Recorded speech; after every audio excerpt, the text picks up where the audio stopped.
Ada Yesus tertulis di situ, dia firman. Ada Yesus firman tertulis di Bible. Kau aja mau didengerin. Ada. Yohanes 1 di mana tertulis? adalah firman. Firman itu bersama-sama dengan Allah. Di mana di situ Yesus, Mbak? Ini kan Mbak Nita, natur di mana? ilahinya Yesus.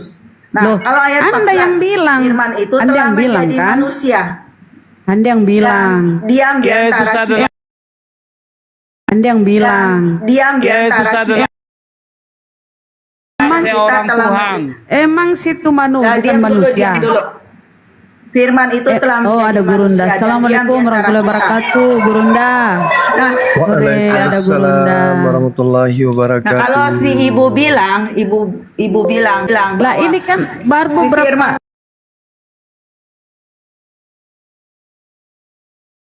itu tidak Izin satu tidak- menit, Gurunda. tidak menunjuk kepada Iya. Yesus. Masuk maki. Habis begini. Iya terima kasih. Begini Bu. Biar sehat. Aku tadi Ini ngomong kita- sama ibu bunda, bentar, kenapa bentar. ibu turun ke bawah? Kenapa emang itu guru saya? Bun, itulah aku bilang tadi, kamu yang mengkondisikan Tuhanmu, kau yang mengatur Tuhanmu, on Tidak, off-nya, tidak. on off-nya kau yang ngatur. Kamu yang sebenarnya Seolah kau mengatur memegang bagaimana remote orang control Kristen tuh Tuhanmu. harus menjawab. Lah, Yesus itu iya. adalah firman atau logos. Nah, Di mana tertulis Yesus pada adalah firman? Coba, kasih saya data Yesus adalah firman, kasih. Kau yang mengatur Wahyu. Tuhanmu, kau yang mengkondisikan Wahyu Tuhanmu. 19 ayat Kau mau 13. lagi ngapain? Woi, Inilah kau kayak Tuhanmu ini robot aja kau atur, udah di program tinggal kau pegang remote control. Dengar ya. Kalau Mana itu Yesus firman mana? Saya jawab, saya Mana? Enggak ada. Tuh coba Dan kasih dia- mana Yesus firman. Stop gantian kau jadi. Ayo, silakan masuk, Gurunda. Dan ia memakai jubah yang telah dicelup dalam darah dan namanya ialah Wih. firman Allah. Darah lagi, darah Yesus, darah Yesus. Wih, ngeri bah. Ya. Silakan, Guru. Alkitab tuh menyatakan ibu tanpa penumpahan darah tidak ada penembusan dosa. Berarti Dan Tuhanmu haus binatang darah. itu tidak bisa. Berarti dan darah Tuhanmu binatang haus itu darah tidak ya. bisa Bang, menembus dosa. Bunda. Berarti Tuhanmu haus darah ya. Hampir kali Tuhanmu haus darah. Harus berdarah-darah dulu baru ada pengampunan. Wih, kejam kali Tuhanmu haus darah. Silakan. Bisa ribut aku nih ngomong aja. Oke, siap. Mbak Nita, izin aku nyapa ada Bang Juma dulu ya. Assalamualaikum Gurunda. Waalaikumsalam warahmatullahi Ya, wabarakatuh. Di sini ada Mbak Nita Gurunda, beliau cukup lumayan rutin ke sini. Barangkali ada sedikit. Enggak, aku baru masukan. berapa kali. Iya, kan rutin berapa kalinya. Gak usah malu-malu. Juga, Pak. Sabar moderator, saya salam dulu nih sama Gurunda saya. Assalamualaikum Gurunda. Waalaikumsalam warahmatullahi wabarakatuh. Semuanya Masya Allah. Assalamualaikum warahmatullahi wabarakatuh. Waalaikumsalam. Waalaikumsalam warahmatullahi wabarakatuh. Assalamualaikum warahmatullahi. Mbak Nita, gimana tadi gejala awalnya? Apanya? Enggak ada temanya Ustadz Arif. Selamat malam Bang Juma. Malam saudara KTP. Ya, sesuai Gurunda nanti temanya apa. Ya ikuti aja ini maunya Ibu Nita karena kelihatannya beliau encer kali otaknya. Cara apa ya? Pintar, Wah, udah pintar jam maksudnya. 9. Pintar nipu Tuhan Jam maksudnya. 9. Oh, tidak menipu Tuhan, Pak. Kalau saya ngomong itu harus ada dasar Alkitab.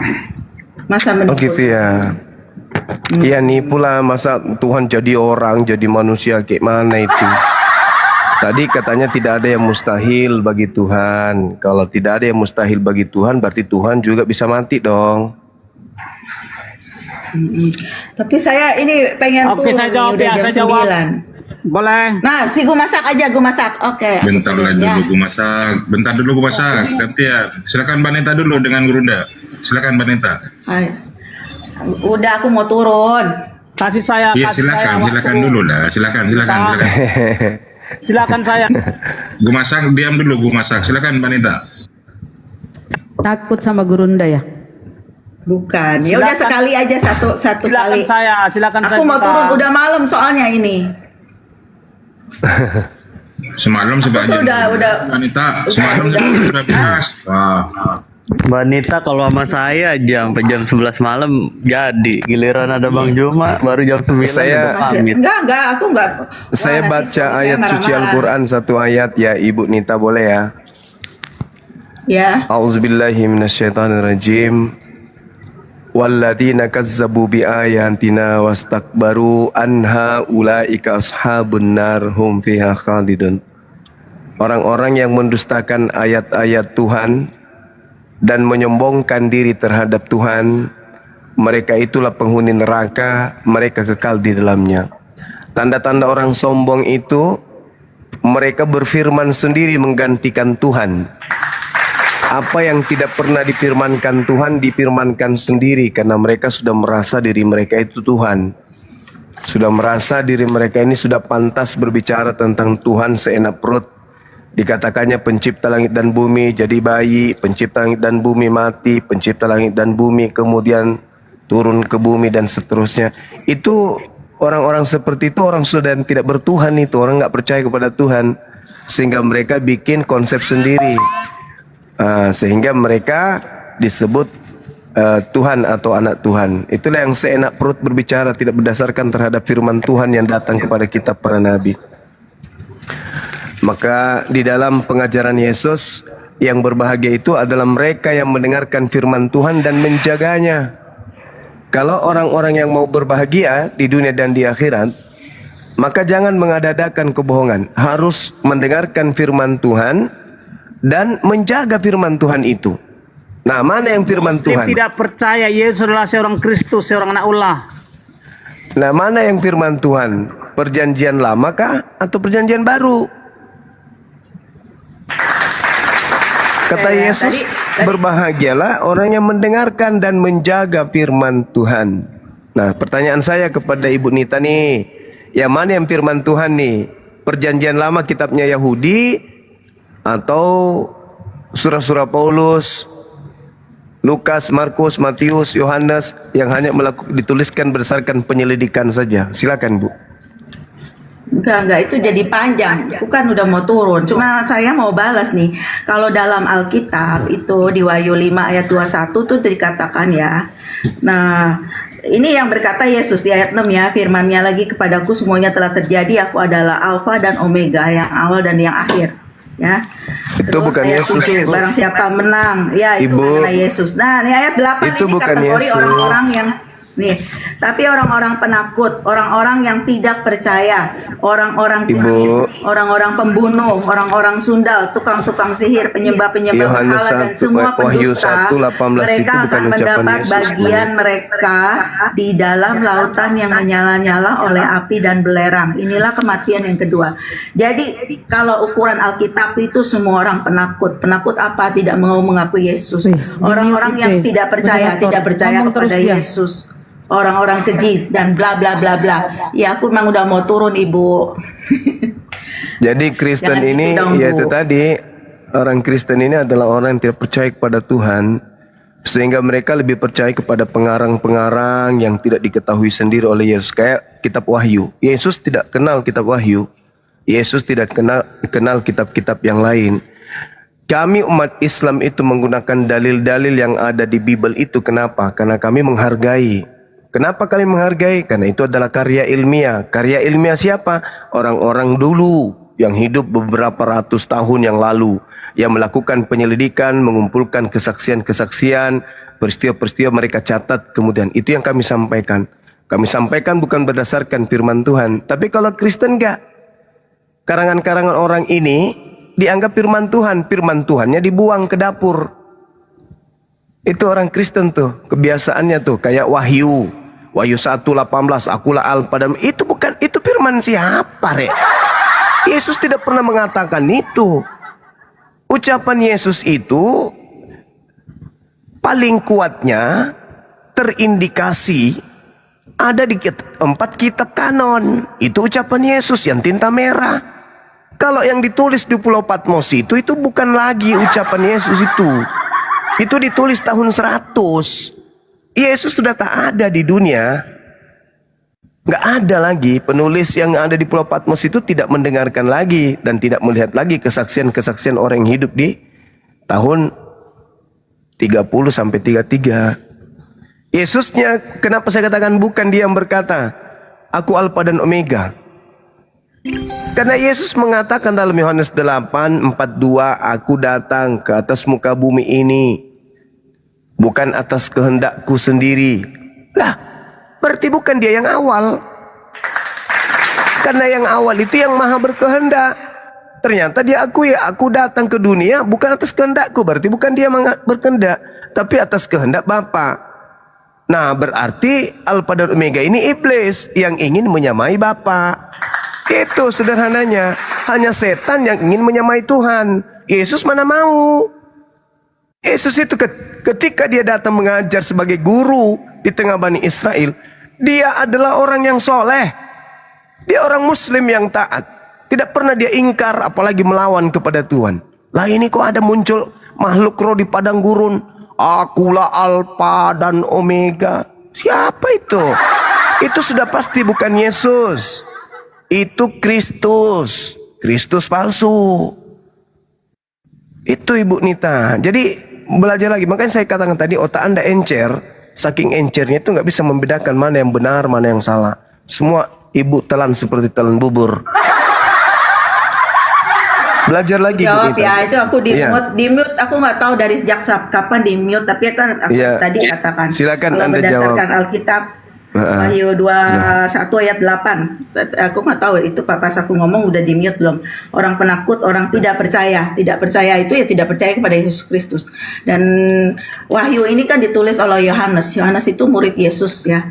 Terus Kalau percaya kepada dikatakan Yesus, mustahil jadi Aku lagi Kristen. ngomong. Encer kali otak Anda ini, Dikatakan terlalu Yesus encer, tidak jadi ada nggak dalam bisa Wahyu, membedakan justru mana Yesus, baik buruk. Itu. Pak giliran aku lagi jawab, aku mau turun sebentar lagi. Iya, tapi Justru, tolong kalau berbicara itu Yesus adalah sesuaikan pusat daripada dengan Wahyu. argumentasi lawan. Jangan ngomong sendiri, Kalau- jangan pakai konsep sendiri, jangan pakai dogma sendiri. Bantah argumentasi saya. Saya mengatakan Ya, ini Wahyu aku lagi itu bantah. Wahyu itu bukan ucapan Yesus. Ya bantah dong. Buktikan itu ucapan Yesus. Kapan Yesus kemudian hidup di tahun 100? Di Pulau Patmos itu Yesusnya kapan ke sono? Kapan? Bantah argumentasi saya. Karena di dalam Yohanes 17:8 Ibu, Yesus sudah menamatkan kurikulum mata kuliahan penginjilannya kepada Bani Israel. Nggak ada lagi tambahan. Segala firman yang engkau berikan kepada aku telah aku sampaikan kepada mereka. Mereka semua telah menerimanya. Nah, pada saat murid Yesus menerima firman, tidak ada buku Wahyu, tidak ada kitab Wahyu, nggak ada Alfa dan Omega. Itu muncul belakangan. Saya Gitu, nggak mau Bu ngomong Nita. sama Bang Suma ya, karena kamu ngomong 1000 kata, saya ngomong 10 kata, terus sudah dipotong. Enggak, Nah, bukan ini ya. Bu Nita. Ibu boleh ngomong sampai 2 tahun non-stop. Sampai mulut Ibu robek. Yang penting Saya baru yang 10 dinarasikan, kata, tadi kamu sabar. ngomong lagi. Yang dinarasikan lawan Ibu itu kena. Ini Ibu, saya ngomongnya ke A, Ibu larinya ke Z. Ujung sana. Orang mau manjat kelapa, Ibu nyemprong ke sungai. Gak nyambung kan?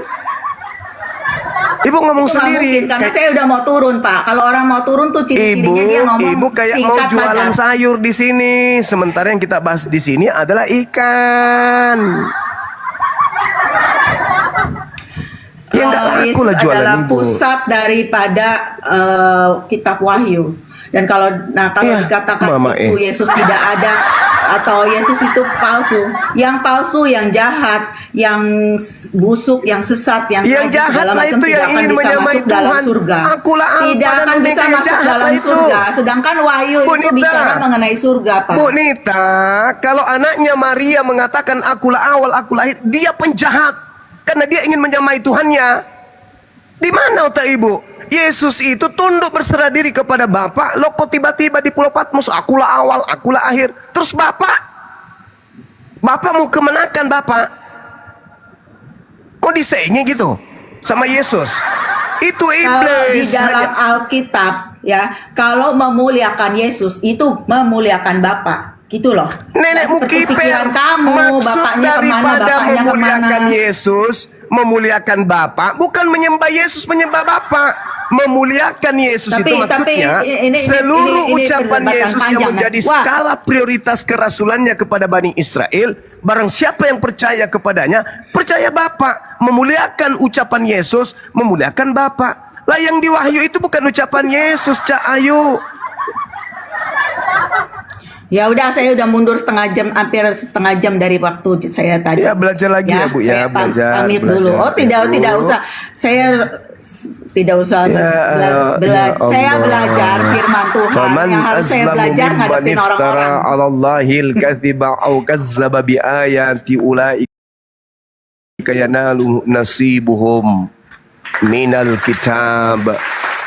Nah, itulah tipikal orang-orang kafir, mengeraskan hatinya, hanya dusta kebohongan yang ingin dia jajakan. Berhentilah kayak gitu. Yesus itu tidak pernah mau menyamakan Tuhan. Bapakku lebih besar daripada aku. Loh kok sekarang jadi Alfa dan Omega? Cak Pongkong. Hanya iblis yang ingin menyamai. Jangan mentang-mentang iblisnya menggunakan gelar Kristus Yesus, bintang timur, bintang gilang gemilang. Wah, itu adalah Yesus. Otak Anda berarti nggak berfungsi. Yesus mengatakan, waspadalah kepada penyesat yang datang kepadamu dengan memakai namaku, Yesus, dan berkata, akulah Kristus. Penyesat itu Yesus Kristus. Mereka akan menyesatkan banyak orang. Lo kok nggak peduli nasihat Yesus itu sih? Nasihat Yesus itu sangat indah. Jangan kau percaya kalau ada yang mengaku Yesus, meskipun dia datang dalam rupa malaikat, dalam rupa Tuhan, dalam rupa cahaya, dalam rupa emas, jangan ente percaya. Masa kami umat Islam yang lebih percaya nasihat Yesus sih daripada kalian?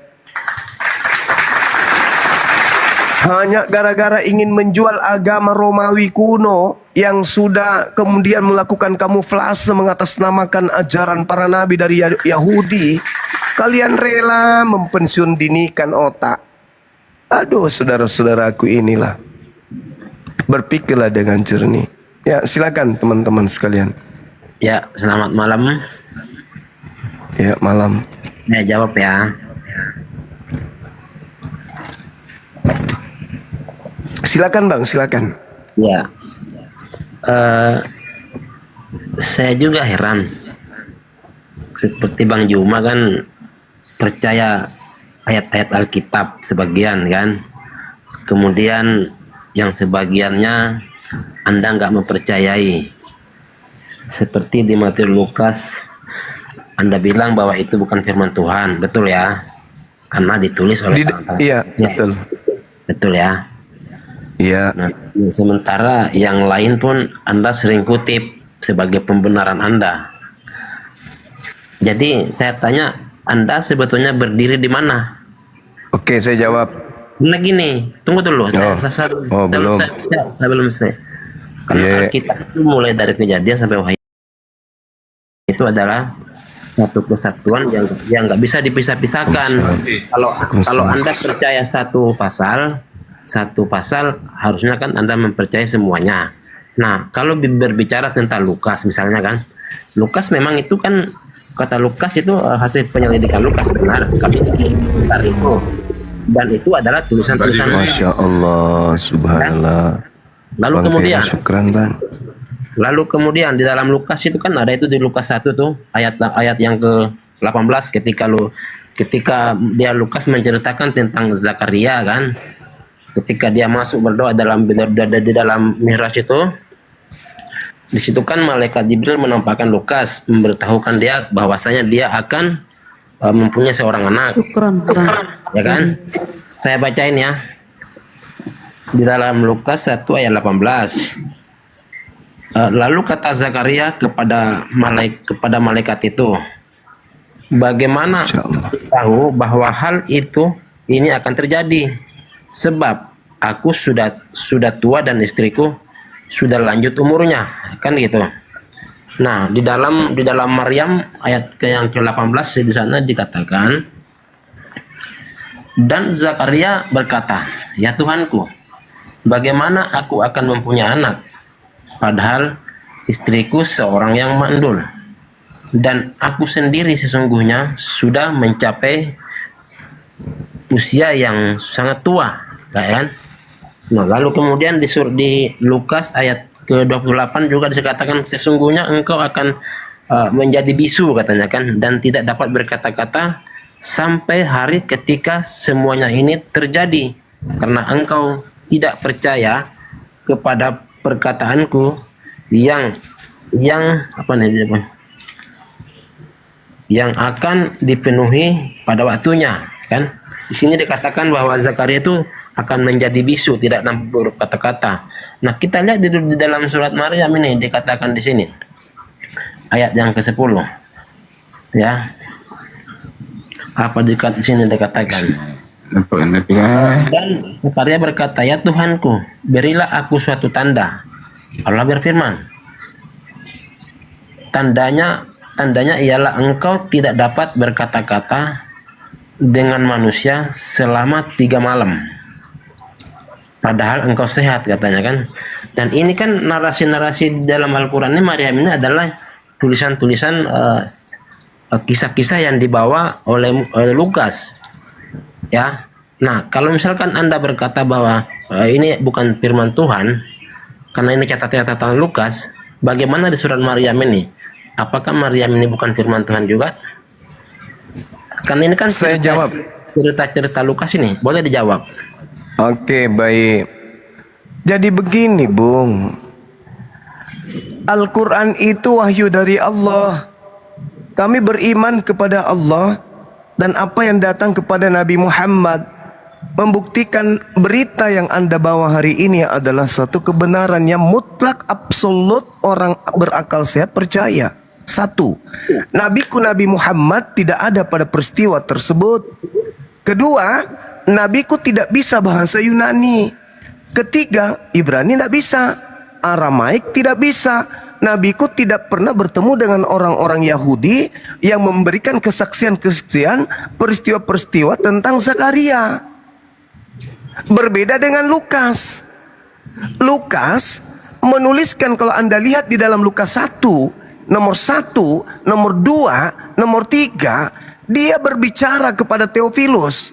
Aku menyusun cerita-cerita tentang peristiwa-peristiwa yang terjadi di antara kita. Banyak orang yang menyusun, maka aku merasa terpanggil untuk menyusunnya kembali.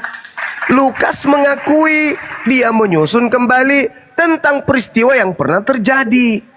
Kalau nabiku menerima wahyu dari yang maha menyaksikan, dari yang maha mengetahui, dari segala sesuatu yang dia tahu, dari yang maha tahu, menyampaikan kepada nabiku.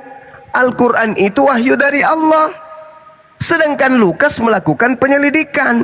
Nah sekarang, sebuah kebenaran peristiwa, kalau peristiwa ini misalnya terjadi pembakaran di sebuah wilayah, pencipta langit dan bumi tahu bahwa itu terjadi.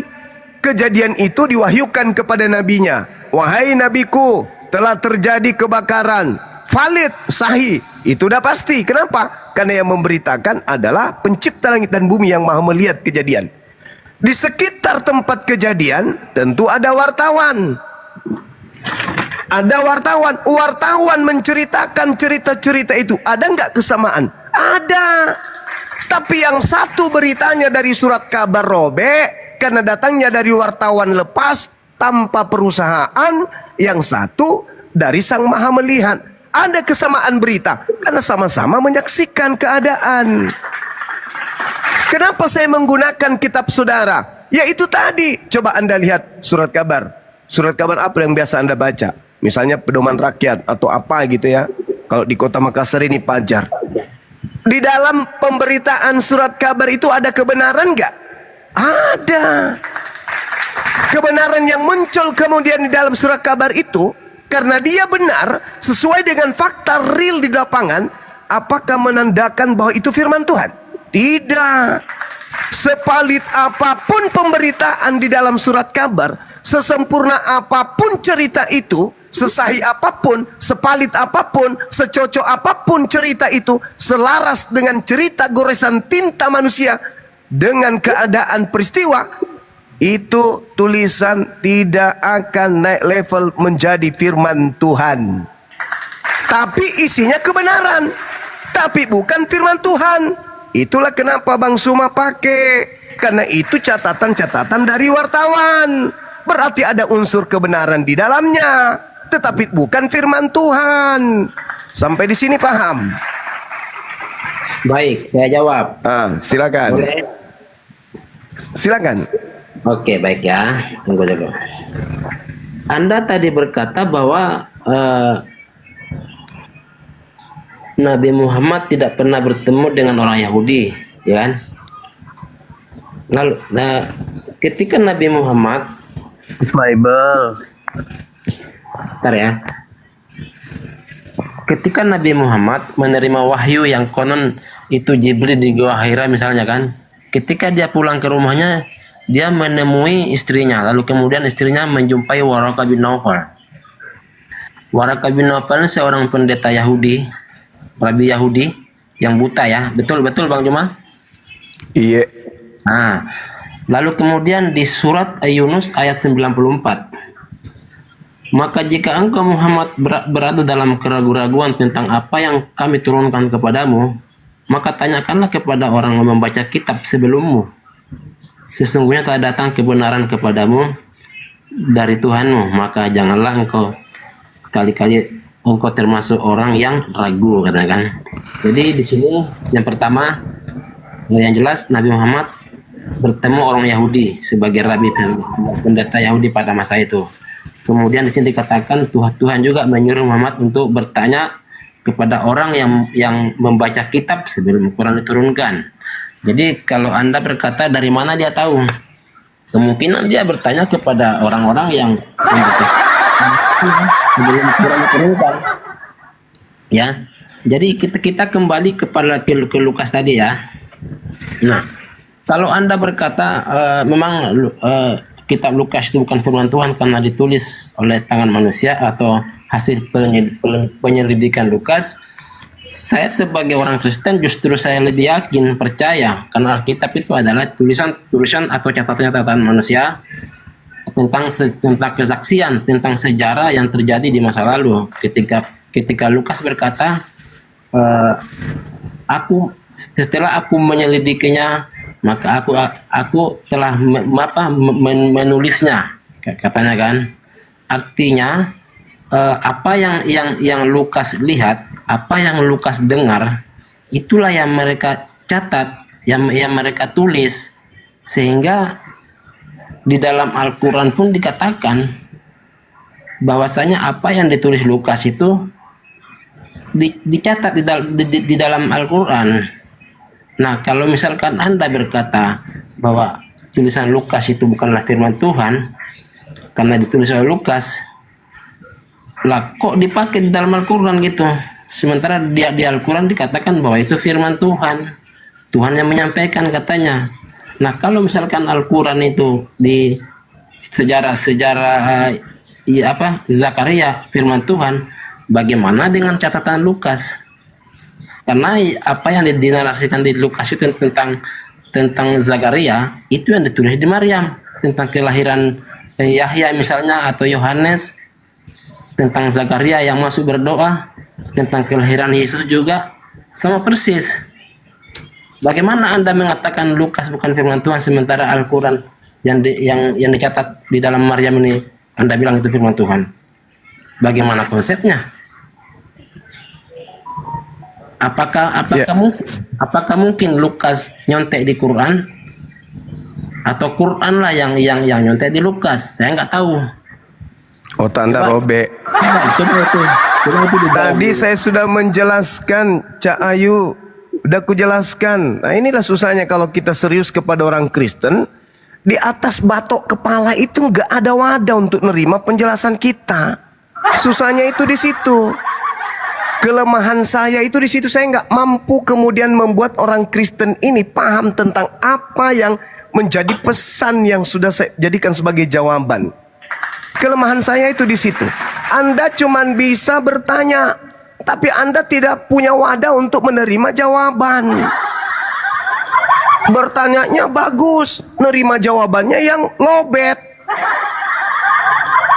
Tadi Anda mengatakan bahwasanya Nabi Muhammad ditegur oleh Allah, disampaikan oleh Allah, fa in kunta fi syakkim mimma anzalna ilaika fas'alil ladina yaqra'unal kitaba min qablik. Sebelum engkau, kalau kamu ragu, ya pantaslah kemudian Nabi Muhammad justru ini membuktikan bahwa yang datang kepadanya itu adalah wahyu Allah. Lukas ada ragu enggak? Paulus ada ragu tidak? Markus ada ragu enggak dengan catatan-catatannya? Ya tidak. Kenapa? Karena itu olahan otaknya sendiri. Masa dia mau ragu terhadap hasil kepalanya? Kalau Nabi Muhammad ragu. Kenapa? Karena yang didengarkan itu adalah wahyu, bukan dari dirinya. Hal yang didengarkan, ini apa ini? Ini apa ini? Kok ada lagi datang? Ini apa? Kok langsung masuk ke dalam hatiku mengatakan kayak begini, ini apa? Maka beliau kemudian mengalami kebimbangan. Ini apa ini yang datang kepada saya? Berbeda dengan Lukas. Memang hasil kepalanya, masa mau ragu dari tulisannya sendiri kan? Koplak. Jadi Nabi Muhammad, makanya diterangkan dalam Al-Quran, madalla sahibukum wa magawa. Kawanmu Nabi Muhammad tidak sesat dan tidak pula keliru. Wa ma yantiqu 'anil hawa, dan tidaklah yang diucapkannya itu menurut keinginannya sendiri. In huwa illa wahyu yuha. Tidak lain yang diucapkan itu adalah wahyu yang diwahyukan kepadanya. Allamahu syadidul quwa, yang diajarkan kepadanya oleh Roh Kudus yang sangat kuat. Tapi Nabi Muhammad manusia biasa, didatangi makhluk gaib, wakil Tuhan yang turun kepadanya. Bingung dia. Ini apa ini? Apa ini? Kepada saya ini apa? Ada apa ini? Sehingga dikatakan, wahai nabiku, fa in kunta fi syakkim mimma anzalna ilaik fas'alil ladina yaqra'unal kitab min qablika. Laqad ja'akal haqqu min rabbik wala takunanna minal mumtarin.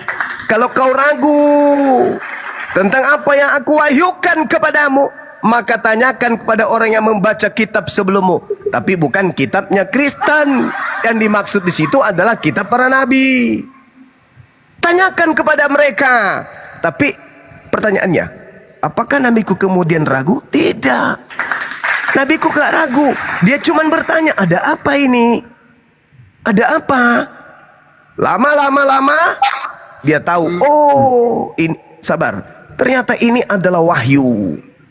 Dan ingat saudara, ketika kemudian istrinya bertanya kepada pamannya, itu cuma sekali doang. Sedangkan Nabi Muhammad menerima wahyu 22 tahun.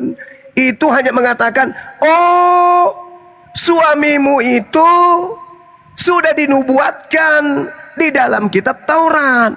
Yang datang kepadanya itu adalah an-namus. Namus dalam bahasa Yunani artinya hukum.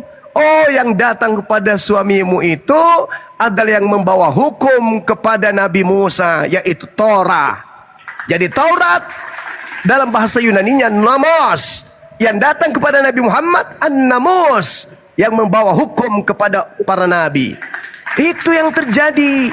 Yang datang kepada suamimu itu adalah makhluk Roh Kudus yang sudah dinubuatkan memang untuk datang kepada keturunan Abraham. Begitu saudara. Terus apa tadi yang Anda katakan? Kalau begitu berarti Nabi Muhammad kemudian mengutip, atau Lukas yang mengutip. Boleh jadi Anda membuat ruang itu, boleh jadi. Sekarang tolong tunjukkan tulisan Lukas di abad kedua, apa? Lukas di abad pertama. Coba original teksnya ada nggak? Sabar dulu. Sebetulnya Sabar dulu. Apa yang saya tanya akan nggak nangkap sebetulnya. Gini, Anda kan dari awal kan mengatakan bahwa Lukas itu bukanlah firman Tuhan, ya? Ya betul, bukan firman Tuhan. Alias kitab palsu nih. Pertanyaan saya gini, siapa yang bilang kitab palsu? Yang bilang kitab palsu siapa? Anda udah sebenarnya saya dari dulu udah ngikut. Anda itu jangan membawa kabar bohong. Saya katakan Lukas itu wartawan. wartawan lepas yang tidak punya kantor.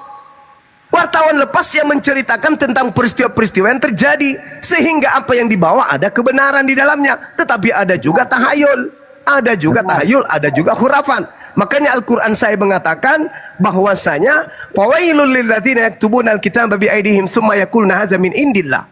Mereka menulis sebuah buku dan mengatakan itu dari Allah, padahal bukan dari Allah, hanya untuk mendapatkan keuntungan yang sedikit. Lukaslah itu. Hanya untuk digelari, hanya untuk digelari rasul. Apa yang Anda barusan katakan ini Al-Baqarah 80 itu justru kan Anda yang Al-Baqarah 79 kecelo, Al-Baqarah 80. Di ayat 80-nya kan Anda yang mengimani, betul? Saya yang mengimani. Ya jelas. Fawailul lilladzina yaktubuna al-kitaba bi aydihim tsumma yaquluna hadza min indillah. Celakalah orang-orang yang menulis kitab dengan tangan mereka sendiri, kemudian berkata ini dari Allah. Baca 80-nya apa dibilang di sana 80-nya? Apa yang dikatakan kemudian 80-nya? Enggak ada hubungannya dengan Nabi Muhammad. Lalu mereka berkata, wa qalu lan tamassana nar illa ayyaman ma'duda. Neraka tidak akan menyentuh kami kecuali beberapa hari saja. Kul, katakan kepada mereka, sudahkah kamu menerima janji dari Allah? Sehingga Allah tidak akan mengingkari janjinya, atau kamu mengatakannya tentang Allah sesuatu yang tidak kamu ketahui. Apa? Kenapa saya bilang justru Anda yang mengimani di situ di ayat 80-nya? Ya, kenapa? Di Maryam 71 apa dikatakan di sana bahwa tidak ada seorang pun di antara kamu. Itu berbicara skala seluruh manusia, Cak Kongkong. Semua manusia akan masuk ke dalam. Tetapi, semua manusia akan mendatangi neraka. Tak ada satupun manusia yang tidak mendatangi. Kita ralat. Anda lama-lama kuludai mulut Anda. Kalau Anda yang ngomong, Anda dihentikan, tidak mau. Surah Maryam itu, Cak Kongkong, itu berbicara tentang seluruh manusia. Bukan hanya satu umat, seluruh manusia. baik. Karena yang di wangi. Gini. Baca Markus 9:49. Mampus. Jangan sok tahu. Meskipun kalian itu mengaku Tuhan, tapi jangan sok tahu di hadapan saya. Jangan sok tahu. Kau baca kitabmu Markus 9:49. Semua orang Kristen akan digarami dengan api neraka. Jangan kau masuk ke Al-Quran. Kau nggak tahu Al-Quran. Kau nggak tahu. Orang Kristen nggak ada tahu Al-Quran. Kalau orang Kristen tahu Al-Quran, saya pastikan mereka sudah syahadat. Justru karena mereka tidak paham Al-Quran, makanya mereka masih kafir sampai hari ini. Kalau mereka sudah paham Quran, pasti syahadat. Jadi jangan dalam keadaan kafir Anda mencoba membahas Quran dengan kami di sini. Jangan. Cukup kau masuk ke kamar, ambil Bible, baca Markus 9, baca 49. Di situ diterangkan semua orang Kristen akan digarami dengan api neraka. Dah, selesai. Jangan so tahu. Nanti kena ludah kalian, ludah Yahudi. Silakan teman-teman. Ini ini kalau bertanya tapi dia nggak mendengarkan jawaban dan cenderung so tahu itu loh. Rata-rata begitu. Ya, kalau dia mau naik lagi dinaikkan, disilakan dinaikkan.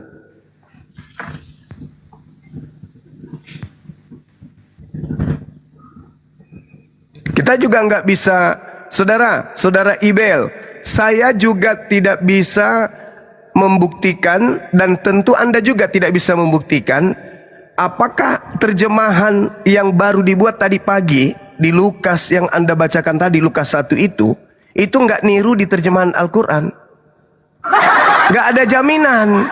Kenapa? Original teks kitabmu itu sudah dimakan tikus. Berani nggak kau tunjukkan? Bisa nggak kau tunjukkan Lukas 1 yang kau maksudkan tadi itu? Bahwa seperti itu original teksnya. Bisa nggak?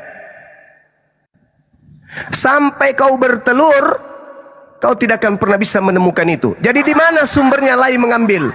Satu-satunya sumber Lai mengambil itu dari terjemahan Al-Quran. Itu yang betul. Masih mau kau datang besok?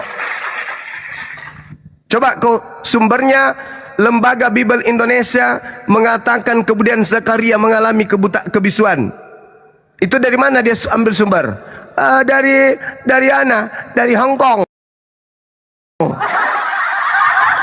Coba kau tunjukkan. Kalau kau katakan Al-Quran saya mengambil Lukas, berarti kitab Lukas lebih dulu menceritakan itu. Kau tunjukkan kepada saya bukumu yang berbahasa Belanda yang diterjemahkan ke dalam bahasa Indonesia setelah Indonesia merdeka. Silakan, saya tunggu. Bang Juma, bentar kok tadi saya diturunin ya? Iya, Kalian ya? karena Anda tidak berakal. Bukan. Sekarang Anda kayak macam ada ketakutan tadi bahas tentang Al-Baqarah dan Maryam itu. Bukan saya ketakutan. Bukan saya ketakutan. Bukan saya ketakutan. Cak Kongkong, bukan saya ketakutan. Kamu yang tidak punya kapasitas untuk menerima penjelasan saya tentang Al-Quran. Bentar, kalau anda nggak takut. Sekarang nggak usah ke situ. Nggak usah ke situ. Saya yang perintahkan Anda diturunkan. Karena Anda seperti asu yang bisanya cuma menggonggong tapi nggak mengerti apa yang diucapkan oleh lawan diskusi Anda. Persis anjing. Mungkin karena Anda setiap hari makan anjing. Mental Anda mental anjing. Anda berani membawa Al-Quran nih. Yunus 94, Al-Baqarah ayat 80, berani ente menyentuh Al-Quran. Hebat ente ini. Tetapi giliran Bible Anda gak paham. Gak ada orang Kristen paham Al-Quran, gak ada. Gak ada. Kecuali mereka yang sudah mu'alaf. Itu.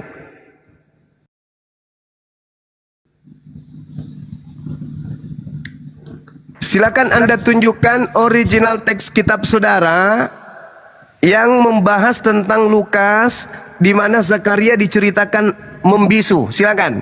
Di mana itu saya bisa dapatkan? Jawab itu giliran kau yang ditanya. Coba. Kok saya diturunin ya? Jawab. Kok saya diturunin? Kau lebay kali. Bukan. Ini pembahasannya loncat kodok. Tapi belum selesai. Bukan. Kita berbicara tadi. Bentar, Pak Juma. Bentar. Anda kan orang pintar ini. Oh pasti dong. Makanya saya Islam. Saya mau disogok uang miliaran untuk penyembah Kristus makhluk padang gurun, saya nggak mau. Karena saya nggak bodoh kayak ente.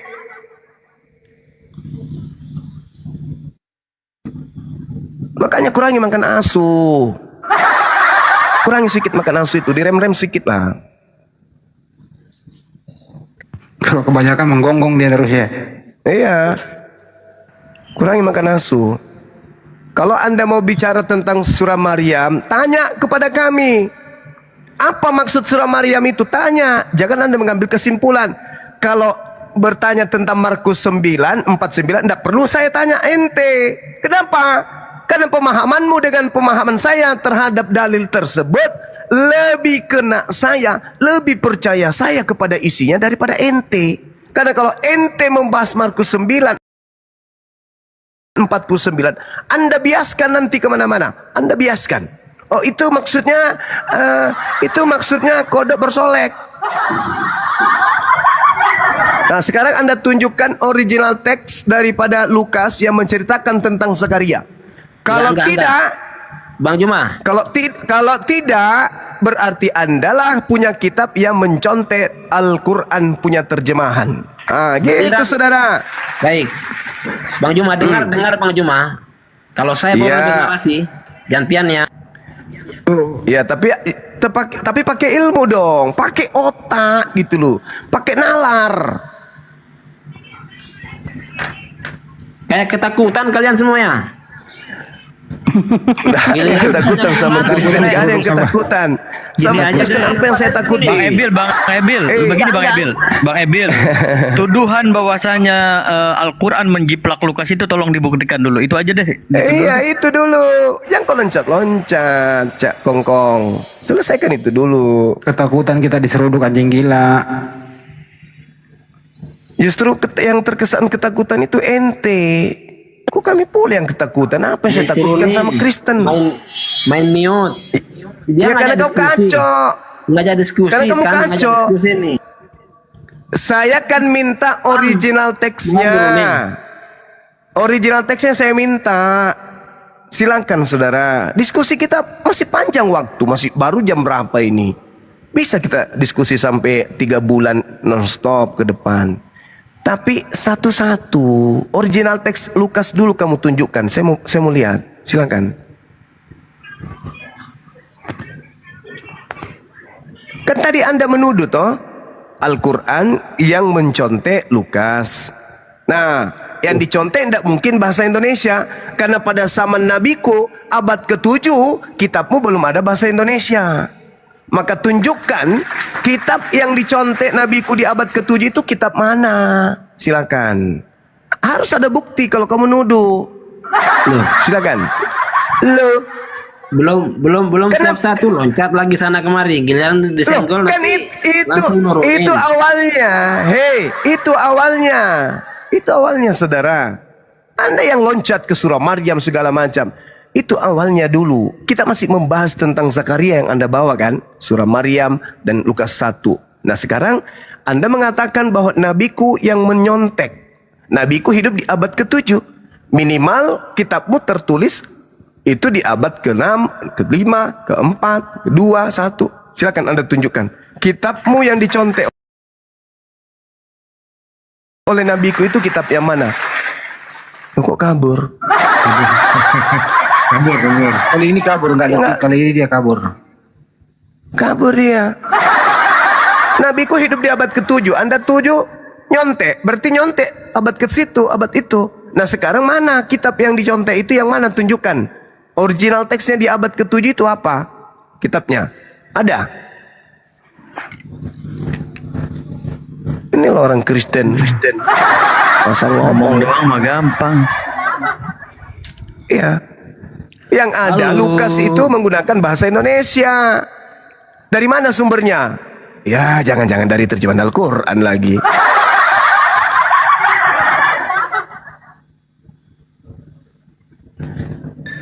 Ya, selamat malam LKTP. Ya, malam Bang. Ya, mau masuk LKTP sebelum Bang Luthor. Baik, saya tanggapi sedikit ya. Justru setelah saya pelajari Sirah Nabawiyah, buku Sirah Nabawiyah, Al-Quran ini menurut saya suatu mujizat ya dari Nabi Muhammad. Kenapa saya mengatakan begitu? Karena setelah saya baca Sirah Nabawiyah, Nabi Muhammad tidak dapat membaca dan menulis. Secara logika saya berpikir, manalah mungkin ya jika benar Nabi Muhammad ini tidak dapat menulis dan membaca, mampu menguraikan Al-Quran sedetail demikian. Firman Tuhan yang benar-benar justru teman tadi itu yang dikatakan Bang Juma kalau dia tidak nangkap itu betul. Saya nangkap yang disampaikan Bang Juma. Kenapa? Karena memang dasar dalam hati dia sudah tertutup dan tidak mau menerima kebenaran. Karena apa? Jika orang mengeraskan hatinya, sekeras apapun kita sampaikan, selembut apapun tidak akan masuk. Karena dia sudah menutup diri. Seperti gelas bocor, Bang Juma bilang tadi. Kalau gelas bocor dituangin air, dia minta air, dikasih air, airnya nggak akan masuk karena dia gelasnya bocor. Jadi yang disampaikan Bang Juma nggak akan masuk ke dia. Seperti itu. Terima kasih Bang Juma, itu aja sih. Iya, benar sekali. Betul sekali. Abad ke-7. Tak ada listrik. Tak ada internet. Tidak ada mikroskop. Tidak ada komputer. Tidak ada alat secanggih hari ini. Di mana alat yang ditemukan hari ini mampu kemudian menyelusuri dalamnya lautan, dalamnya perut bumi, langit tingginya, kemudian angkasa. Nabi Muhammad 1400 tahun silam sudah menguraikan itu semua. Bagaimana dia mengatakan tumbuhan itu bisa dikawinkan, bagaimana tumbuhan itu dikawinkan, mengawinkan dirinya sampai dia berbuah, dan seterusnya dalam Al-Quran surah Al-Hijr ayat 22. Bagaimana sungai ada di dasar laut, Al-Furqan ayat 53. Bagaimana kemudian cara otak mengambil keputusan, Al-Quran surah Al-Alaq ayat 15 sampai nomor 17. Teori Big Bang, Al-Anbiya ayat 30. Banyak hal yang diuraikan oleh Nabi Muhammad 1400 tahun silam. Dan yang paling berkesan ketika kemudian Nabi Muhammad menceritakan tentang sidik jari di Al-Quran surah Al-Qiyamah ayat ketiga. Saya baca ayat itu saya menangis. Nangis saya. Ya Rabb, bagaimana mungkin orang-orang kafir menutup diri dari kebenaran Al-Quran? Sedangkan baru abad sekarang ditemukan itu. Bagaimana kemudian sekarang aplikasi di bank, di asuransi, di perusahaan-perusahaan besar, bahkan kita ketika kemudian mau ambil identitas, itu dijempol, Pak. Ada apa dijempol? Ternyata kemanapun kita pergi di atas muka bumi ini, tidak ada orang yang kemudian garis-garis jari jemarinya ini, jempolnya ini, satu sama lain itu sama. Bahkan manusia kembar sekalipun tidak sama. Ayah dengan anaknya tidak sama. Ibu dengan anaknya tidak sama. Subhanallah. Dari mana Nabiku tahu hal-hal seperti ini? Kalau bukan dari Sang Yang Maha Mengetahui. Kalau dibandingkan dengan tulisan-tulisan yang ada di kitab-kitab sebelumnya, ambalelo. Singa makan jerami. Entah apa-apalah. Ular makan debu. Ini Nabi Muhammad seorang diri. Seorang diri. Nabi Musa ada Nabi Harun. Yesus ada kemudian Yahya, Yohanes Pembaptis. Tapi Nabiku Nabi Muhammad seorang diri. Tidak pernah melakukan penyelidikan. Tidak perlu melakukan kemudian membaca kitab-kitab sebelumnya. Gak ada. Semata-mata beliau hidup di tengah-tengah orang jahiliyah. Bahkan bangsa Arab kala itu tidak dianggap umat oleh Bani Israel. Lahir di tengah-tengah. Makanya dia disebut adalah pembawa cahaya di atas cahaya. Dan Nabi Muhammad menguraikan bagaimana pembentukan manusia Al-Quran surah Al-Mu'minun. Garis edar tata surya Al-Anbiya ayat 33. 7 struktur lapisan bumi dan langit At-Talaq ayat 12. 2 air laut yang tidak bisa kemudian bersatu. Ar-Rahman ayat 19-20. Terbentuknya hujan Ar-Rum ayat 48. Api di dasar laut At-Tur ayat 6. Subhanallah. Dari mana Rasulullah tahu ini? Temuan yang paling mutakhir kemudian lubang hitam, tempat di luar angkasa yang merupakan lubang hitam. At-Takwir ayat 15-16. Memang Rasulullah melakukan penelitian seperti menggunakan alat apa? Baru ditemukan ilmuwan. Ilmuwannya pun berpuluh tahun untuk bisa, bahkan ratusan tahun untuk bisa menemukan hal tersebut. Disepelehin. Dianggap nabi palsu. Hanya karena dibenci. Dikatakan pedofil. Hanya karena dibenci, nggak diterima ajarannya. Difitnah. Hanya karena dibenci ajarannya. Tetapi diam-diam mereka lupa ingatan. Setiap hari menyebut nama Allah. Allah diambilnya dari kitabnya Nabi Muhammad. Tiap hari menyebut Alkitab. Alkitab diambilnya dari kitab Nabi Muhammad. Tiap hari menyebut kata iman. Tiap hari menyebut kata syafaat. Tiap hari menyebut kata malaikat, kata iblis. Nggak sadar kalau itu semua diambil dari kitabnya Nabi Muhammad. Tiap hari menyebut kata Roh Kudus. Tiap hari menyebut kata Nabi, Rasul. Tapi nggak sadar itu dari kitabnya Nabi Muhammad. Otak nggak berfungsi, rusak semuanya. Al-Quran mengatakan summum bukmun umyum fahum la yarji'un. Bahkan Al-Quran mengatakan yukhadi'un allaha walladina amanu. Bahkan Al-Quran lebih jauh mengatakan fi qulubihim marad. Dalam hatinya ada penyakit. Kenapa enggak legowo menerima kebenaran? Mari dudukkan Bible, dudukkan Al-Quran. Mana yang firman Tuhan? Begitu cara belajarnya. Jauhkan dulu kebencian. Ya, saya kira begitu, saudara. Silakan. Ya, Luthor dari Katolik ya, Bang Luthor ya. Iya bang. Ya, silakan. Mau ditanggapi atau? Iya. Ya, silakan. Saya cuma mau bertanya ini bang. Bagaimana bisa jalannya batu hitam yang ada di Mekah itu bisa menghapus dosa? Mampus. Ini pertanyaan yang sangat bagus. Saya jawab. Di dalam kitabnya orang Yahudi, Yesaya 6, nomor 6, nomor 7. Mencium batu bara, menghapus dosa. Keluaran 29, nomor 14. Catat, saudara-saudara, catat. Keluaran 29 nomor 14, tai sapi menghapus dosa.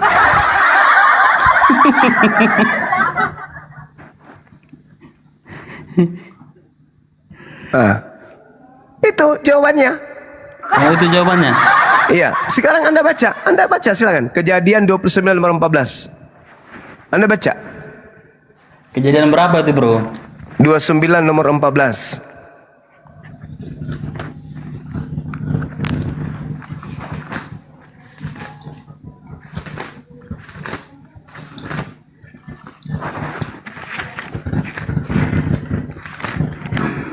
Apa tadi bunyinya, Bro? Baca aja, Bang. Keluaran 29. Oh, tadi kejadian. Sorry, Keluaran 29 nomor 14. Tolong teman, kalau saya salah nyebut ini data, tolong ditegur.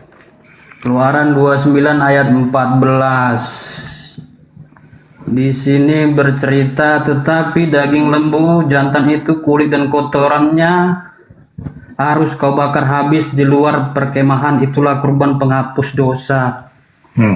Iya, terus? Ya. Korban penghapus dosa di situ, yang menghapus dosa di situ apa? Tai sapi kan? Iya, kan di situ kurban, bukan mencium. Lah, membakar tai sapi menghapus dosa. Artinya apa? Tai sapi menghapus dosa. Kalau kamu mau yang mencium, silakan aja baca Yesaya 6 nomor 6 sampai nomor 7. Itu baru mencium. Di situ judulnya ceritanya penapsihan Harun dan anak-anaknya, bukan untuk menghapus dosa. Anda baca. Tetapi ceritanya di dalam Al-Quran surat Musnah Ahmad 5364. Anda baca. Dengan mencium batu Hajar Aswad. Anda baca. Dosa umat Islam bisa dihapuskan. Bukan Al-Quran. Anda baca. Nah, itu tadilah mau di surat manapun itu intinya kan di situ ada tertulis. Inilah Kristen kan, manusia tanpa kepala yang begitu. Yesaya 6. Manusia tanpa kepala. Ya iya, kalau ada kepalamu pasti nggak begitu cara ngomongmu. Mau Al-Quran kayak mau apa kayak. Ini diskusi. Iya, di situ tertera batu Tetapi Hajar seorang Aswad, daripada dengan serafim mencium itu batu terbang. Hajar Aswad bisa menghapus dosa. Gimana jalan ceritanya batu hitam benda? Oke. Nanti saya jelaskan. Memang orang Kristen harus bertanya supaya pintar. Yesaya 6 nomor 6 nomor 7. Tetapi seorang daripada serafim itu terbang mendapati aku, di tangannya ada bara yang diambil dengan sepit dari atas mesbah. Ia menyentuhkan kepada mulutku serta berkata, lihat, bara ini telah menyentuh bibirmu, maka dosamu telah dihapus dan dosamu telah diampuni. Ya, menyentuh bibir. Yesaya berapa? Kau kebanyakan bohongnya kau. Tekan inilah Kristen kan. Orang Yesaya berapa, Bro? Saya Kristen memang 667, begini. saudara. Saya juga Katolik. Malu orang Katolik. Yesaya berapa? 667. 6 ayat 6 sampai 7. Yesaya 6 sampai 7. Soalnya kitabnya Yahudi. 6 sampai 7. Kitabnya Yahudi kau pakai hanya untuk Pelan-pelan aksesoris. saya nggak dengar siapa yang ngomong ini. Saya Katolik. Kau juga Katolik, bikin malu kau punya kata-kata. Yesaya 6 ayat berapa? Ayat 7400,7. Yang jelas lah, Bro Juma. Yesaya 6 nomor 6 nomor 7. Pasang kuping makanya. Satu-satu makanya ngomong, Run. Oh, dia Katolik. Katolik macam apa begini? Hati-hati Apa lu tadi ngomong bunyi? kadrun. Hati-hati kau ngomong kadrun. Tuhanmu yang Kristus itu makhluk kurun yang datang Mengerti kepada kadrun Paulus. apa? Kadrun itu kafir dari dulu. Lu. Kenapa kau Kafir marah? dungu turun temurun. Kafir Iya. dungu turun temurun tuh. Ada pertanyaan saya belum dijawab itu. Bagaimana caranya bisa Sabar bisa dulu. menghapus dosa? Kau baca dulu itu. Kau baca dulu. Kau baca Yang mana? Yesaya 6 nomor 6 sampai nomor 7. Lalu salah satu serafim itu terbang ke arahku. Di tangannya ada bara yang diambilnya dengan spirit dari atas mesbah. Ia menyentuhkannya pada mulutku serta berkata, lihat bara ini menyentuh bibirmu, maka kesalahanmu telah disingkirkan dari dosa yang Nyor banyak. bibirnya kebanyakan. Terus masalahnya di mana? Congor Nah, itu menyentuh mulutnya, dicium itu, diciumkan kepada Di situ batu. judul perikopnya Tuhan Ya memanggil kok jadi membuka perikop? saya. Ini yang Bukan- mana yang firman? Kutanya bukan samamu, kutanya samamu, batu, kutanya samamu. jelas-jelas batu di Kutanya situ samamu dulu. Yang firman Tuhan perikop atau isinya? Loh, kita harus cari tahu dulu judulnya, bro. Ya kok judul Ceritanya pun? tentang apa? Kalau di surat Kok judul- Musnah Ahmad. Aduh, Kristen. Tanggung jawab gue turunin. Bawa waktu bantuin doang. Kristen. Jadi di situ kata bara itu sebenarnya terjemahan yang keliru. Yang benar itu adalah ritspa dalam bahasa Ibrani. Ritspa itu artinya batu bercahaya. Batu bercahaya atau batu yang berbentuk apa itu ya? Arang. Arang hidup atau bara api. Gitu teman-teman. Kalau cuman bara itu bisa diartikan berbeda, tapi kalau bara api itu baru betul. Jadi mencium bara api sesuai dengan original teksnya, maka dosa dihapuskan. Nah, jadi teman-teman kalau mau hapus dosa di rumah saya ada bara api, boleh datang ke rumah antri besok ya. Nanti saya bikin bara dari tempurung. Nah, baris biar mulutnya saya sentuhkan ke bara api, biar dosa-dosa kalian dihapuskan. Kalau mau berdasarkan dalil itu. Rizfa itu yang bisa Ibrani, coba. Rizfa itu artinya arang hidup atau bara api. Oke? Teman-teman? Terkait, saya jelaskan tadi, mudah-mudahan beliau masih ada di bawah. Hadits yang kau bawa itu, sahabat Rasulullah mengatakan, kalau tidak aku melihat nabiku melakukan itu, maka aku tidak akan menyentuhmu, karena kamu tidak memberikan mudarat apa-apa dan kamu tidak bisa memberikan keuntungan apa-apa. Yang menghapuskan dosa adalah amalannya. Contoh misalnya nih, sederhananya, silakan kamu mengangkat batu ini, angkat batu ini naik ke kendaraan itu, maka kamu akan mendapatkan uang 1 juta. Pertanyaan saya, apakah batu itu yang memberikan duit 1 juta? Bukan, tapi perbuatan atau tindakan mengangkat batu dari tempatnya ke atas kendaraan itu yang menghasilkan duit. Bukan batunya. Sama. Mencium batu itu maksudnya apa? Mencium atau mengusap. Artinya karena perintah Allah untuk berhaji seluruh dunia, sebagaimana yang ada di dalam Yesaya 66 nomor 23. Sabat berganti sabat, bulan berganti bulan, seluruh manusia akan datang kepadaku, sujud menyembah kepadaku. Nah itu nubuatannya digenapi oleh ibadah haji. Jadi maksudnya itu, pesannya adalah meskipun kau berada di bagian luar bumi, datanglah ke sana, usap batu itu, cium batu itu. Artinya apa? Pekerjaan kita dari Indonesia menuju ke sana yang dinilai menghapuskan dosa, bukan batunya. Tindakan kita, keikhlasan kita berkorban untuk datang menyentuh batu itu, mencium batu itu, yang membuat dosa kita itu dihapuskan. Oh, ridha, ikhlas, memberikan harta, kekuatannya, tenaganya, waktunya untuk kesana beribadah, melakukan ritual. Itu yang menghapuskan dosa, bukan batu. Batu hapuskan dosaku. Orang Kristen ini lucu kali, bah. Saya kira begitu teman-teman. Silakan lanjut. Terus hukumnya juga kan Pak Joma nggak wajib bagi orang yang tidak mampu. Iya, nggak wajib. Betul. Kalau untuk menghapus dosa, buang duri di jalan itu hapus dosa. Apakah duri yang menghapuskan dosa? Enggak. Tindakan kita yang melakukan itu yang menghapus dosa. Selamat malam Bang Juma. Iya, selamat malam. Salam hormat. Ya, salam hormat juga. Apa kabar? Baik abangku. Syukur alhamdulillah. Oke, boleh saya bertanya? Boleh. Elpram dulu, Elpram dulu. Ini. Elpram dulu. Elpran. Oke, terima kasih. Elpran. Ya. Iya bang. Ya, Bang dan Juma dari mana, Bang? Iya, dari Kristen abangku. iya gimana? Contohnya kan orang yang di luar Islam kan untuk masuk Islam itu kan yang saya ketahui bahwa bersahadat ya, bersaksi ya kan. Iya. Jadi maksud kita untuk bersahadat itu maksudnya apa itu abang? Iya. Jadi Allah pencipta langit dan bumi itu kan tak dilihat. Oke. Kita nggak melihat. Sehingga untuk membuktikan bahwasanya kita ini benar-benar beriman, hal yang kita kemudian tidak lihat ini kita persaksikan.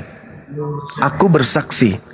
Artinya aku berikrar, aku berteguh hati, aku bersungguh-sungguh mengakui dengan jasadku, dengan hatiku, perasaanku, penglihatanku, pendengaranku, seluruhnya aku berserah bahwa tidak ada Tuhan yang berhak untuk diibadahi, disembah selain daripada Allah. Itu maksudnya bersaksi. Masuk. Ya, silakan. Berarti bersahadat itu penegasan iman ataupun takutnya kan misalnya kita bersaksi sementara kita nggak melihat gitu pada saat itu, atau bagaimana itu abangku? Sekarang begini saudara, skala sederhananya, berani tidak saudara bersaksi kepada semua manusia yang ada di dunia ini bahwa saudara punya akal? Ya, mantap, oke. Anda berani bersaksi? Aku bersaksi, aku Efran tidak ragu sedikit pun bahwa aku punya akal. Berani tidak Anda bersaksi seperti itu? Ya, berani abangku, berani. Ya, berani. Anda lihat akal Anda?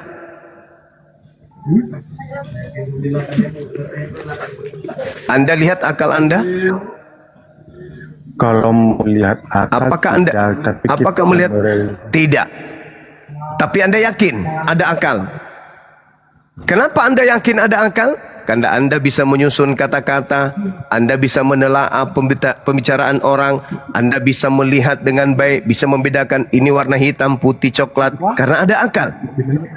Artinya, dengan melihat alam semesta ini, bukti bagi orang yang sehat akal bahwa Allah itu ada. Makanya Al-Quran mengatakan dalam Al-Quran surah Fussilat ayat 53, Allah subhanahu wa ta'ala menjelaskan apa? Bismillahirrahmanirrahim. Sanurihim ayatina fil afaqi wa fi anfusihim. Aku akan memperlihatkan kepada mereka tanda-tanda kebesaranku, keberadaanku, adanya aku di segenap penjuru alam semesta dan pada diri mereka sendiri. Jadi orang yang menggunakan akal dengan melihat hujan turun, dengan melihat kemudian adanya awan, langit, bumi, siang, malam, sudah melihat Allah itu ada. Pencipta langit itu ada. Dengan meraba dirinya, kenapa tulang rusukku ini tidak bertumbuh seperti rambut? Kenapa kemudian gigiku nggak bertumbuh seperti kuku? Kenapa kemudian mataku tidak bertumbuh seperti Kuku hidungku kenapa? Siapa yang menahan itu semua pertumbuhannya? Sementara bukan aku yang menahan pertumbuhannya. Siapa? Oh, itulah Tuhan kita. Maka dengan menyadari itu semua, maka orang beriman mengatakan apa? Asyhadu alla ilaha illallah. Aku bersaksi bahwa tidak ada Tuhan selain Allah. Aku tidak melihatnya, tapi aku merasakan kehadirannya. Sama seperti akal.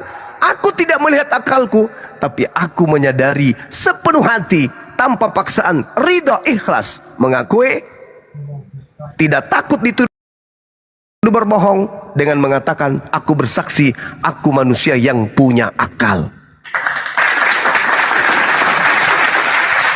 Tunjukkan akalmu, nggak bisa. Lalu bagaimana kau yakin? Ya karena lihat, aku bisa berpakaian dengan rapi, aku bisa pakai sepatu, aku bisa memilih makanan mana yang layak, mana tidak. Itu bukti bahwa aku punya akal. Berarti aku bersaksi meskipun aku tak lihat. Itulah Allah Subhanahu wa taala, sanurihim ayatina fil afaq wa fi anfusihim hatta yatabayyana lahum annahul haqq. Tapi kalau orang nggak percaya Tuhan, beda lagi saudara Elfran. Kalau orang yang tidak percaya Tuhan, kudu Tuhan itu turun. Entah itu menjadi sapi, entah itu menjadi manusia, entah itu menjadi pokok pohon, entah itu menjadi setan. Nah itu orang yang tidak ada imannya tuh. Karena dia harus melihat Tuhan dulu baru percaya. Aku harus melihat dulu Tuhan. Mana Tuhan? Oh itu lagi nete sama ibunya. Nah itu orang yang lemah akal, orang yang tidak percaya kepada penciptaan Tuhan. Dia tidak percaya kepada Allah yang telah menciptakan otaknya begitu sempurna untuk sampai kepada Allah. Padahal, saudara, terakhir, 30 detik. Pencipta langit dan bumi, siapapun hakikat tersebut, menitipkan dua cahaya, serpihan cahaya pada diri kita. Sebagai bukti bahwa dia ada. Apa itu? Akal kita, dan yang kedua adalah roh kita. Itu yang dititip. Sebagai bukti bahwa aku ada, aku teteskan serpihan cahayaku kepadamu wahai manusia. Aku kasih rohku dan aku kasih kemudian akal pengetahuanku kepadamu sedikit. Bukan kita yang menciptakan akal kita ini. Supaya kita bisa tahu, oh ini merah, ini hitam, ini coklat dan seterusnya. Dan perkembangannya, bukan kita yang bikin, bukan kita yang beli di toko. Begitu juga roh yang bisa berbicara, yang bisa merasakan, bisa sedih, bisa senang, bisa bahagia. Bukan kita yang beli di toko. Seketika Tuhan menyimpan di kita, tak masuk ke dalam diri kita. Kita bisa berbicara, bisa merasakan nikmatnya ikan, nikmatnya makanan, karena ada roh yang sebagai titisan serpihan cahaya keilahian. Itu pada diri kita. Jadi orang yang berakal justru akan percaya Islam ini benar-benar sempurna. Asyhadu alla ilaha illallah. Ini keyakinan yang tak bisa terukur. Benar-benar keyakinan yang sampai kepada makrifat. Percaya dengan sepenuh hati. Kalau Kristen enggak, nanti ada patungnya, nanti ada ininya, baru udah percaya. Oh ini Tuhan kita ya. Sampai-sampai ditanya sama anaknya, Mama, ini foto siapa yang di atasnya eyang? Itu foto Tuhan kita, nak. Nah, anaknya jadi blow on juga jadinya. Oh, ini Tuhan kita. Ganteng ya, Ma. Nah, besok begitu dia sudah kelas SD, kelas 2, ketemu lagi sama mamanya. Mama, Tuhan, foto Tuhan di rumahnya Martin kok beda, Ma. Dia kok rambutnya panjang, matanya sipit, putih. Ini kok krinyol. Mana yang benar, Ma? Sama-samanya itu. Nggak usah kau tanya. Diajarkan anaknya menjadi bodoh. Itulah yang Al-Quran katakan, ulaika hum syarrul bariyah. Oke bang. Seperti Jadi Bang Elfran, boleh sebentar Bang Elfran sebelum menanggapi. Teman-teman udah aman ya komalnya ya, teman-teman di bawah ya. Tolong diberikan masukan. Udah aman ya. Soalnya tadi ada yang bilang like. Udah aman ya. Aman ya. Oke Bang Efran, silakan Bang Efran.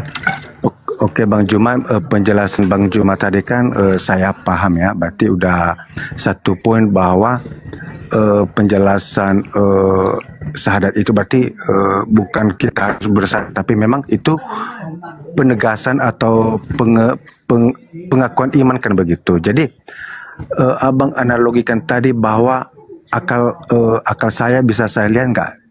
Tentu akal saya tidak bisa saya lihat, tapi kita bisa menyatakan akal kita itu dengan cara, contohnya kan kita bisa bekerja, kita bisa berbicara, kita bisa contohnya lah membuat apapun, menciptakan apalah gitu kan, berarti itu dari akal kita.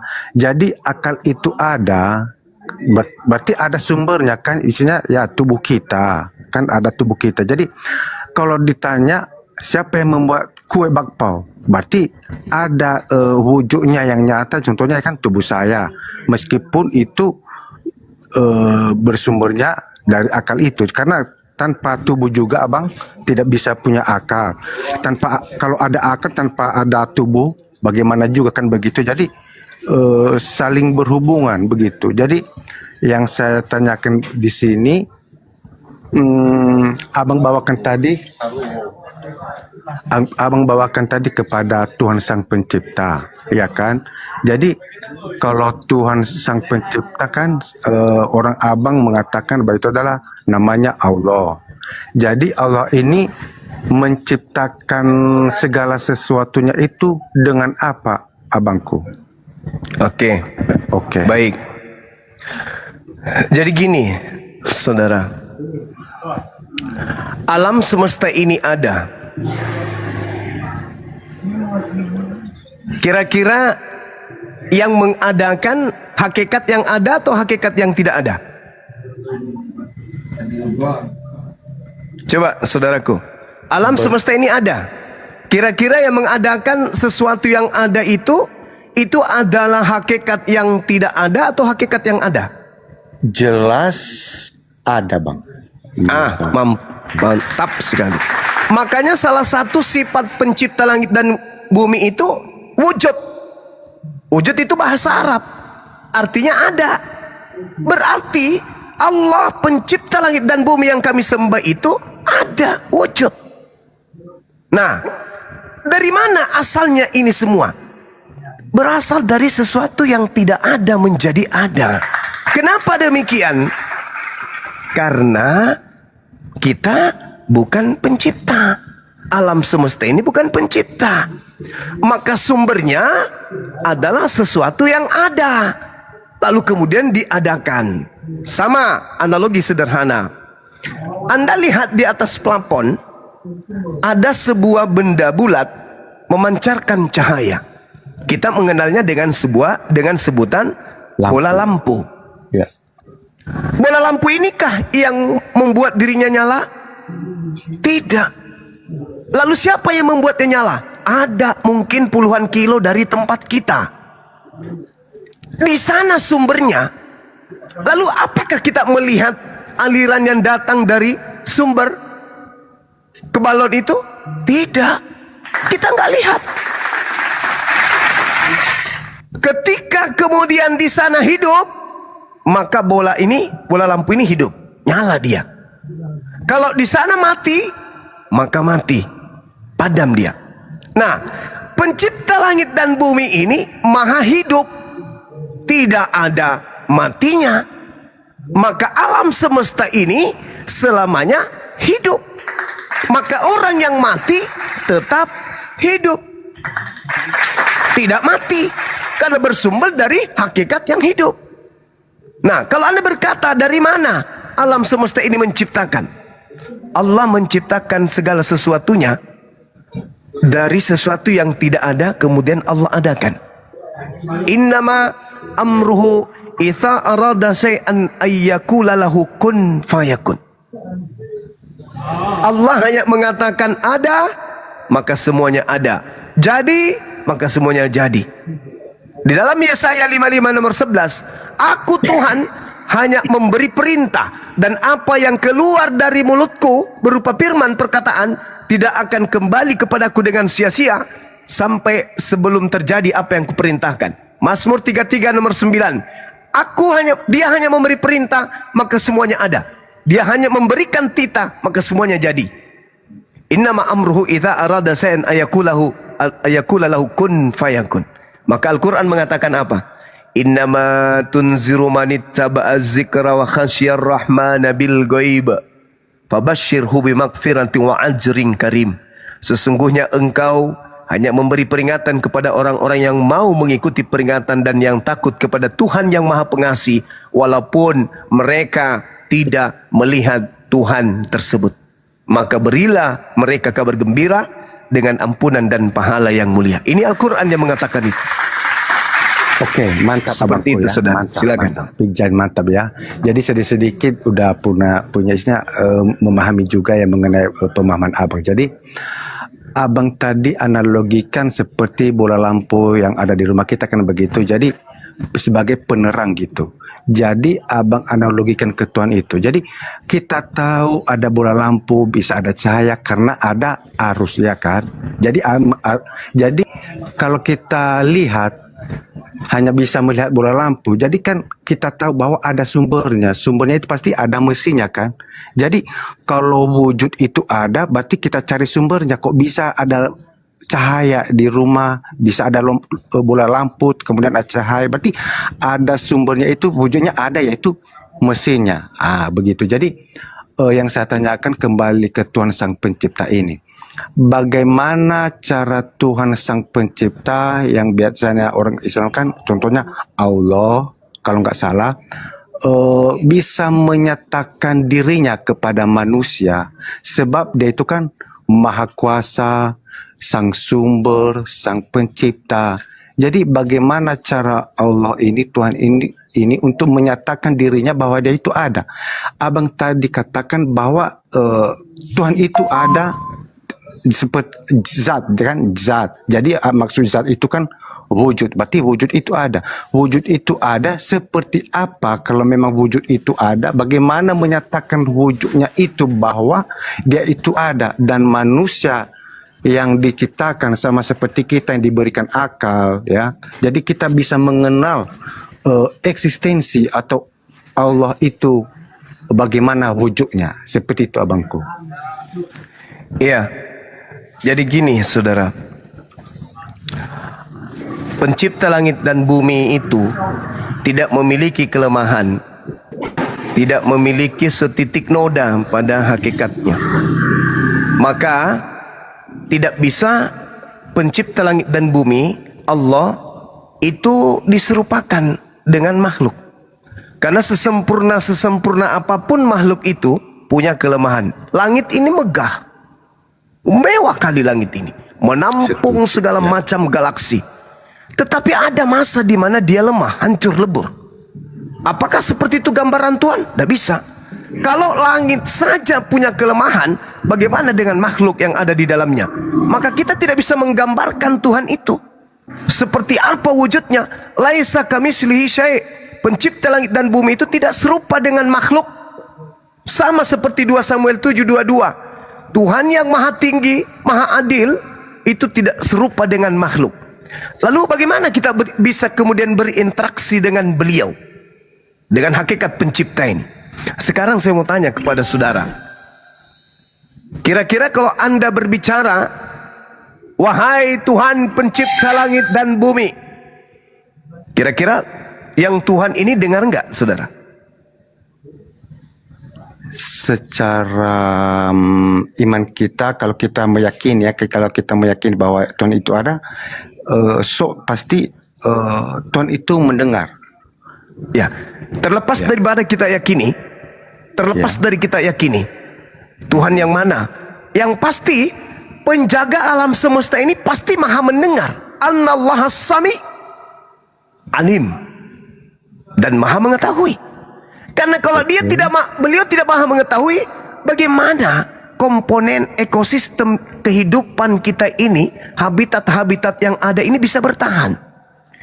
Penciptanya, penjaganya ternyata tidak maha mendengar, ternyata tidak maha mengetahui, maka hancur alam semesta ini. Alam semesta ini jangankan hancur, ada pun tidak. Kenapa? Karena tidak ada sang penjaganya. Makanya Al-Quran mengatakan apa? Walaqad khalaqnal insan wa na'lamu ma tuwaswisu bihi nafsuh wa nahnu aqrabu ilaihi min hablil warid. Dan sungguh aku telah menciptakan manusia dan aku mengetahui apapun yang dibisikkan oleh hatinya, dan aku lebih dekat kepadanya daripada urat lehernya sendiri. Aku Tuhan lebih dekat kepada manusia daripada manusia itu kepada dirinya sendiri. Bayangkan. Saya ulang. Aku Tuhan lebih dekat kepada manusia daripada manusia itu terhadap dirinya sendiri. Gila nggak tuh firman Tuhan sehebat itu? Sekarang kita uji kebenarannya. Tiap hari kita merasa gagah, ganteng, ngaca, senyum di depan kaca, nyisir, pakai ini, pakai itu. Wah, ganteng kita. Habis itu keluar rumah kita sombong terhadap orang-orang di sekeliling kita, merasa bangga diri kita atas pencapaian kita. Tapi untuk sekedar mengetahui 3 senti dari pangkal lidah kita, kita nggak tahu apa itu di dalam. Hanya untuk mengetahui isi telinga kita di dalamnya ada apa, kita nggak bisa. Hanya sekedar tahu bagaimana bentuk suara itu, kenapa bisa mulut bergerak dan mengeluarkan suara A, B, C, apa yang ada di dalam? Seperti apa bentukannya di dalam? Sekedar untuk merasakan ini manis, ini pahit, ini kecut, ini enak, ini tidak enak. Apa itu yang ada? Kok bisa kita bisa merasakan itu semua? Ini pedas, ini sedikit asin, ini manis. Loh, kok bisa kita bisa merasakan itu semua? Apa sih yang ada di lidah ini? Apa? Kok kita bisa tahu ini merah, ini biru, ini coklat, oh ini yang disebut lantai, ini apa ini yang memasang di dalam mata kita ini untuk kita tahu ini hitam, ini cuacanya nggak bagus, ini sekarang malam, ini apa ini? Siapa yang memasang ini? Bahkan untuk sekedar mengetahui saja apa yang ada kemudian di dalam rongga dada kita ini, kita nggak bisa. Maka Allah Tuhanku mengatakan, wa nahnu akrabu ilaihi min habalil warid. Aku sungguh lebih dekat kepada manusia itu sendiri daripada manusia itu sendiri terhadap dirinya. Gila. Jadi kalau hari ini masih ada orang yang menuhankan sesamanya manusia, itu namanya pongah, sombong, angkuh terhadap penciptanya. Apatah lagi sampai mengatakan Tuhannya turun ke bumi menjadi bayi, butuh ASI, butuh makan, butuh minum. Itu artinya orang ini kufur nikmat. Apatah lagi sampai dia mengatakan kemaksiatan yang dilakukan manusia ditebus dengan Tuhan nuzul ke bumi, mati dibunuh manusia. Itu adalah suatu kehancuran peradaban manusia. Kelemahan yang selemah-lemahnya yang dimiliki oleh makhluk ciptaan Tuhan. Artinya orang ini tidak menggunakan akal. Bagaimana mungkin? Sedangkan untuk merasai saja kita butuh bantuan Allah. Untuk merasakan ini hitam, ini coklat, ini putih, kita butuh Allah, kita butuh Tuhan. Kok Tuhan justru turun jadi bayi, Cahayu? Oke, mantap. Maka ya silakan saudara. Jadi apa tadi ya? Lupa aku. Bentar bang. Maka ketika ditanya, wahai umat Islam, naam. Jadi apa menurut masalahnya? logika Ya, kita saudara. bang, sesuatu yang nggak pernah ada bisa kita yakini ada nggak? Yang nggak pernah, misalnya kita bisa mengatakan bahwa oh itu ada, sementara seperti apa dia nggak ada gitu. Nggak Akal lah itu. Roh, ada nggak yang mau menyangkal roh itu nggak ada? Ingat Bung, usia kita sekarang, kalau saya sudah 40-an. Sudah 40 tahun saya hidup dengan roh.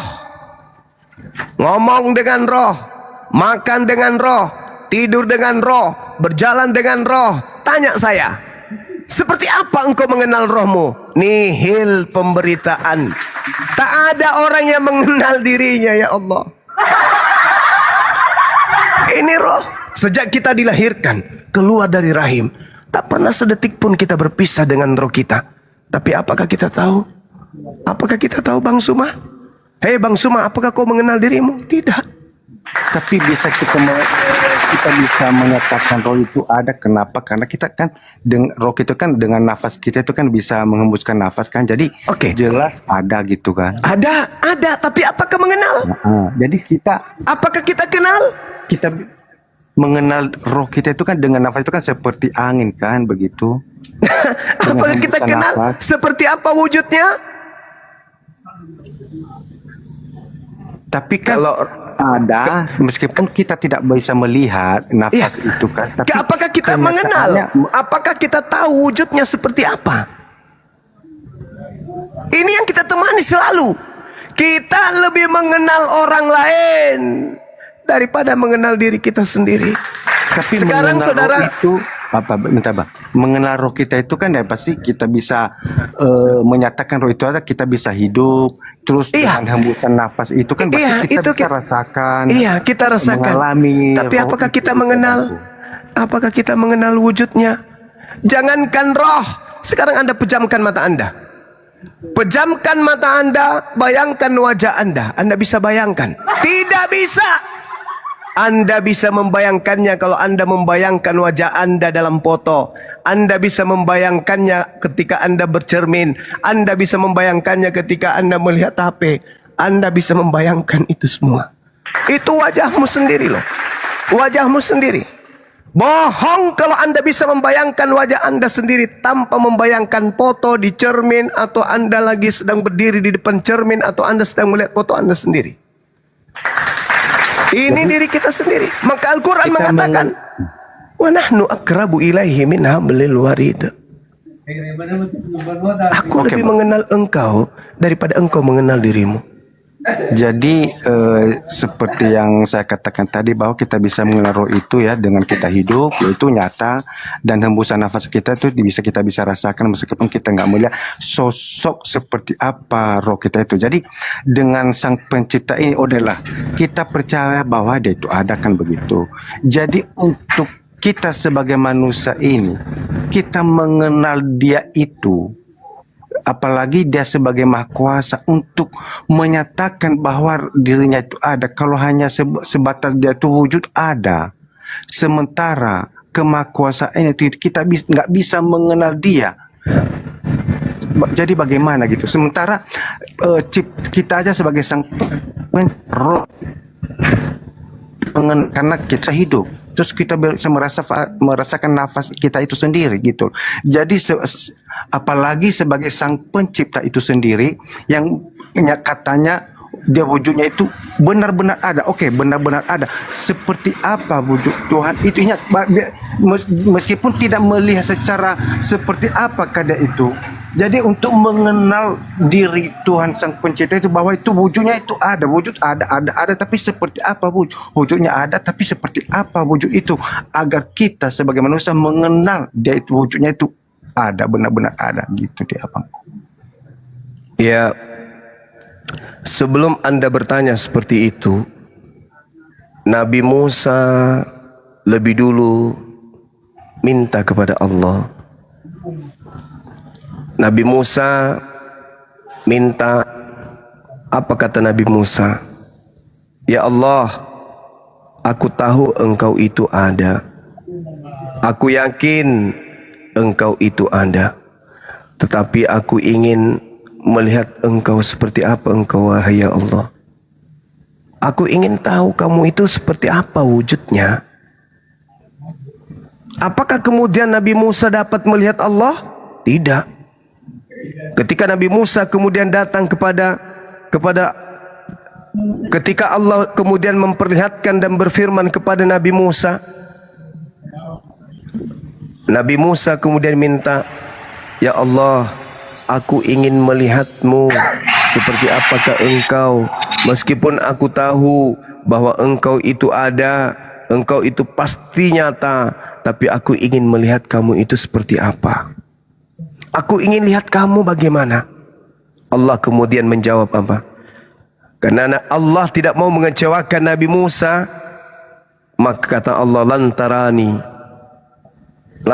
kata Allah, kamu tidak akan mampu melihat aku wahai Nabi Musa. Tapi karena Allah tidak mau mengecewakan Nabi Musa, setelah kemudian terkagum-kagum Nabi Musa ini selama di Gunung Tursina atau Gunung Sinai, melihat air yang mengalir di lereng-lereng yang indah, melihat bebatuan yang ada di sana, bergantinya siang dan malam, burung-burung yang berterbangan.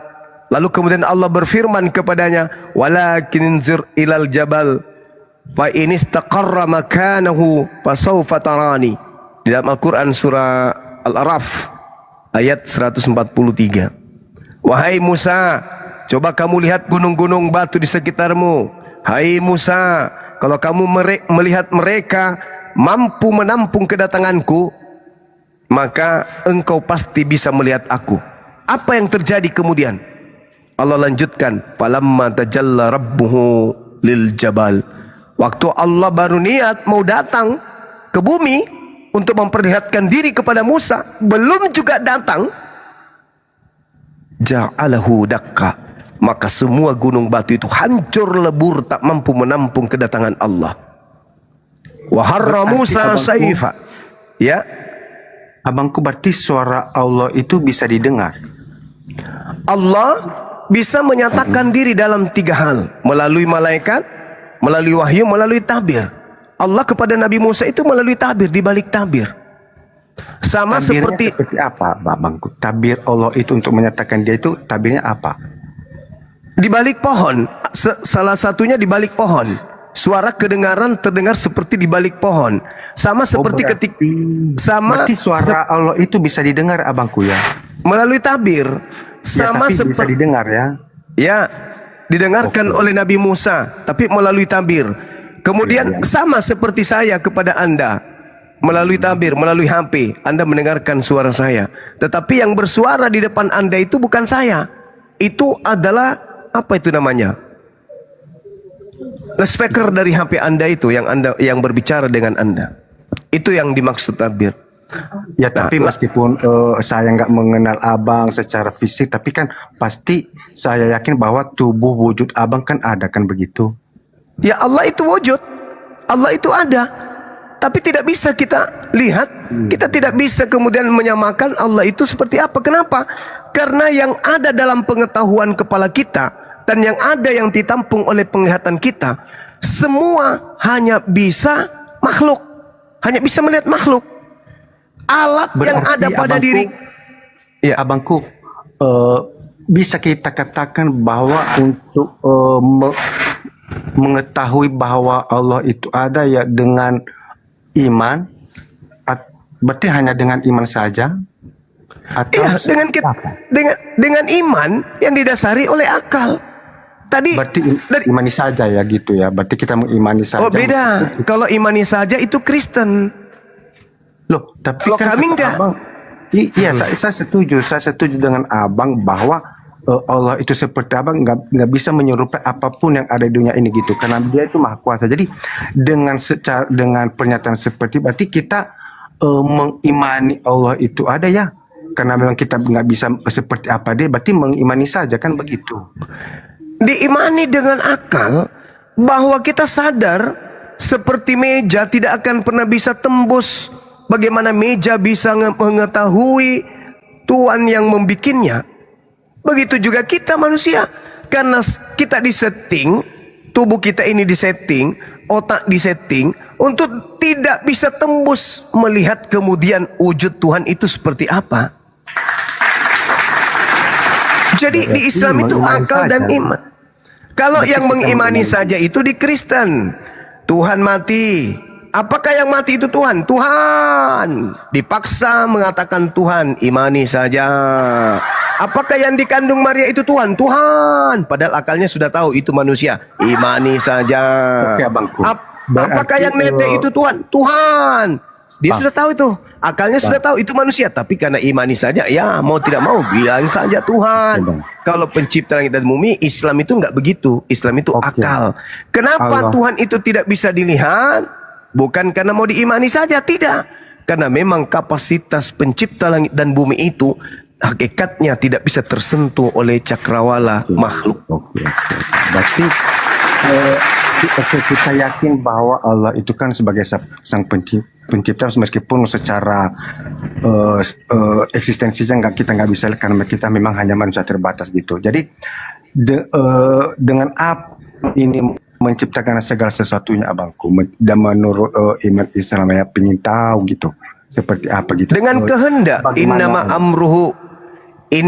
amruhu idza arada syai'an ayakula lahu kun fayakun. Hanya dengan berkehendak. Saya berkehendak menciptakan matahari, jadi. Saya berkehendak menciptakan bumi, berkehendak, jadi. Saya ingin membuat seorang perawan bernama Maria melahirkan manusia tanpa ayah, jadi. Jadi Makanya saya baca Yesus, Bang, ada kalam, ada apa itu Kalimah. Oke. Ya. Kalimatul kalau ya. Jadi kalam itu apa artinya kalimatullah? Apa artinya juga Bang? Ya. Ya, jadi kalam itu sifat yang melekat pada Tuhan. Kalimah makhluk yang terlontar keluar dari pencipta, dari sifat kalam. Kalimat Sama itu bisa dikatakan perkataan Allah ya, perkataan. Ya, perkataan Allah. Berarti kalau kalam sifat. Ya, sifat Allah itu berarti sifat Allah ini melekat pada diri bersama Tuhan Allah. Allah itu ya. Ya. Berarti sifatnya ini kekal dong bersama dengan Allah, karena memang kekal. Allah menciptakan bumi ataupun segala sesuatu kan dengan kalamnya, kan dengan kalamnya terus dia mengeluarkan perkataan, jadilah kun fayakun, kan yang saya baca kun fayakun. Sedikit abang kayaknya saya juga belajar gitu, jadi pingin tahu. Jadi dengan mengeluarkan perkataan, kalimat itu kan kun fayakun, jadilah begitu. Jadi sifat kalam Allah ini kekal bersama dengan Allah ini. Apakah bisa dikatakan abangku kalam ini Allah atau Allah itu pun kalam? Jadi gini, Allah itu ahad bersama dengan sifatnya, kekal. Ahad itu tunggal Bang ya. Ahad itu tunggal. Iya. Oke. Betul. Dan pada hakikat Allah melekat sifat. Sifat kemahaan, maha berkalam, maha perkasa, maha kuasa, kekal bersama dengan Allah. Sifatnya. Berarti kalam ini kekal juga bersama dengan Allah ya. Karena memang kalau nggak kekal sifatnya itu nggak bisa juga menciptakan abangku ya kan.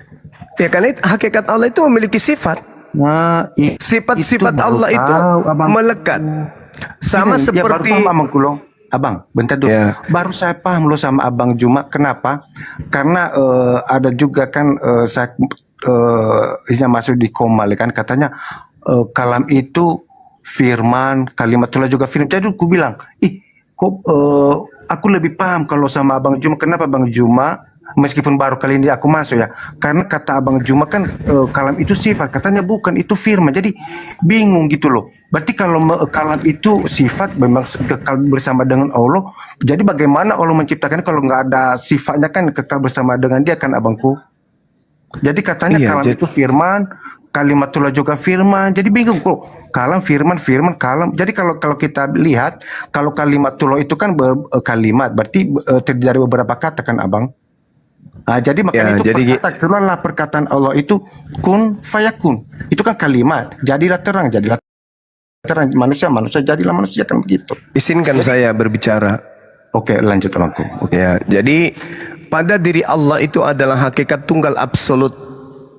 Pada hakikat Allah yang ahad ini itu memiliki sifat yang bersama dengan Allah. Bukan pribadi yang berbeda, tapi adalah hakikat tunggal yang absolut, tidak berbilang, tidak berbagi.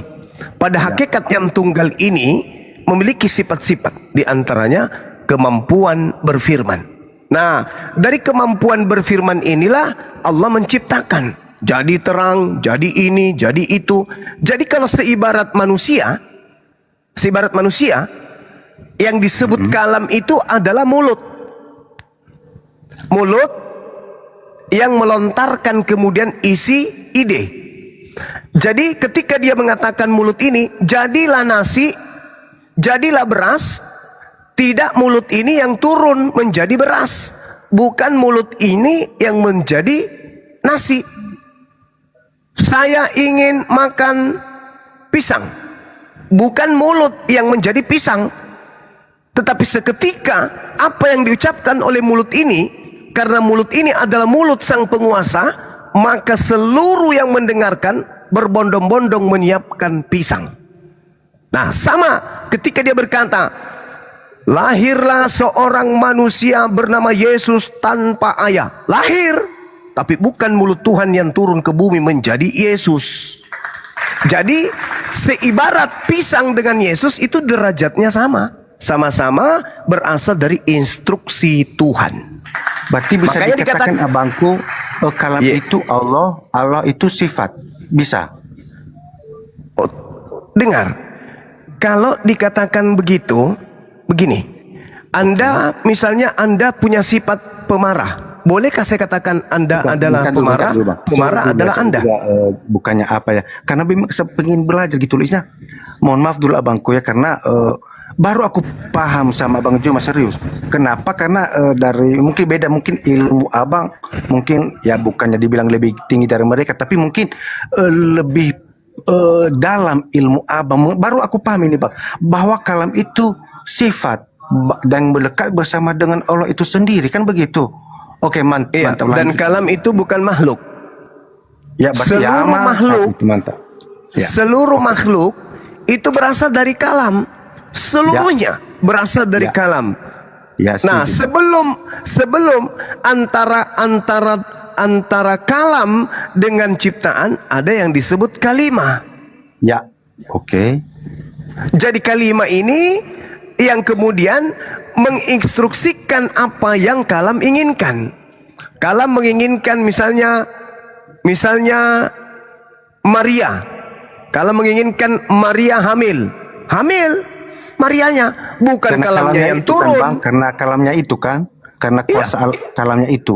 Kalamnya kalamnya ini bunyi, kalamnya ini berbunyi, aku ingin Maria hamil. Hamil Maria, maka isi perutnya itu adalah hasil dari kalam yang berkata, jadilah hamil. Melalui berarti kalam ini berbicara, ibaratnya kalam ini keluar melalui kalimatullah itu tadi kan, kalimat itu kan, makanya keluar perkataan oleh itu sendiri. Izin saya potong, maaf, ini sangat krusial ya. Pak Elpran jangan menggiring opini, dengarkan dulu baru nanti dibantah. Silakan Gurunda, maaf. Silakan. Ya, jadi gini saudara, kalau misalnya gini, saya jadikan contoh misalnya, Anda berkata, dengan mulut Anda mengatakan, saya ingin makan pisang. Pertanyaannya, apakah Anda yang jadi pisang? Tidak. Begitulah Yesus. Saya ingin Maria hamil. Lahirlah anaknya. Jadi tidak ada hubungannya hakikat Allah dengan Yesus. Seibarat Anda dengan pisang. Berarti abang katakan tadi, berarti Allah kekal, jadi bersama-sama dengan kalamnya kekal juga. Ya. Apakah ada dua yang kekal? Satu. Tapi katanya bersama-sama, kalam kekal, Allah juga kekal. Berarti ada dua yang kekal, karena kalam ini bersama-sama dengan Allah kekal gitu. Sekarang saya tanya sama Anda, gula dengan manis itu satu atau dua? Gula dengan rasa manis itu satu atau dua? Kalau sumber manis itu dari gula, satu atau dua gula dengan rasa manisnya? Satu gula dengan, tapi kan ada manis itu karena gula kan? Berarti sama-sama. Ya itulah, nggak bisa dipisahkan itu. Berarti ada dua. Bagaimana Anda manis, bisa mengatakan gula. di situ dua? Bagaimana bisa Anda mengatakan itu dua? Abang bilang kan apa bedanya gula dengan manis kan begitu. Jadi Apa bedanya? gula itu nama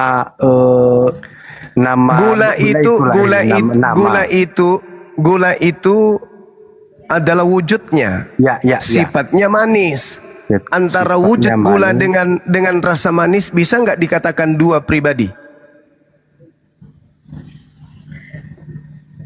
Nggak bisa, Paman. Kalau bisa dikatakan satu pribadi tapi dua yang kekal itu bersama-sama, Abang. Ya Nggak kenapa? bisa begitu. Karena iya loh Bang, satu pribadi ya oke. Kan manis Gula, kan, bisa dipisahkan. sifat gula itu manis. Ya. Manis itu bukan pribadi yang berbeda dengan gula. Ya tapi kan sama-sama kan, tapi dua yang tidak Sekarang terpisahkan begini, di gula nggak itu. usah terlalu berat kayaknya kalau itu. Sekarang begini, sifat Anda menurut keluarga Anda, apakah Anda itu pemurah, atau Anda itu ringan tangan, atau Anda itu pemalas, atau Anda itu pengrajin, atau Anda itu pemarah? Sifat yang cenderung pada diri Anda itu apa?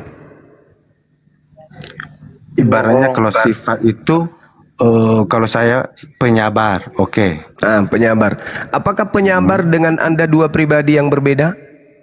Satu pribadi tapi Satu dua hakikat. yang ya Dua apa? satu ya, tapi ada dua hal dalam diri saya ini. Saya sabar dengan bersatu dengan tubuh saya, Abang.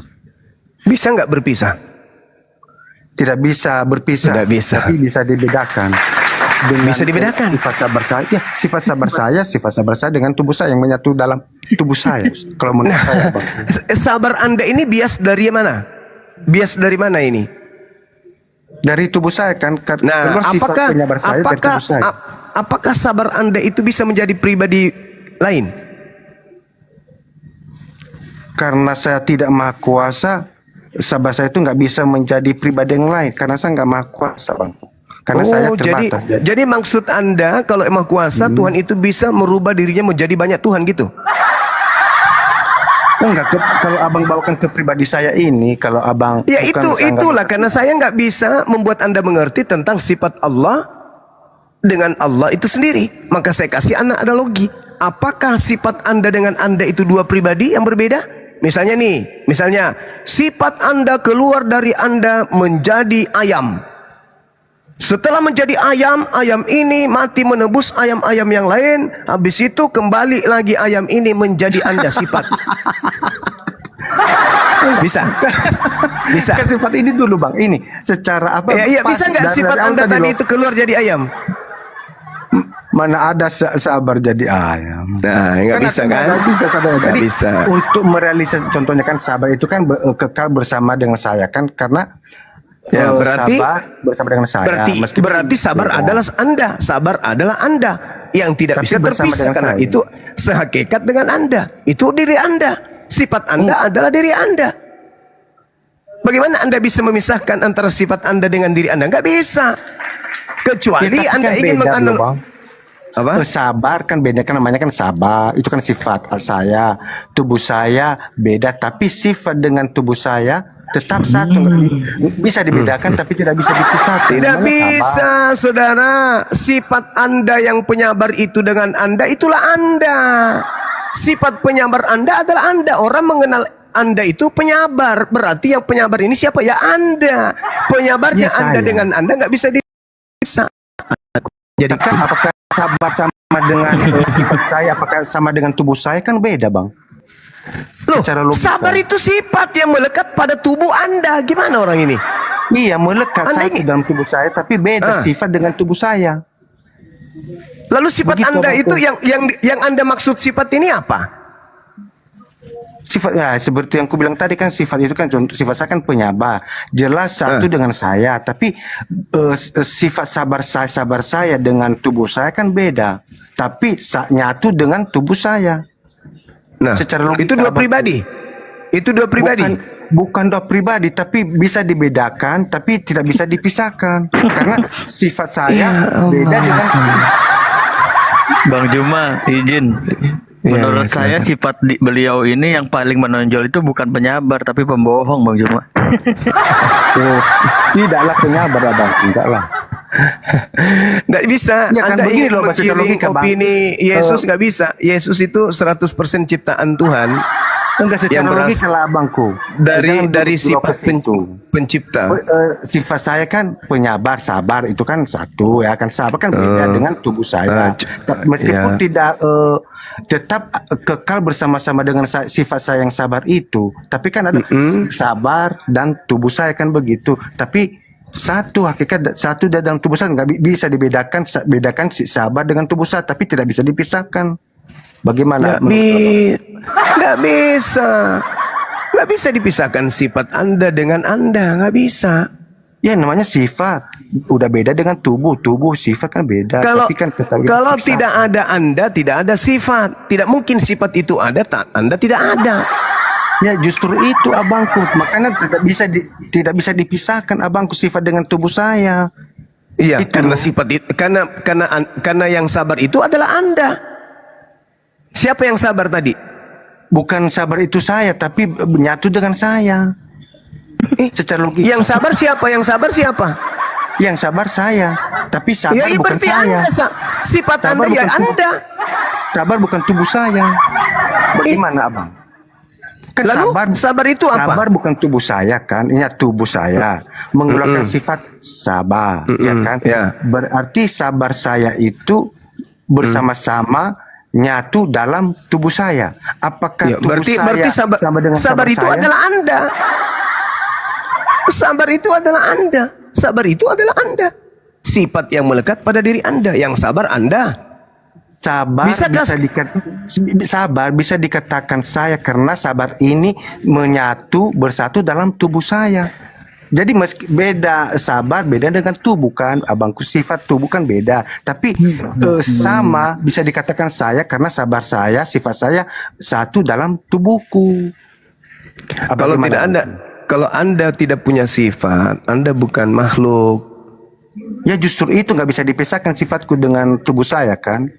Iya, karena sifat itu adalah Anda sendiri. Saya sendiri, ya benar bang. Sifat itu Bisa tidak sifat Anda jadi pribadi yang lain? Tidak bisa. Tidak bisa. Karena sabar Berarti itu, karena berarti sabar sifat. itu, Berarti iya, sifat. Berarti sifat. Saya setuju bang. Saya setuju bang. Berarti kalam tidak bisa menjadi Yesus. Gitu Karena bang. sifat saya adalah abang bilang tadi sifat itu kan saya. Ya, Oke, karena benar, kalam pas. itu, karena Ya, kalam sifat itu tidak bisa berpisah dengan Allah. Iya, Jadi siapa yang berpisah dengan Allah? Ya makhluk. Nah Yesus berpisah dengan Allah, berarti Yesus makhluk, ciptaan Allah itu Yesus. Gitu bang. Berarti kalau kita bawakan ke Allah tadi, berarti kalam dengan Allah, berarti dua yang kekal gitu loh. Berarti ada kekal, Allah pun kekal, sifatnya pun kekal. Bagaimana? Udahlah bang. Kalau mau gila-gila aja sendiri. Saya cukup sabar menuntun Anda, tapi Anda menggiring opini harus ada pribadi 2, 3. Kenapa nggak 100 aja sekalian bang? Betul. Enggak begitu bang. Oke lah. Mungkin saat ini mungkin pemahaman saya yang kurang atau tidak. Saya sebenarnya Bang Efran, untuk belajar itu kan gak hanya apalagi Bang baru Efran, kali Bang ini Efran. kan, nggak baru kali ini kan kita. Bang Efran izin, Bang Efran. Bang Efran izin. Enggak, sebentar doang. Izin bang. Sebentar doang. Paham saya. Sebentar doang, Bang Efran. Iya abang. Bang Efran sebentar doang. Iya. Sebentar doang. Bang Efran izin, kalau ada satu kelereng kemudian dilemparkan ke bawah, kelereng itu kan berbunyi, Bang Efran. Bunyinya dari mana, Bang Efran? Dari kelereng itu atau dari yang lain? Dari kelereng itu. Dari kelereng itu. Apakah sendiri. bunyi dan kelereng itu dua, Bang Efran? Bunyi dengan kelereng tetap satu dari kelereng itu. Satu Tapi kan, cuman bunyinya- kelereng itu kan. Ya udah, berarti Ya. itulah Tapi dari situlah sumber bunyi itu, Bang beda Efran. dengan kelereng bang. Tapi bunyi Masih itu bukan bunyi beda kelereng dengan itu sendiri kelereng. abangku. Ya udah. Iya, Ya bunyi udah. itu ada. Udah parah ya ini. kan? Saya mau tanya bang. Mungkin pelan-pelan, Tubuh mungkin Anda, pelan-pelan lah ya. tubuh Anda dengan suara Anda Sama nggak? Kalau suara saya dengan tubuh saya nyatu dengan tubuh saya, abangku. Ya. Bisa nggak dipisah? Tidak bisa dipisahkan suara dengan tubuh saya, karena tanpa tubuh saya suara pun nggak ada, tanpa suara pun saya nggak bisa berbuat apa-apa, nggak bisa berbicara. Jadi satu, nggak bisa dipisahkan, abangku. Coba Anda buktikan. Coba Anda bilang anjing, coba. Dibilang pisang. Anjing aja dulu.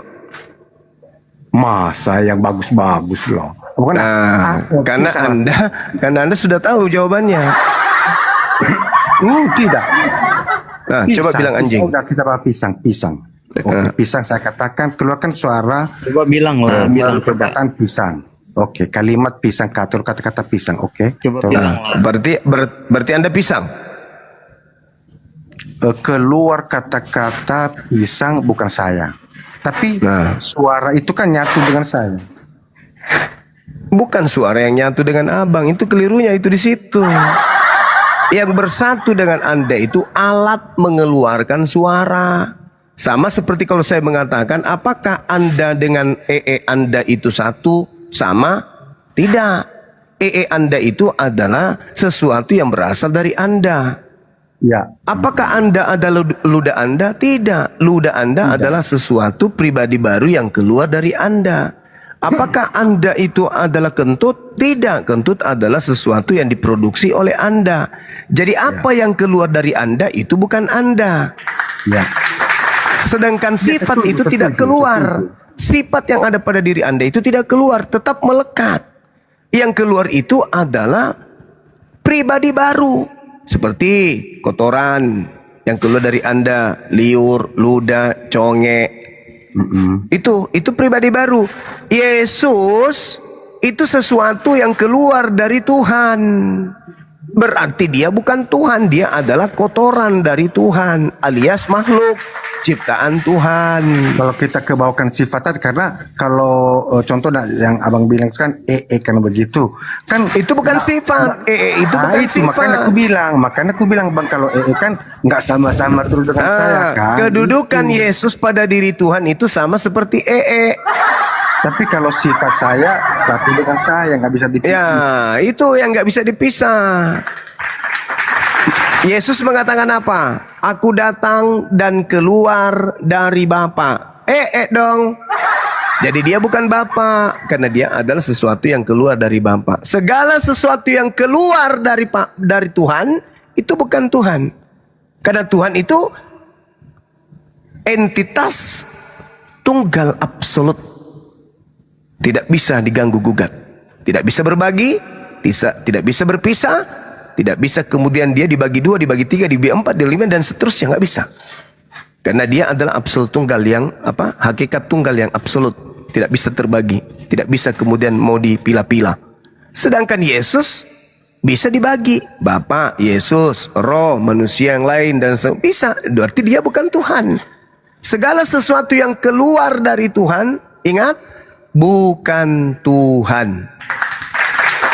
Alam semesta ini semuanya keluar dari Tuhan.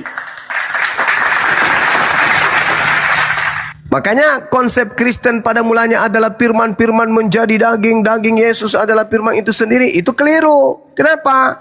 Karena digugurkan oleh Yesus di Matius 4 nomor 4. Yesus kemudian menggugurkan, manusia hidup dari setiap firman yang keluar dari mulut Tuhan. Jadi kita ini pada mulanya adalah firman yang keluar dari mulut Tuhan. Kata siapa? Kata Yesus, gugur. Begitu saudara-saudaraku. Iya, Gurunda. Bang Elpra, silahkan istirahat dulu ya. Ganti penjual cilo ada di atas. Kamu ngapain? Bang Ben, silakan. Dia ini Yahudi dicangkok. Apa lagi Dinda? Yahudi dicangkok, anak Abraham katanya dia. Tapi cangkokan. Parah. Kayu, kenapa? Kenapa? Lawannya Bunda Rahma ini, Bunda Rahma. Ada opung tak datang. Abang Tadi itu tadi tobat itu Gurunda, kukira ndak berani minai. Ada otak dia. Enggak, dia menuju hidayah. Bunda, dia menuju hidayah. Amin. Tinggal hatinya Insya Allah ini. kalau- Tinggal hatinya sedikit. Insya Allah kalau dia gunakan akalnya, insya Allah dapat hidayah. Dia sudah mengena, dia tutupi dengan caranya, dengan gaya seperti itu. Selama dia tidak emosi, ngeyel, insya Allah dapat hidayah. Apalagi kalau sering ikut-ikut mendengarkan begitu. Kecuali yang ngeyel kayak Raja Debat, kayak siapa, Bom, RK, Edis, itu sulit dapat hidayah. Kenapa? Karena malu, sudah malu. Iblisnya sudah jadi, tubuhnya sudah menjadi sarang setan. Jadi susah untuk dapat hidayah. Kalau mereka-mereka ini masih jemaat-jemaat mingguan kayak begini, sekali setahun, insya Allah masih bisa. Insya Allah, amin. Begitu. Mana dia? Betul. Tadi Pak Elfran itu udah udah menggarisi pemikirannya dengan Yohanes 1 nomor 1 sih. Jadi nggak mau keluar dari situ. Aturan dia keluar dulu dari situ, baru pertimbangkan kembali Yohanes 1 ayat 1-nya. Wow. Betul. Barakallah fik. Arfandi. Kelereng aja jadi ada 2 Bang, cuma gara-gara dia tadi. Padahal 1.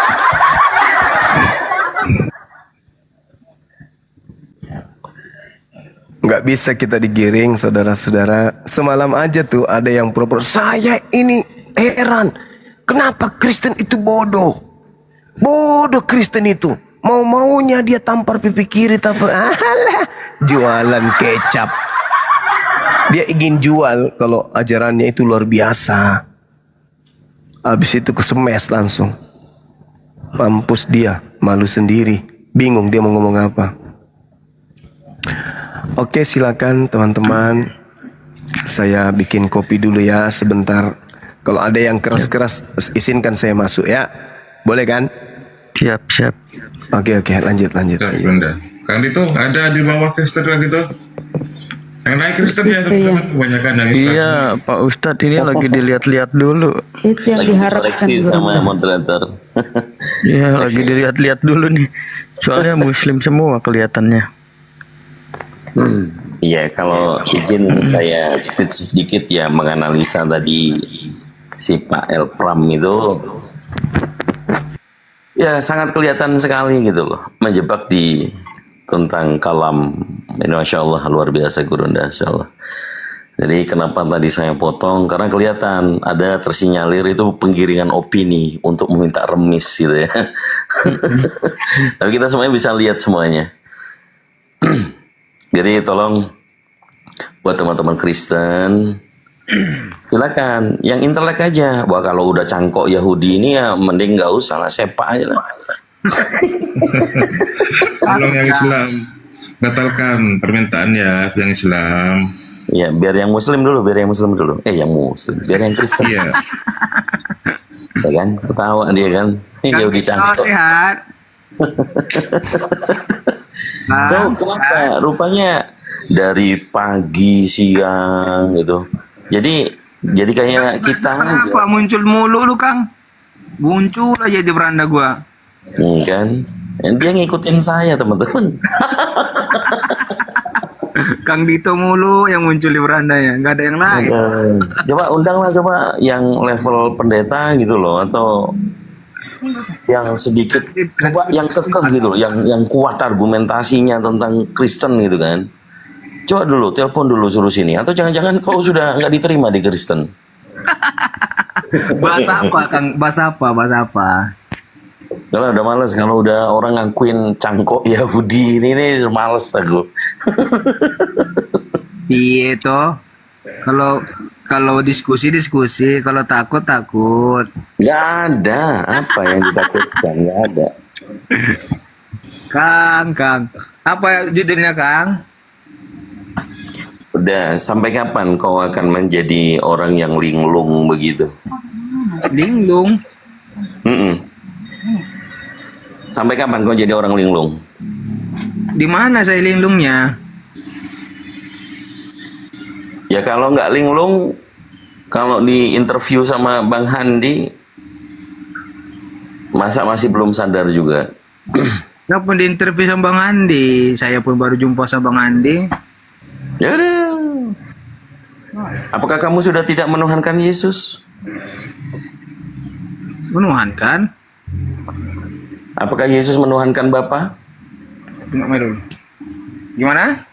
Apakah Yesus menuhankan Bapa? Apakah Yesus menuhankan Bapa? Apakah Yesus menuhankan Bapa itu Allah? Iya. Jadi Yesus Tuhanmu punya Tuhan. Yesus Tuhan punya Tuhan. Ya dia juga gitu loh. Coba teman-teman perhatikan Hah? bagaimana lemahnya orang yang tidak berakal ini. Kamu masih menuhankan Yesus? Makanya kan gitu. Kalau nggak paham Yesus Alkitab, menuhankan Bapa? jangan bahas Iya. Alkitab. Kamu nggak paham, tapi bahas Alkitab dijelaskan kamu nggak terima. Aduh, kau minta penjelasan apa lagi dari Bible-mu? Ya kamu bilang itu tadi. Kan sudah jelas nih, Yesus menuhankan Bapaknya. Iya, Bapa Tuhan. Ya saya tanya, menurut kamu Yesus itu siapa? Yesus itu utusan sesuai dengan perkataan Yesus sendiri. Hanya utusan. Bahkan dia mengajarkan Iya. tauhid. Dari situ aja kamu nggak paham masalah Alkitab. Makanya saya bilang wajar kamu nggak paham, wajar. Kamu ngomong gitu wajar. Syukron TV. Syukron. Gini Ben, kalau aku kasih tahu samamu bahwa Yesus itu mengajarkan satu Tuhan ya. Matius 6 nomor 24 dan Lukas 16 nomor 13. Itu perkataan Yesus sendiri. Tentang dua Tuhan atau dua Tuhan enggak ya. Jadi memang Bani Salemba itu kan membuat kalian kacau. Ya nggak apa-apa, jelaskan karang-karangannya, nggak apa-apa. Ini Bang Manise Muslim, Maki. Ya, Assalamualaikum Bang Manise. Iya, waalaikumsalam Bang. Ya, ada yang mau disampaikan, Aki? Ya, saya mau nyimak aja Bang. Iya, di bawah aja. Oh iya. Biar ada sobat Kristen Dari ya. tadi masalah jam minta terus ya. Iya, makanya sempat saya reject. Supaya ini Bang Ben ini adalah pendampingnya atau dia mau debat sendiri sama Oten gitu kan. Itu Valen di bawah, Muslim apa Kristen kan itu? Coba? Valen itu. Di permintaan, di multi. Oh, Valen Kristen, Katolik. Iya, naik kan. Selamat malam Valen. Kok diam aja nyimak Ben? Walaupun sudah jadi Yahudi rohani, diam aja dulu. Gimana? Belakang ini nggak pandai. Ya, selamat malam Valen. Malam Bang. Ya, Assalamualaikum. Sorry Bang, aku salah typing salah pencet tadi. Muslim Bang. Oh, Muslim. Iya. Oh, Masya Allah. Aman ya. Sorry Soalnya tadi salah nama pencet. Valen ini nama-nama Flores. Iya, bukan. Dari Oh, Kaltim. betul Bang. ya. Masya Allah. Muslim, alhamdulillah. Dari Ya, Kaltim, Bang. dibawa dulu Aki, ya siap. Ahwan ya. Aman Bang, makasih Bang. Iya, jadi kalau yang masih bingung dengan jawaban tadi ya, kita dengarkan jawaban Bang Ben. Tuhannya dia masih menuhankan Yesus. Apakah Yesus mempunyai Tuhan Bapaknya? Bapaknya adalah Tuhannya? Iya. Coba. Intelek apa yang dimiliki seorang Kristen? Kalau yang dia tuhankan ternyata dia punya Tuhan. Astagfirullahaladzim. Ya, Inyong, selamat malam. Selamat malam. Ya, dari sekte mana, Inyong? Saya Islam Bang. Oh, Islam. Oke, siap. Nyandu aja, nyandu sama Bang Juma. Oh ya, siap. Oke. Ya, beliau lagi istirahat dulu. Ngopi Masako. Ya, teman-teman silakan ya Kristen. Yang Kristen silakan naik.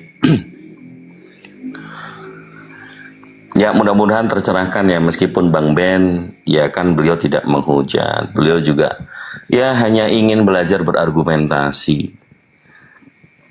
Ya, tambah sedikit ya. Kan Ya, gitu. silakan, Bunda. Kalau kita lihat di Matius kan, Matius 11:25, kata Yesus, aku bersyukur kepadamu Bapa, Tuhan langit dan bumi. Bapak ini kan Allah itu di Bibelnya, atau mereka plesetkan Allah. Aku bersyukur kepadamu Allah, Tuhan langit dan bumi.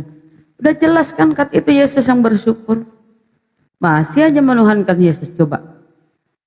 Saking kuatnya doktrin dogma di kepala mereka tuh. Akal sehat hilang. Terkalahkan dogma doktrin. Inilah mereka. Pandai kali memutar lidah ya kalau kita nyimak. Wih. Jadi kalau ada netizen kita yang pemahamannya belum mumpuni, terus naik di Kumal Kristen, ya bisa digoreng. Bisa diinikan oleh mereka. Dan mereka pandai memutar-mutar gitu loh. Yesus pun di dalam Matius berkata, kamu menyembah apa yang tidak kamu kenal. Kami menyembah apa yang kami kenal. Yesus menyembah. Apalagi kurangnya ya coba. Yesus dalam Bibel utusan Rasul Nabi. Nah, apa Bang Han? Silakan. Baru bangun. Lapar. Kalau udah baru bangun, lapar sudah. Masalah ini Bang Rizal, Aki, sama Sotari, roomnya katanya error tuh.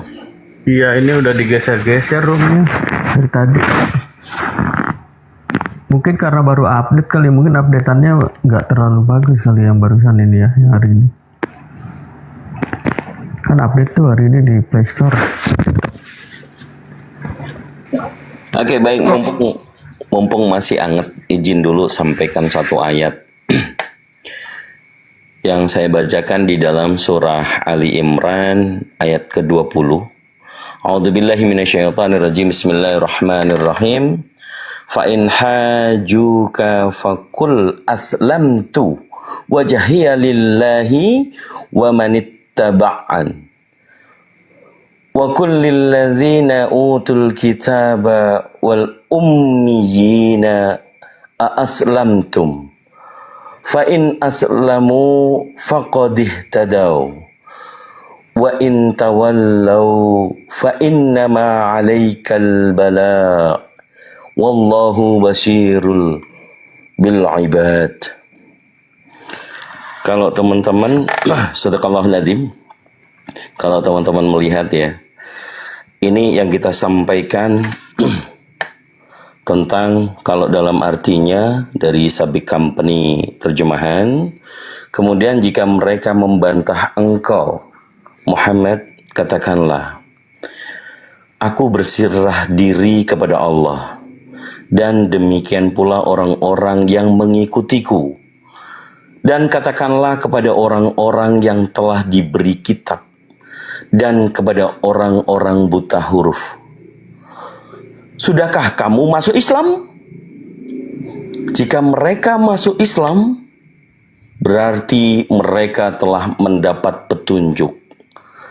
Tetapi jika mereka berpaling, maka kewajibanmu hanyalah menyampaikan, dan Allah Subhanahu wa ta'ala maha melihat hamba-hambanya. Maha benar Allah dengan segala firman-Nya.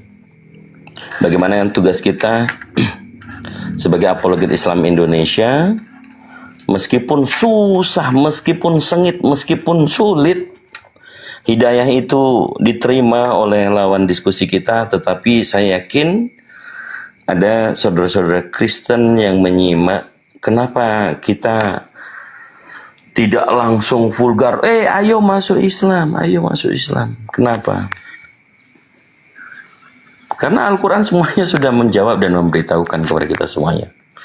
Maha benar Allah dengan segala firman-Nya. Jadi Al-Quran Al-Karim yang saya kutip di dalam surah Ali Imran ayat yang ke-20 tadi, buat teman-teman Kristen yang lagi belajar memulai dari terjemahan, kemudian kurang paham, ada 350 tafsir. Silakan. Setelah masuk Islam secara kafah, ingat perintah Al-Quran yaitu Iqra. Iqra, bismillahirrahmanirrahim. Iqra bismi rabbikal ladzi khalaq. Khalaqal insana min 'alaq. Iqra wa rabbukal akram. Shadaqallahul adzim. Jadi perintah membaca Al-Quran yang disampaikan oleh Guru Dajaga tadi ada pastinya di awal tadi kita simak ada ayat suci Al-Quran yang dibacakan. Ini menjadi maghfirah buat kita semuanya, menjadi hikmah. Baik yang membaca maupun yang mendengarkan adalah suatu amalan ibadah yang insya Allah akan sebagai catatan amal baik kita yang nanti akan kita tuai pada saat di yaumul hisab. Insya Allah kita semuanya mudah-mudahan ke surganya, ke jannahnya Allah tanpa hisab. Amin, amin ya rabbal alamin. Tinggal kita nantikan buat teman-teman Kristen, kalau mau bertanya, tidak mau diskusi karena mengetahui bahwa ternyata Bible memang sejatinya adalah redaksi atau catatan yang lebih vulgar tertulis di dalam kitab Lukas. Beliau menyampaikan kepada utusannya atau penguasanya yang disebut Theophilus, kemudian melakukan penyelidikan dan memutuskan. Memutuskan di sini adalah secara pribadi Lukas sebagai manusia, memutuskan untuk membukukannya. Namun manusia-manusia zaman sekarang menganggap bahwa penyelidikan dan keputusan membukukan oleh Lukas dianggap sebagai firman Tuhan. Jadi buat manusia-manusia, saudara-saudara yang berpikir kalau mau membandingkan dengan Al-Quranul Karim, maka Al-Quran ini tidak ada pembedanya, tidak ada pembandingnya, insya Allah. Karena Al-Quran benar-benar kita fahami adalah wahyu dari Allah, firman dari Allah yang diserukan kepada seluruh manusia, seluruh makhluk, seluruh alam semesta ini melalui manusia yang mulia, baginda Rasulullah Sallallahu Alaihi Wasallam sebagai khafatan linnas, ditujukan kepada seluruh umat manusia, termasuk teman-teman kita yang Kristen, yang Buddha, yang Hindu. Tetapi dari golongan mereka memang mereject, menolak. Seperti halnya yang dikatakan di dalam tadi, surah Ali Imran ayat 20. Wallahu ta'ala mubissawab. Mungkin silakan Bang Handi, lagi makan kali ya. Silakan. Kalau ada Kristen langsung dinaikkan aja, akhir Rizal.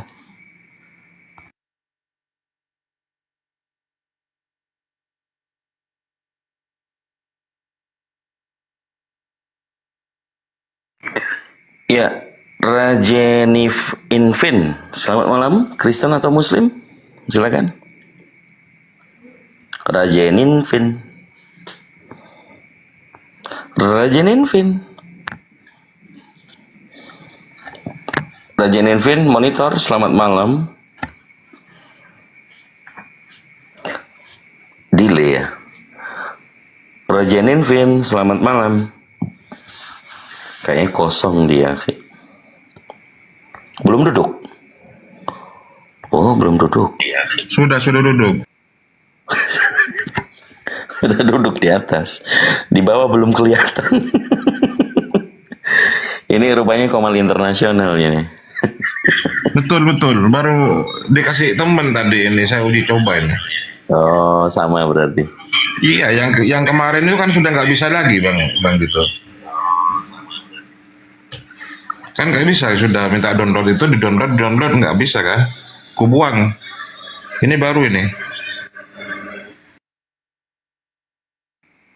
Iya.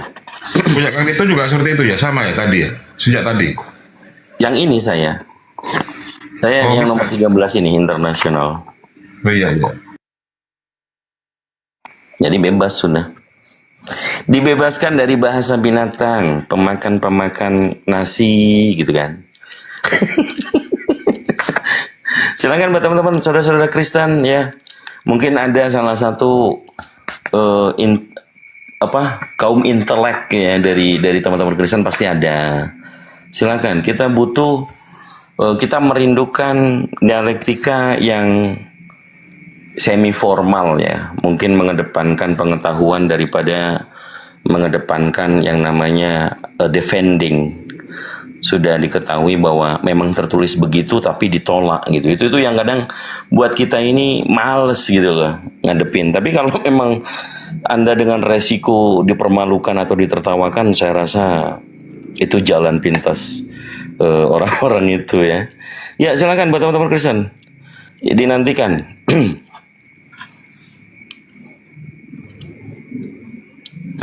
Silakan. Agak susah ini, udah mulai berat ini. Sudah berat. Teman-teman Kristen ini kalau udah tadi pembicaraan, nggak bisa digiring ternyata ya umat-umat Islam. Kalau udah kayak gitu mau gimana lagi? Cuman Edis yang bisa giring, tapi ya digiring oleh orang yang education backgroundnya aja nggak jelas, ya gimana mau ini. Oke, Syam, selamat malam. Malam. Ya, Kristen atau Muslim? Muslim, Bang. Ya, mungkin ada yang mau disampaikan, silakan. Oh, menyimak aja sih, Bang. Dari tadi minta naik ditolak, tak naik lagi. Teman-teman Muslim yang naik itu Kristen dua sholat ini ya. Budar nih, ayo naik. Budar nih kalau mau naik.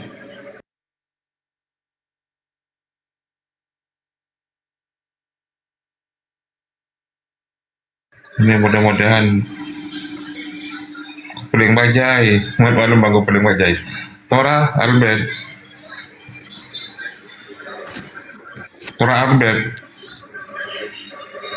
Tora Albert, selamat malam Tora.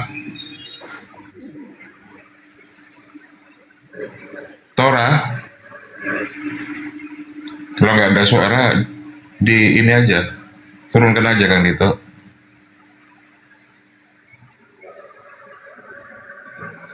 Iya. Gimana nih? Tuhan John, makasih ya Bang.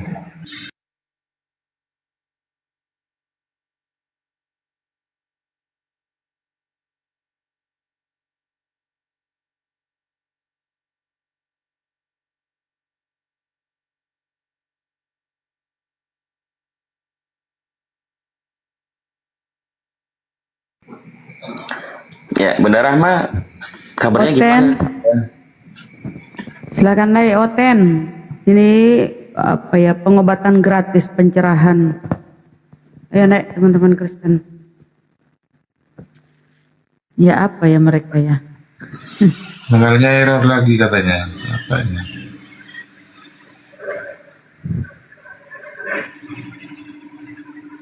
Mungkin penyesuaian ya Ustadz ya.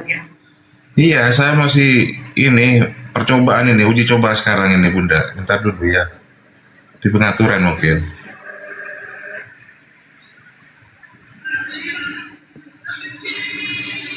Jadi heran ya itu teman-teman Kristen. Yang diimani di Bibelnya itu yang nggak ada tertulis loh. Kalau kita kan yang ada, yang difirmankan Tuhan yang kita imani, yang disampaikan oleh Rasulullah yang kita imani, ya kan, melalui hadis-hadis, ya kan. Nah mereka ini kebalik-balik loh. Yesus di dalam Bibel utusan, Rasul, Nabi, hamba, dibalik jadi Tuhan. Ini kan lucu mereka nih ya teman-teman Kristen. Ke dalam Al-Quran kan Allah berfirman ya melalui yang disampaikan Nabi Musa di surat Toha 14. Innani anallah la ilaha illa ana fa'budni wa aqimis sholata li dzikri. Aku ini Allah, tidak ada Tuhan selain aku, sembahlah aku, laksanakan sholat untuk mengingatku. Nah ini kita imani. Rasulullah disebut sebagai Nabi Muhammad disebut sebagai Rasul, itu yang kita iman. Utusan Allah itu yang kita iman. Tapi mereka itu apa ya, kebalik-balik. Kenapa? Karena ikut dengan ajaran si Paulus. Lah teman-teman, ayo naik teman-teman Kristen.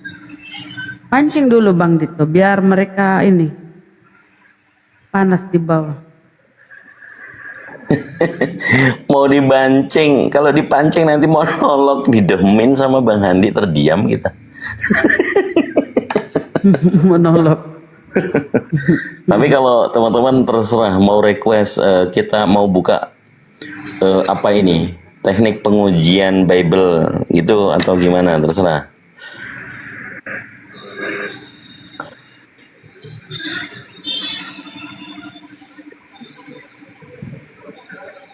Gimana?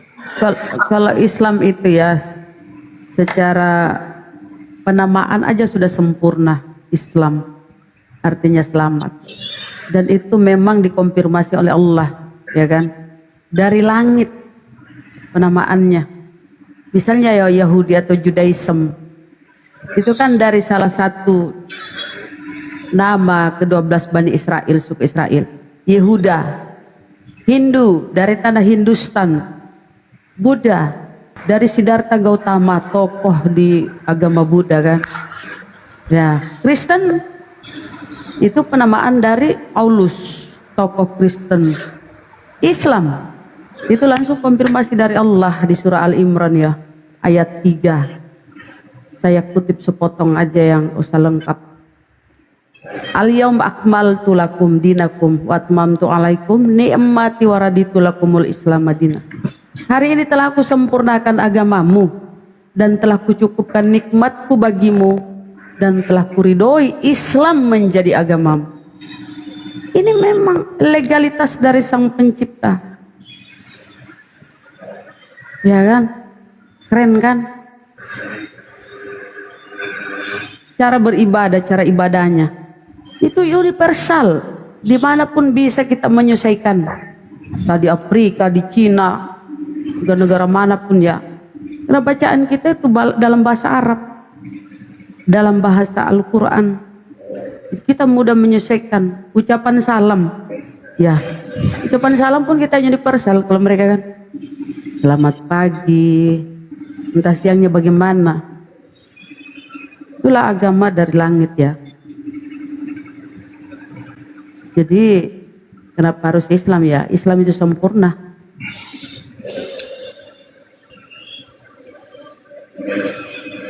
Apalagi supaya nggak menolak ya.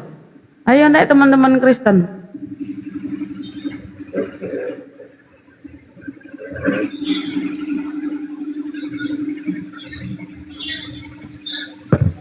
Mana ada tamu? Nggak ada. Ini baru ada. Sang apa ini? Sang guru. Sang guru. Ya, Waalaikumsalam. Assalamualaikum.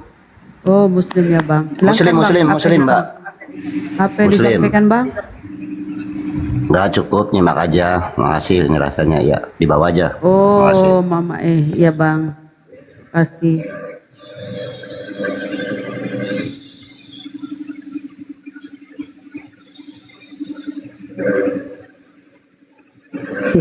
Ayo. Itu. Jalan lurus bilang Kristen naik buat apa? Buat disunat. Ayo, disunat. Apanya disunat? Ya diskusi lah, diskusi lintas agama. Kok masih nanya? Hoten makin kesini kok kalian makin kesono sih. Naikkan aja Muslim dulu, siapa-siapa sebelum ada oten, ada kosong. Babarjut, kayaknya di orang Thailand ini. Babarjut, babar. Ya Allah, babar. Selamat malam babar. Babar, halo 1 2, babar. Ehonya tinggi ya teman-teman. Babar, nggak nyaut dia. Jadi orang India. Dedi oke, 19. Selamat malam Pak Dedi. Assalamualaikum, Pak Muslim. Halo, Assalamualaikum. Maaf saya Muslim, cuman mau cari informasi. Ya bang. Saya stay di Aceh ya. Ya, cuman saya cari informasi. Kebetulan ada saudara kita itu yang Nasrani mau syahadat, tapi dia perlu dibimbing gitu sampai selesai. Itu kita untuk daerah Medan ya, ada nggak apa namanya seperti semacam suatu yang bisa sebagai edukasi lah gitu. Maksudnya pembinaan. Benar bang. Di Medan ada bang. Di api sumut ya Bunda Rahma. Ya. Iya. Api Sumut itu Iya. juga mualaf Pak center. Saiful. Iya, seperti mualaf center ya. Iya. Jadi kita mengadakan pembinaan di setiap daerah-daerah di DPW namanya itu Bang. Itu kalau boleh tahu. Di daerah Jakarta, Jabodetabek, DPW-nya gitu. Iya, kalau boleh tahu di Medan di mana ya Bang? Bisa nggak dapat Bang informasi? Saiful Gitu? ketua apinya ya Bunda Rahma. Ayah Saiful ya. Ya, Abah Saiful di sana. Iya, karena saya nggak sempat karena saya kan posisi di Aceh ya, gitu. Nah kebetulan kan yang mau syahadat ini kan cewek gitu loh, masih gadis. Ya, jadi butuh bimbingan itu bukan syahadat aja, kalau bisa sampai masalah-masalah yang berhubungan. Ya. Berarti belum bersyahadat, Bang? Belum? Belum, karena saya belum nggak berani juga ya kan, karena tanggung jawabnya kan juga besar. Kita syahadat nggak boleh kita lepaskan juga gitu. Ya, biasanya tuh kalau selesai disyahadatkan tuh diambil nomornya, ya kan? Dipantau. Ya, maksud saya gini, Mbak, maaf, ada nggak yang bisa saya referensinya begitu ya? Bang Saiful itu ketua di Medan, api di Medan. Konfirmasi alamat ada nggak Bang? Mbak?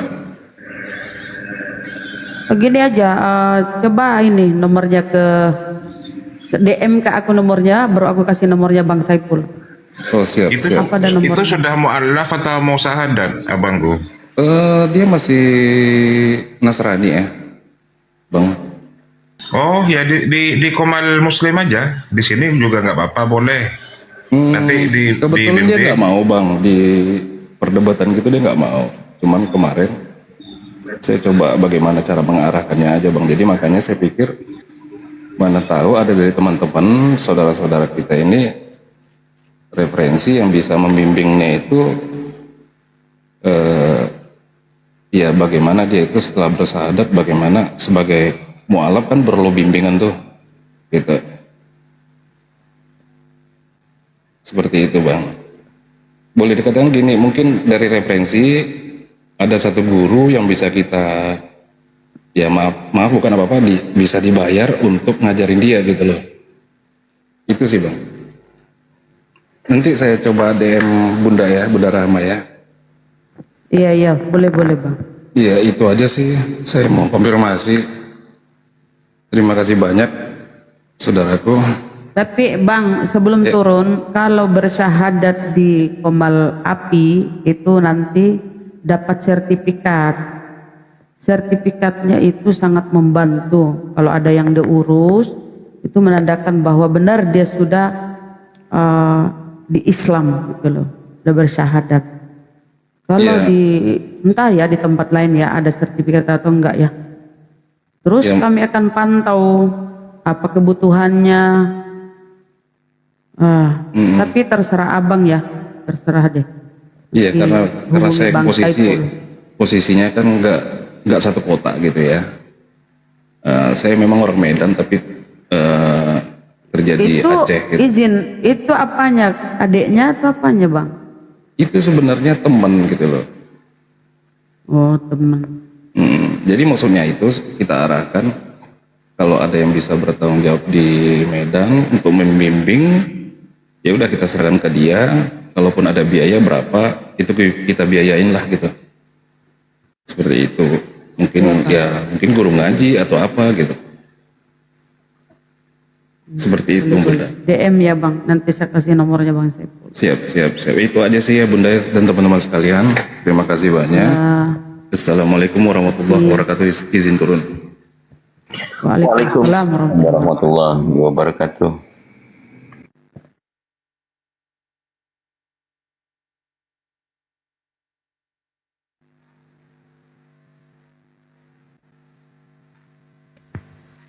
Mana nih?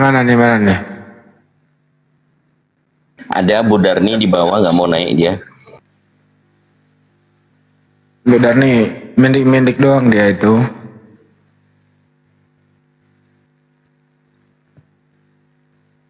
Susah memang. Kalau berdiskusi itu hanya berdasarkan rasa.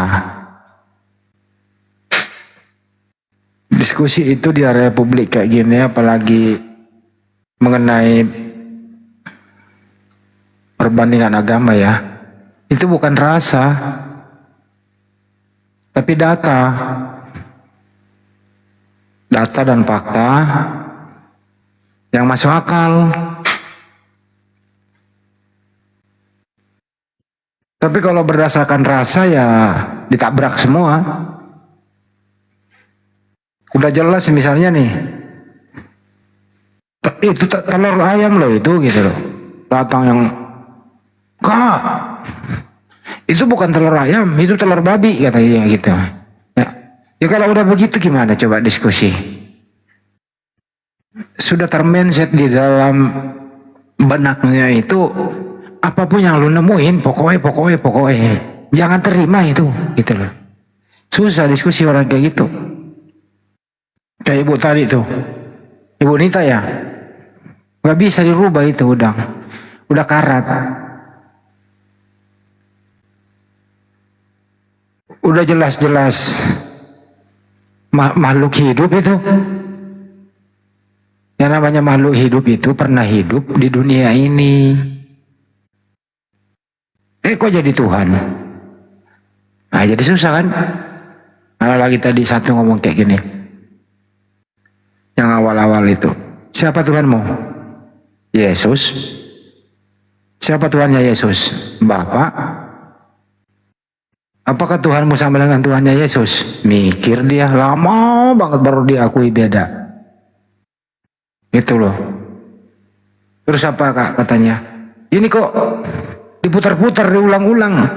Ya menurut Bang Rijal tadi, karena sampean itu kalau menjawab tidak percaya diri dengan jawaban. Karena apa? Karena masih memakai kata ujungnya tetapi. Gitu loh. Jadi ragu dengan jawabannya. Itu yang membuat sebenarnya kesimpulannya bahwa kalau bisa dipersulit, buat apa dipermudah? Kira-kira begitu.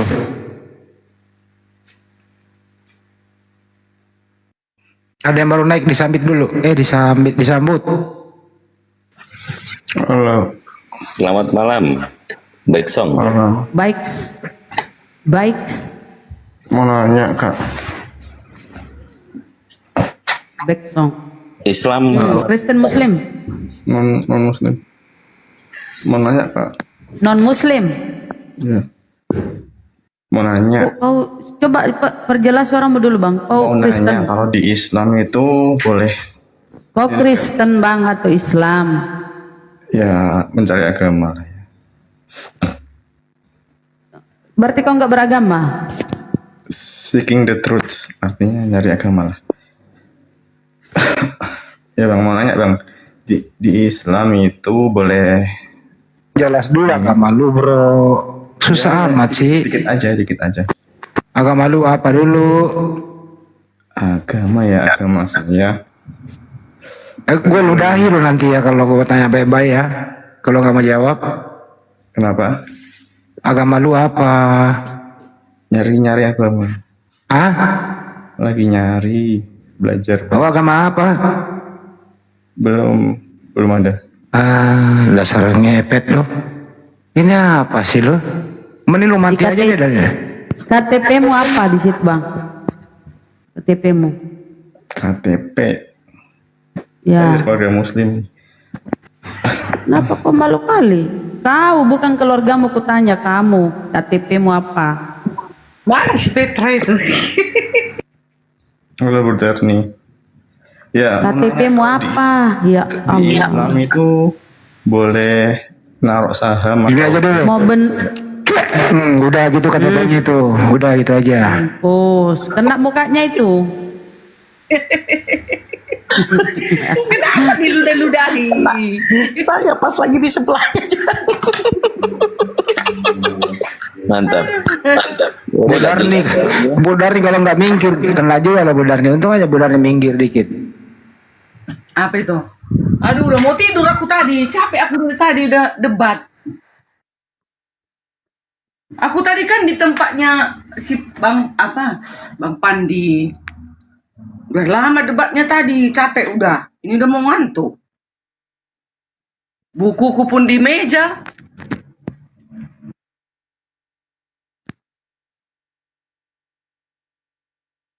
Nih, kenapa gula itu manis, Bu Darni? Terima kasih jawabannya. Bu Darni, kenapa air laut itu asin? Terima kasih jawabannya. Bu Darni, kenapa anaknya Bunda Maria nggak ada perempuan? Laki semua. Terima kasih jawabannya.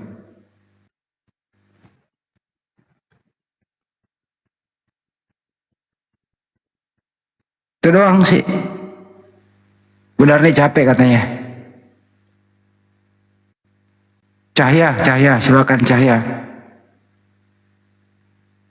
Bener mah, sambung lagi tuh.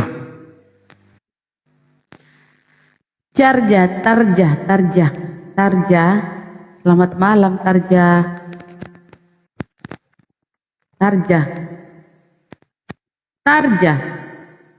Astagfirullahaladzim.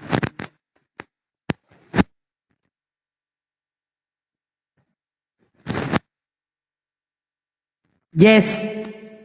Selamat malam. Assalamualaikum saudara. Jess.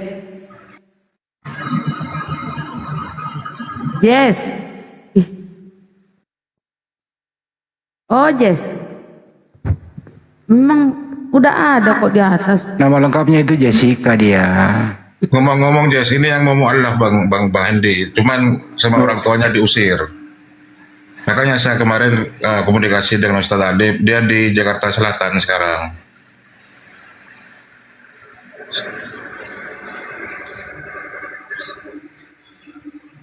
Jess ngomong Jess. Pak Haji Ferry. Pak Haji Ferry monitor Pak Haji. Pak Haji Ferry. Pak Haji tidur mungkin.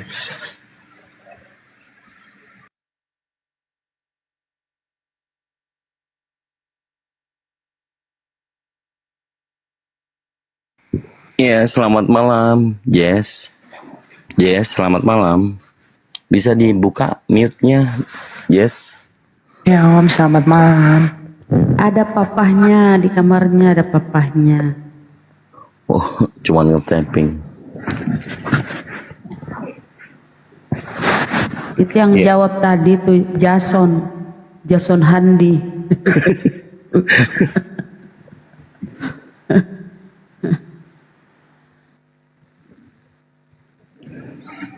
Jess, kalau nggak mau ngomong, saya turunkan Jess. Ada bapaknya, Bang Ustadz. Iya, dia dikunci di rumahnya katanya, dikunci. Bapaknya Stanik, Pak Hendi, dia ada di Jakarta Selatan. Mungkin dekat dengan Mas Hendi. Dia kerja apa? Gereja apa dia? Kristen apa dia? Dia Katolik dia. Oh Katolik. Oh iya. Kirain Advent. Kalau Advent susah untuk murtad itu. Kalau Advent agak kuat dia. Apa? Karena kalau di Advent ada khusus belajar sekolah sahabat kami 1 jam. Di sana kita diperbolehkan untuk bertanya, karena ada buku kami sekolah sahabat namanya, pelajaran sekolah sahabat tentang Alkitab ya. Nah, nanti di rumah kita pelajari mulai dari hari Sabat sampai hari minggunya lagi kan kita pelajari. Nanti apa yang kita mau tanya yang nggak kita tahu bisa ditanya ke pemimpin nanti. Jadi kami cerdas-cerdas kalau yang di Advent itu karena selalu terbuka belajar gitu. Yakin cerdas? Coba aku uji Bu Darni. Cerdas dong. Boleh diuji nih ya. Kalau Bu Darni ini kalau masalah dagang, keuangan, hebat dia kan, bisnismen kan. Tapi kalau sudah menyangkut konsep ketuhanan, coba tanya Kang Dito, tes. Enggak, kalau dengan orang Advent itu bukan di ranah ketuhanan, tetapi di ranah karena hukum Taurat itu kan berlaku untuk Bani Israel, termasuk hari ke-7. Nah, Advent ini orang Bani Israel enggak? Advent, pengikut Yesus. Ntar dulu, bukan itu pertanyaannya. Jadi memuliakan hari Sabat itu yang diperintahkan 10 hukum Taurat kan dikhususkan kepada Bani Israel. Nah, awalnya Bani Israel. Iya. Nah, Advent yang di Indonesia ini ada hubungan apa dengan Bani Israel? Ya karena kita kan ciptaan Tuhan, jadi semua ciptaan Tuhan harus tunduk dan patuh kepada 10 hukum. Dengan Dengar ya, nggak nyambung. Aku ambil buku sebentar. Nggak nyambung. Tunggu nggak sebentar. nyambung. Nggak nyambung. Dengar. Nyambung. Johannes 1 Yohanes 2 ayat 3. Dan inilah tandanya bahwa kita mengenal Elohim, yaitu jikalau kita menuruti hukum-hukumnya, perintah-perintahnya, itulah 10 hukum. Kedua, 1 Yohanes 2 ayat 4. Barang siapa berkata, aku mengenal Elohim, aku mengenal Allah, tetapi ia tidak menuruti 10 hukum, ia adalah seorang pendusta. Itu. Dan di dalamnya tidak ada kebenaran. Nah, gimana itu? Coba dibacain. Nah, itu seluruh manusia ini. Ya. Coba dibacain Efesus 5:15. Iya, tahu aku itu. Cuman nggak hafal aku. Ya udah dibaca. Ya, Efesus 2:15. Bentar ya, Efesus 2:15. Dengan matinya, itu ya.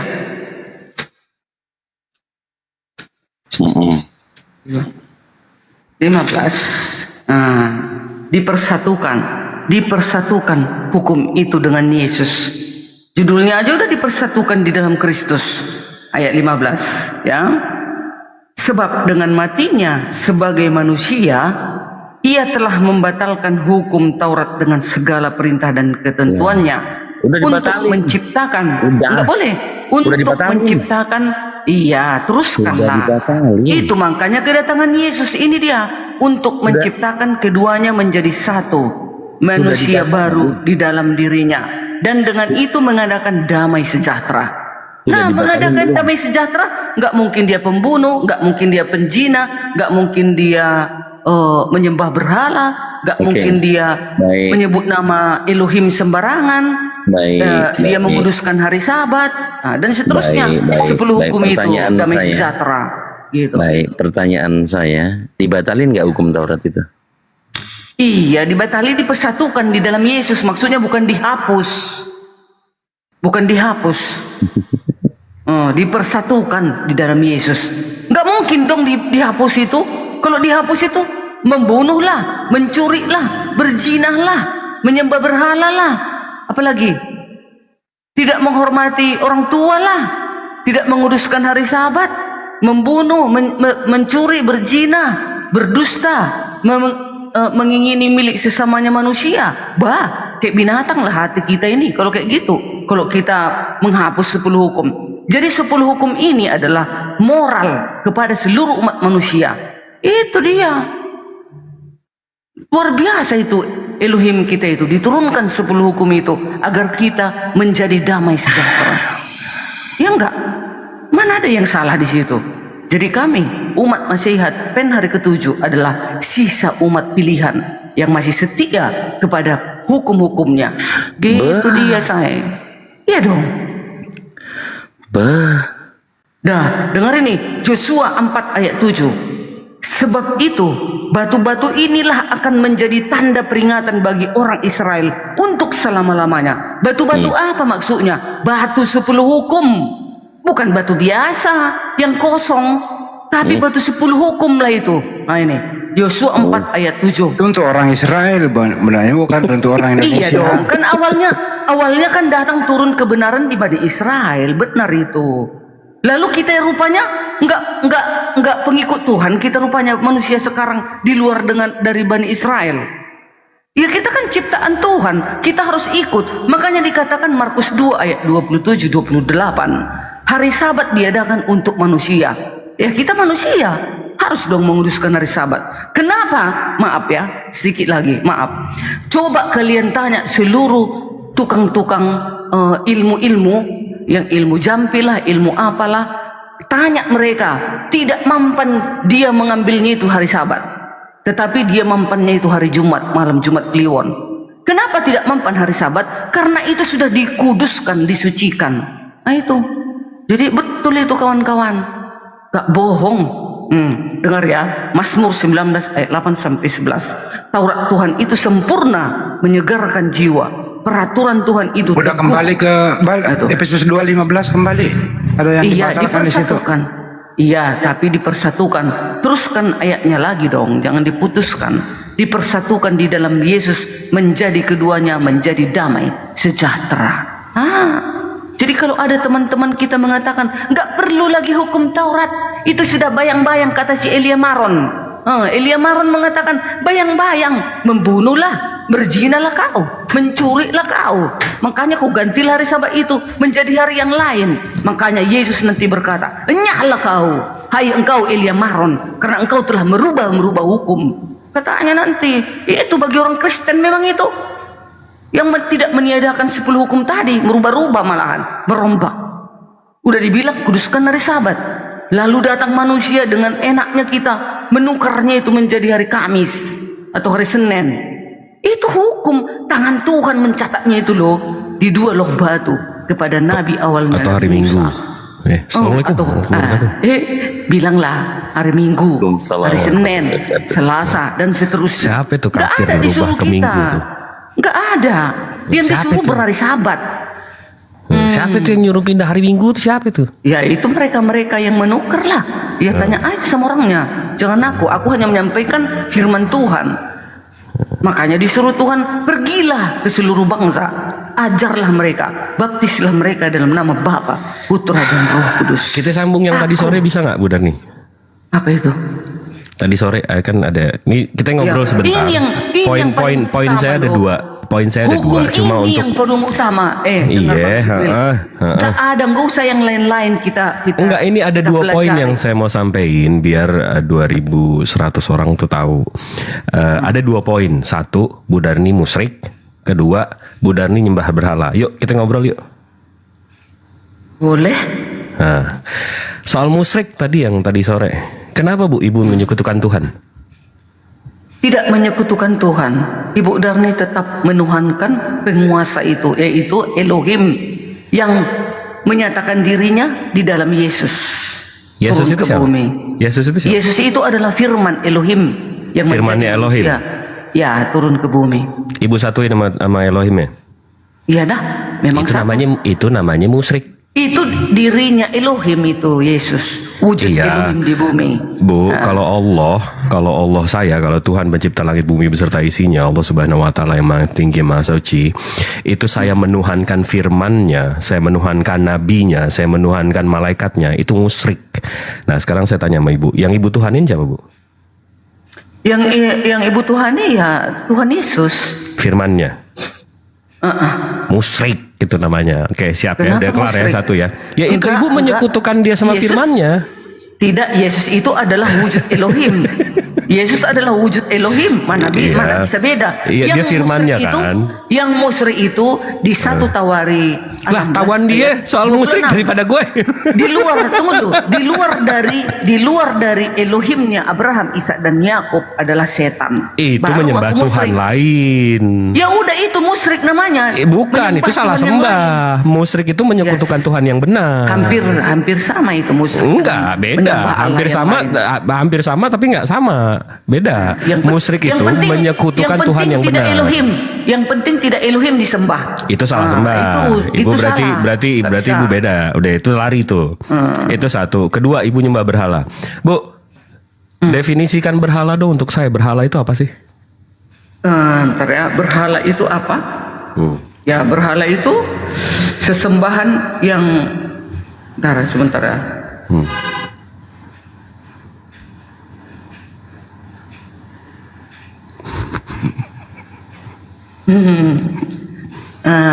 Itu 1. Berhala adalah objek atau konsep yang dianggap lebih penting atau disembah sebagai Tuhan yang dapat berupa patung, Mantap. gambar, atau bahkan Mantap.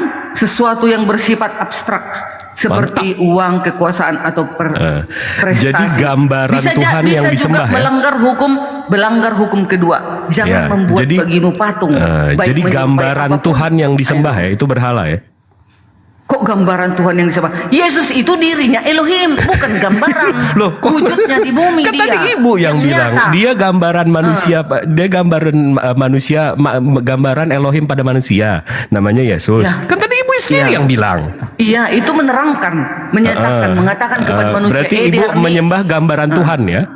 Tidak, menyembah kan tadi Elohim ibu sendiri itu. lo yang bilang. Aku menyembah Elohim. Kan dikatakan Yesus. Filipus katanya. Sudah sekian lama kau bersama-sama aku, Filipus. Tapi kau belum mengenal aku juga kah? Akulah dia katanya. Jadi dia Ada adalah rupanya gambaran para nabi. Tuhan. Bukan Betul nggak? gambaran. Yesus Jadi apa? itu adalah firman Elohim. Jadi makanya menyembah Yesus sama saja dengan menyembah Elohim. Jadi dia itu apa? Jadi dia itu musyrik, udah kena itu tadi. Udah musyrik, udah kena. Musyrik udah kena. Ini sekarang saya mau ini poin keduanya, dia menyembah berhala. Jadi Yesus ini apanya Tuhan, Bu? Dia adalah firman Elohim. Iya. Yang menjadi menjadi firman manusia. yang menjadi manusia untuk misi penyelamatan dunia datang ke bumi. Dia datang ke bumi Untuk ini menebus- sebagai apa? Sebagai apa Tuhan? Tuhan, firman Elohim. Sebagai gambaran Tuhan bukan? Iya bisa. Ibrani 1 ayat 3. Ibrani 1 ayat 1 sampai 3. Yesus adalah wujud. Tunggu dulu. Ada lagi sambungannya. Yesus adalah wujud Elohim. Wujud Elohim Yesus. Berarti Yesus adalah wujud Elohim. Elohim itu Tuhan kan? Iya. Berarti Yesus Iya. adalah wujud Tuhan. Betul nggak? Iya, dia yang nyata, yang kelihatan agar bisa bersama dengan ciptaannya. Kalau Elohim itu roh tak kelihatan. Bagaimana caranya dia menyatakan diri kepada ciptaannya? Jadi mesti ada Dia gambarannya datang kan? melalui Yesus. Dia datang di dalam Yesus. Mesti ada gambarannya berarti kan? Betul nggak? Itulah gambarannya Yesus ini. Berhala. Yang nyata. Berhala. Berarti ibu nyembah berhala ya? Yang menghakimi dunia siapa? Yang kelihatan ini kan? Yesus kan yang menghakimi Berhala dunia. ini kan? Iya. Bukan berhala, salah. Loh, kan berhala itu gambaran Tuhan yang disembah. Gambaran itu kalau ada foto, ada apa disembah. Lah, emang Yesus nggak ada fotonya? Kemenyan. Enggak, Yesus langsung nyata datang ke bumi kan? Emang nggak ada fotonya? Nggak ada Fotonya gambarannya? nggak bisa disembah. Foto nggak bisa disembah. Iya, tapi ada gambarannya kan? Iya, itu gambaran itu kan belum nyata. Itu hanya pandangan Iya. seorang pelukis. Itu kan gambaran pelukis. Tapi ada gambaran Tuhan kan? Iyalah, itu di dalam Yesus. Berhala. Itulah wujudnya. Wujud Elohim itulah Yesus. Gitu. Berhala. Jadi ibu udah musyrik nyembah berhala lagi. Ya terserah, kita lihat aja nanti hakim yang adil itu yang gimana menyatakan. tuh Bu? Gimana tuh kebenarannya gimana tuh Bu? Ya Udah kebenarannya musyrik, sudah nyembah nyata. berhala. Yesus. Dan gak mungkin berhala yang akan menghakimi dunia. Gak mungkin berhala yang akan menghidupkan orang mati kelak di akhir zaman. Gak mungkin berhala menyuruh para malaikatnya untuk mengumpulkan dari 4 penjuru bumi segala bangsa. Iya, itu kan nanti. Tapi sekarang ini berhala kan? Nah itu. Iya, itu kan nanti. Aduh. Sekarang berhala kan? Enggak lah, enggak berhala. Itu katamu, say. Enggak berhala. Ibu Yesus. Darni yang cantik, berhala secara definisi itu adalah gambaran Tuhan yang disembah. Yesus ini gambaran Tuhan bukan? Dia menyatakan. Jadi difirmankan di dalam Ibrani 1 ayat 1 dan 3, Yesus adalah wujud dan gambar Elohim. Yesus adalah wujud atau gambaran dari Elohim. Berarti dia berhala bukan? Bukan gitu berhala. Enggak lah, enggak berhala itu. Kang Dito, gimana nih penyembah berhala nih? Udah ketangkep basah nih. Pagan.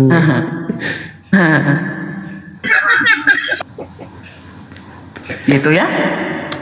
Jadi Yesus ini mengatakan sewaktu dia Enggak, saya nggak mau nyembah berhala. Ibu jangan ngajak-ngajak nyembah berhala. 1 iota, jangan kau rubah hukum. Makanya seluruh umat manusia harus tunduk dan patuh kepada 10 perintah Elohim.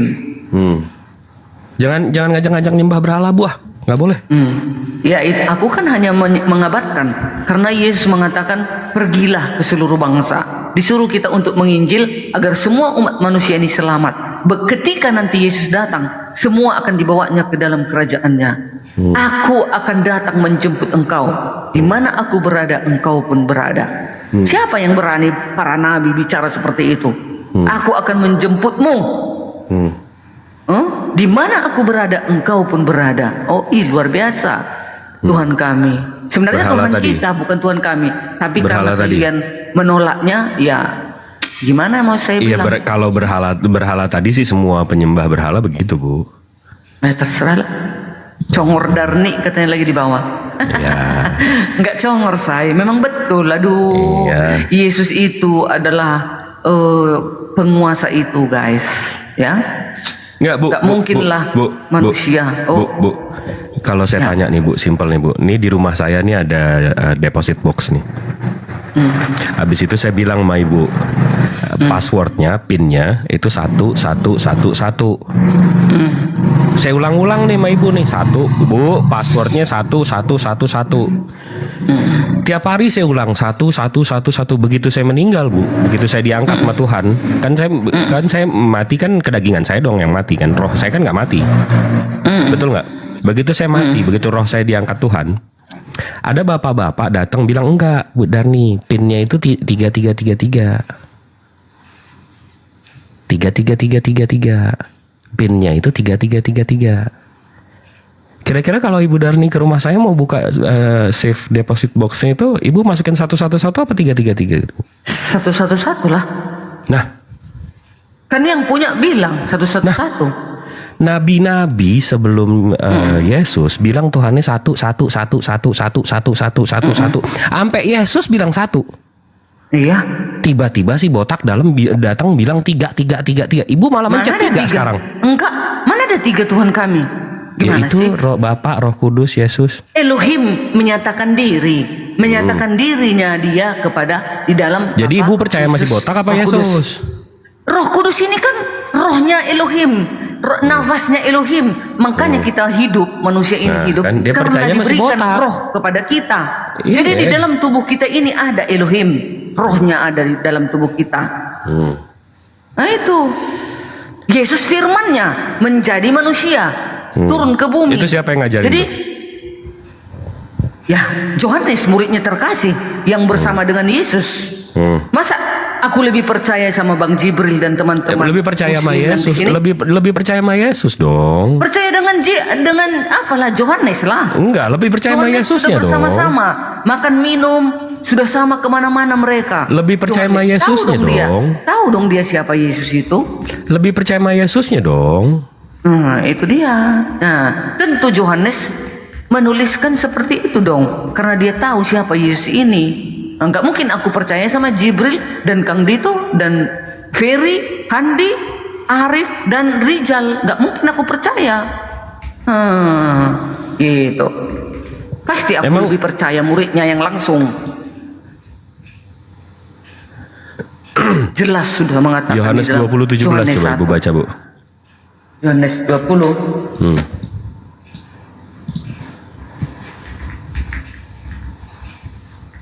Ayat 17. Apa dia nih? Apa dia itu? Yesus menampakkan diri kepada Maria Magdalena, ya kan? 20 ayat 17 ada dia. Kata Yesus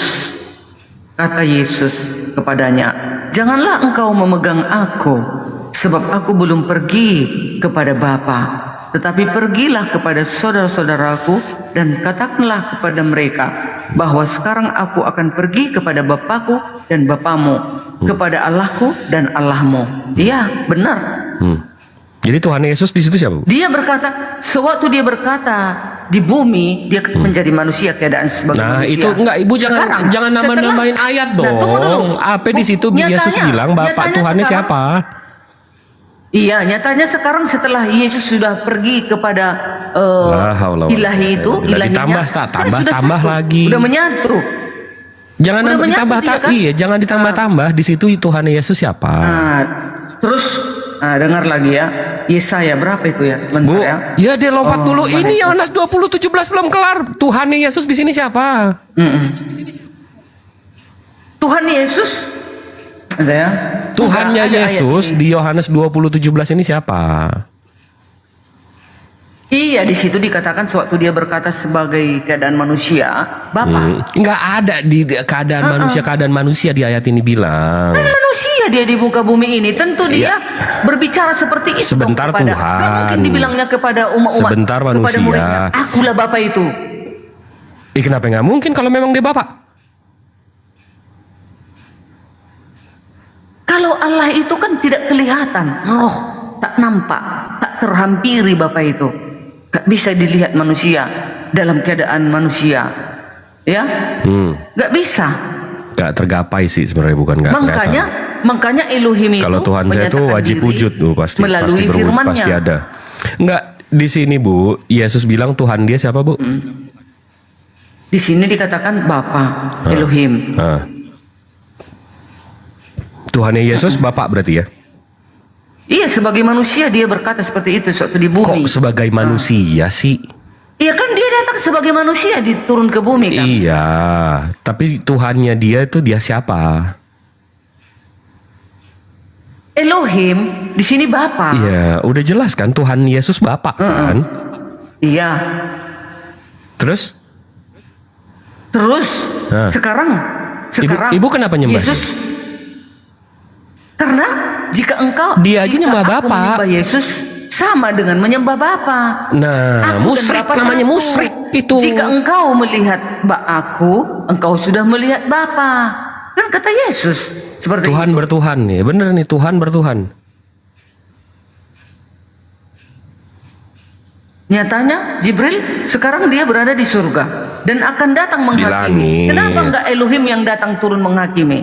Kenapa? Di langit. Nah, itu Di langit. langit itu juga surga. Langit itu surga. Makanya di dalam Keluaran Elohim berbicara kepada Abraham dari langit. Ada datanya dari langit. Banyak Kristen di bumi, di Yerusalem baru. Gini, yang di Yerusalem baru itu nanti setelah manusia ini diangkat ke surga 1000 tahun, setelah itu diturunkanlah nanti manusia ini tempatnya sebenarnya di bumi ininya, ya.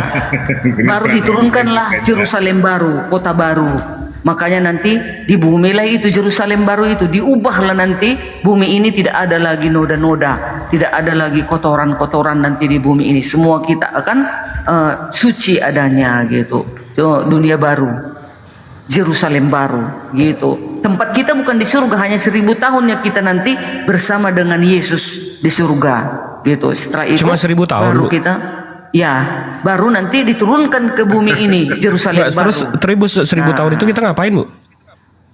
Ya bersama menikmati gimana keadaan surga itu.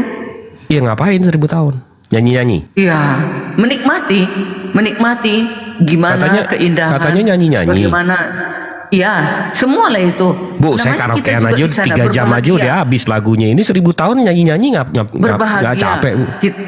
Ya, begitulah nanti keadaan di sana. Ada juga di sini datanya di dalam Wahyu berapa itu ya, keadaan surga. Bu, nyanyi-nyanyi 1000 tahun nggak capek Bu? Ikan masih banyak kegiatan. Saya 3 jam nanti di aja sana udah habis yang lagu saya. indah-indah. Nanti kita di sana bisa nanti kita melintasi seluruh angkasa. Mau kita mau lihat matahari, mau melihat ke bulan. Kita nanti udah seperti malaikat. Terbang-terbang gitu. Namanya juga, ya secepat kilat lah kita nanti melihatnya itu. Kalau di Begitulah neraka keadaan kita nanti diapain? 1000 tahun. Kalau di neraka kan dibakar Dibakar sampai apanya? habis. Dibakar apanya? Ya tubuh kita itu dibakar. Lah, jadi di neraka punya tubuh, di surga nggak punya tubuh? Di surga tubuh kemuliaan, manusia diubah seperti malaikat. Matius berapa itu? Jadi di Matius neraka punya tubuh, 22. di surga nggak punya tubuh?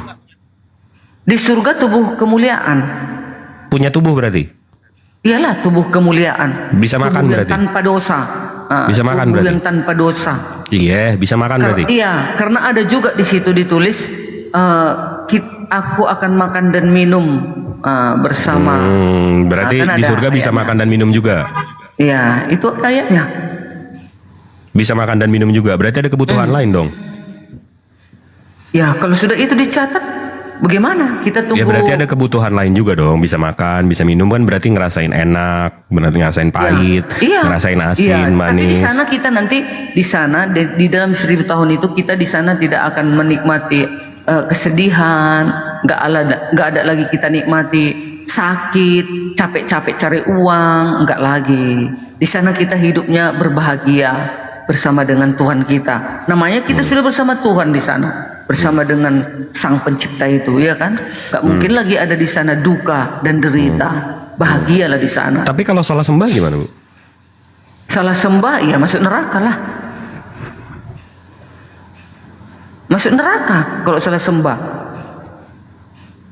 Udah pasti. Pasti ya?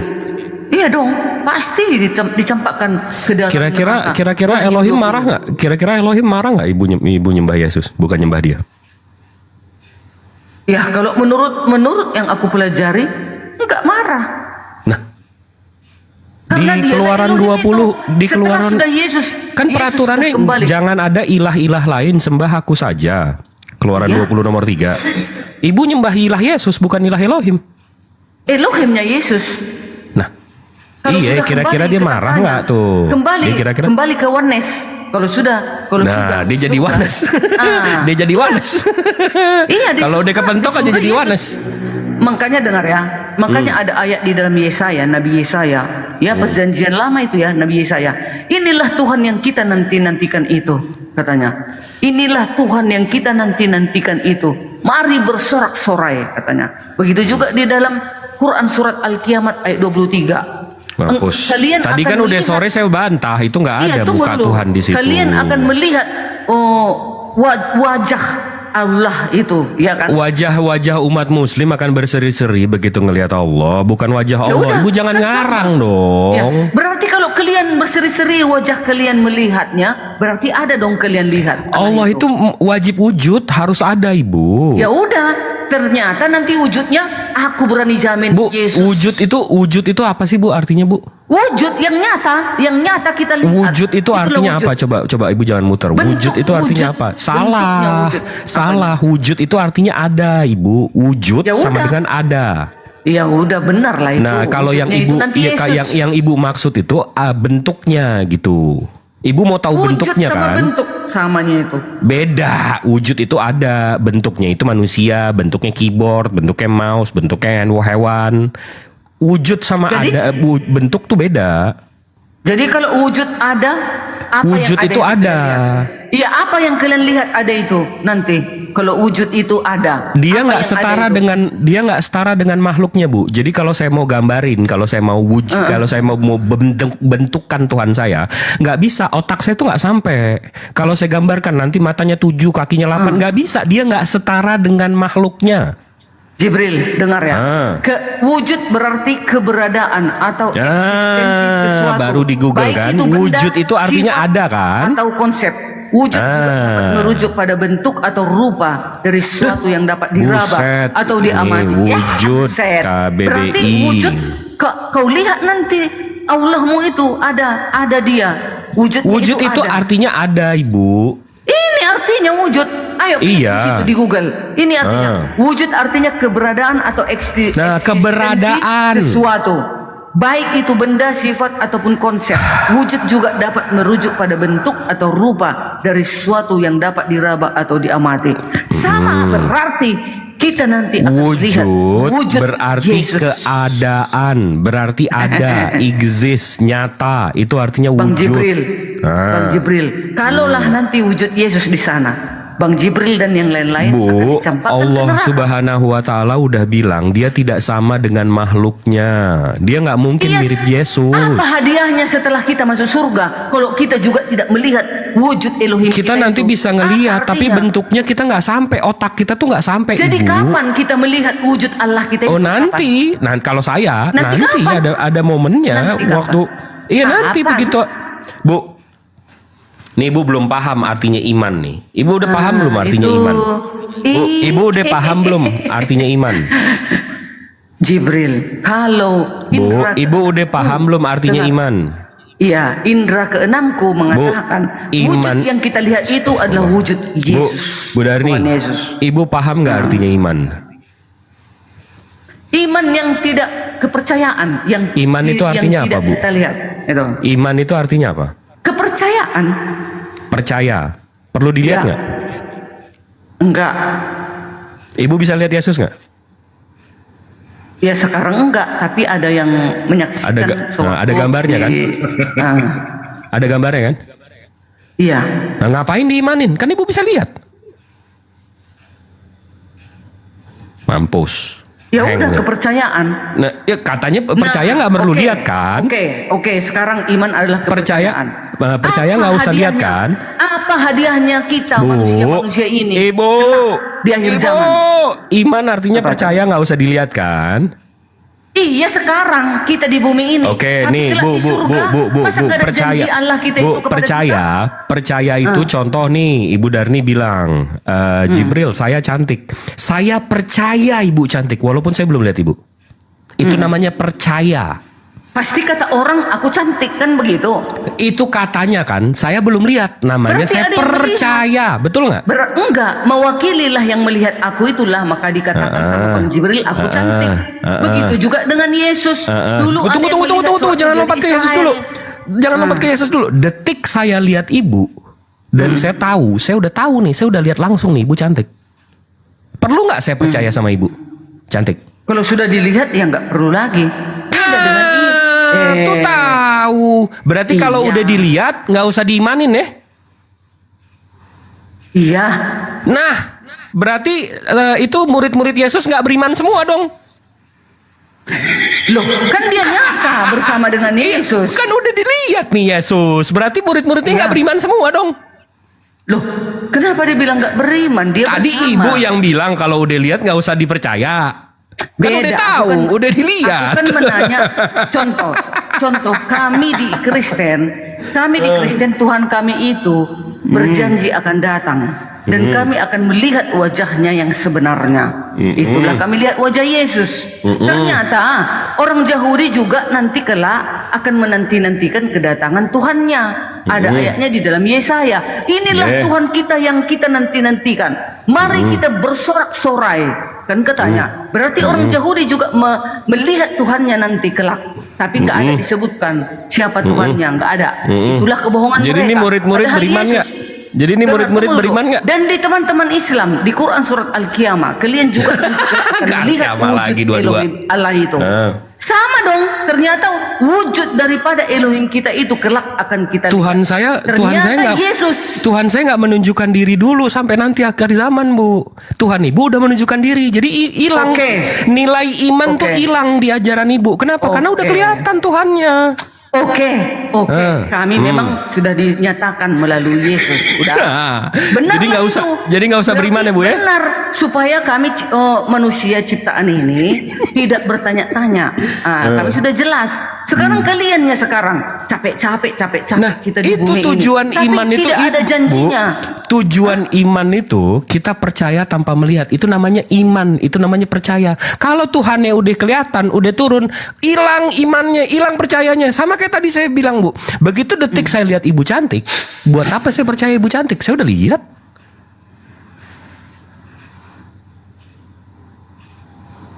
Udah. Jadi nggak ada iman di ajaran Ibu. Kan Tuhannya udah turun, Ibu udah lihat. Iya. Sekarang kan begini. Sekarang kan endingnya nanti. Bagaimana kita manusia ini? Udah. Endingnya nanti bagaimana kita manusia ini?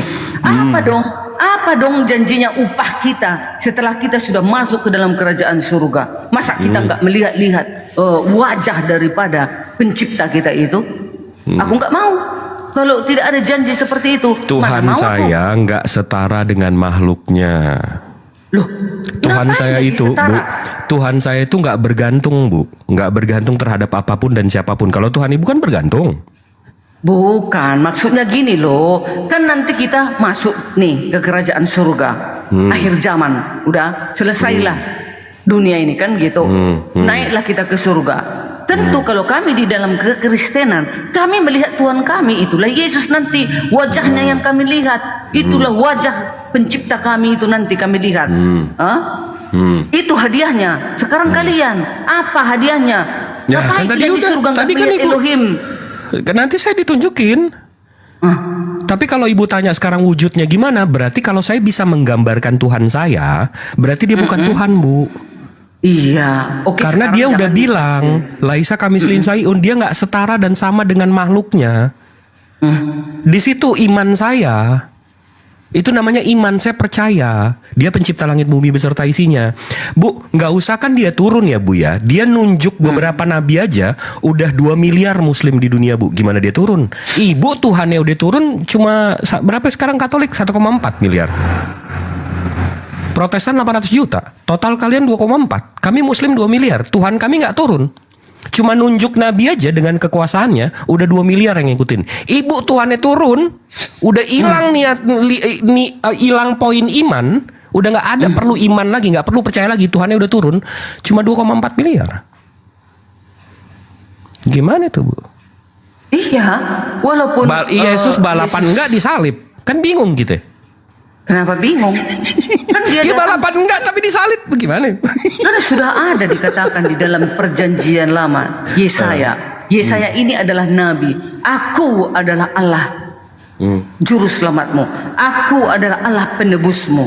Kan katanya. Dulu di perjanjian lama, dulu orang asal berdosa, dikit-dikit potong korban, dikit-dikit potong korban. Kalau kita teruskan sampai hari ini, udah habislah ternak-ternak kita di kandang, nggak ada lagi. Kalau kita teruskan setiap berdosa, potong korban 2. Setiap hari kita berdosa, nggak sanggup lagi korban-korban binatang itu mau kita sembelih. Mau kita Kenapa nggak sanggup? kita Tiap hari kita Mana ada? sembelih kurban. Udah habis, bayangkan ini udah miliar, udah berapa ribu tahun. Hah? Ibu emang tiap hari makan apa nih Bu? Pasti tiap hari kita berdosa kan? Enggak, iya aja Ibu dosa makan apaan tiap hari? kita lakukan. Bu, Ibu tiap hari makan apaan? Ya makan nasi dan sayur lauk pauk. Nah, daging kan? Maksudnya kalau Nggak berdosa, dikorbanin tuh kalau- dagingnya? Iya, kalau di zaman disantet perjanjian tapi apa lama. itu? Nggak dikorban, nggak dipotong tuh. Iya, ininya. tunggu dulu. Ah. Di perjanjian lama kan gitu Jibril. Setiap ada orang berdosa, persembahkan kurban, potong, mati satu ayam. Nanti berapa kali satu hari itu ada 24 jam. Pasti ada aja dosa yang kita lakukan. Baik itu dosa kecil, dosa besar, tetap harus mengorbankan sesuatu di perjanjian lama. Itu makanya datang Yesus. Tak perlu lagi kurban-kurban itu, hanya cukup sekali darahnya yang suci menghapus semua itu.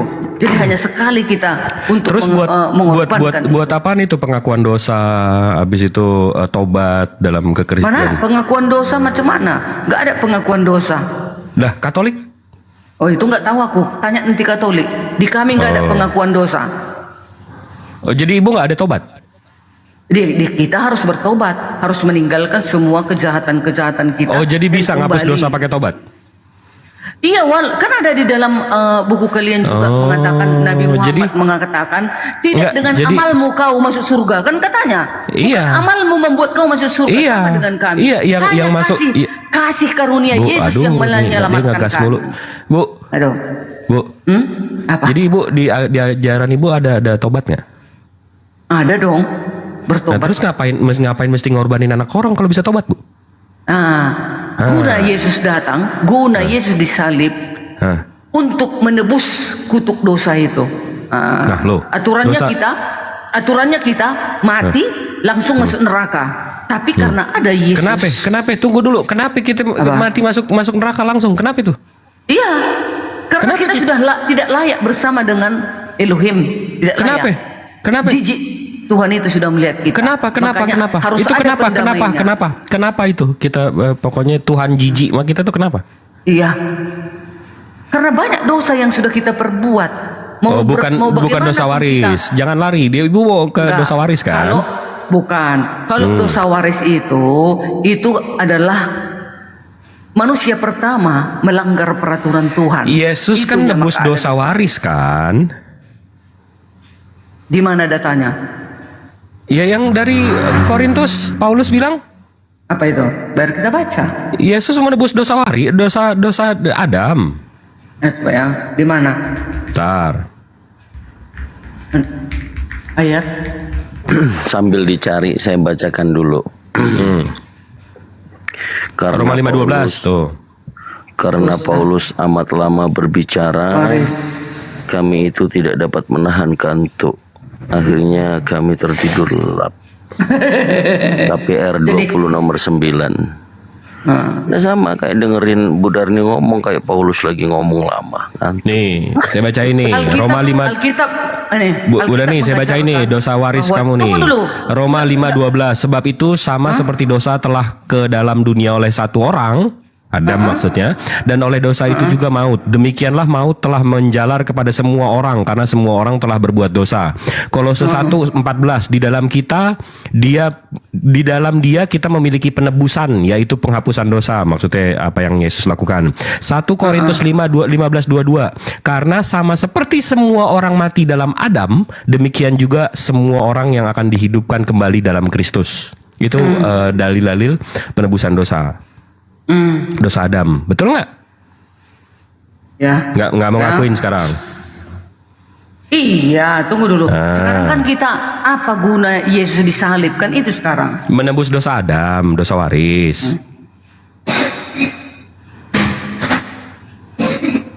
Apa? Lah di Google. Ya nggak apa-apa supaya gampang aja menerangkan. Sekarang kan udah canggih. Jadi kalau nggak nebus dosa waris, Yesus ngapain digantung-gantung? Yesus disalib sebagai penebus atas dosa-dosa manusia. Dosa apa? Keyakinan Kristen, pengorbanan.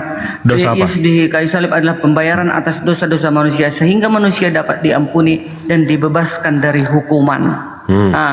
Karena manusia ini kan tidak Dosa apa? tidak sanggup. Dosa apa yang ditebus itu dosa apa, Bu? Kutuk dosa itu yang ditebus. Iya, kutuk dosa itu apa?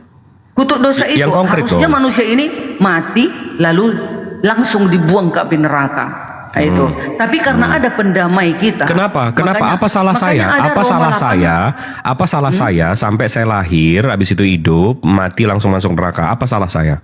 Karena di setiap langkah kita ini selalu kita jatuh ke dalam dosa. Jadi manusia ini sudah berdosa. Oh, jadi udah divonis tidak sajalah layak saya lagi. sama Tuhan Ibu kalau lo pasti berdosa gitu. Kok Tidak seuzon layak sih lagi Tuhan Ibu? kita. Ya memang begitu. Kok seuzon Makanya Yesus datang. Makanya Yesus datang untuk menebus itu, menebus Oh, manusia jadi itu dosa-dosa dari yang kutuk sekarang dosa itu. yang sekarang dosa-dosa yang Ibu kerjain ditebus Yesus gitu.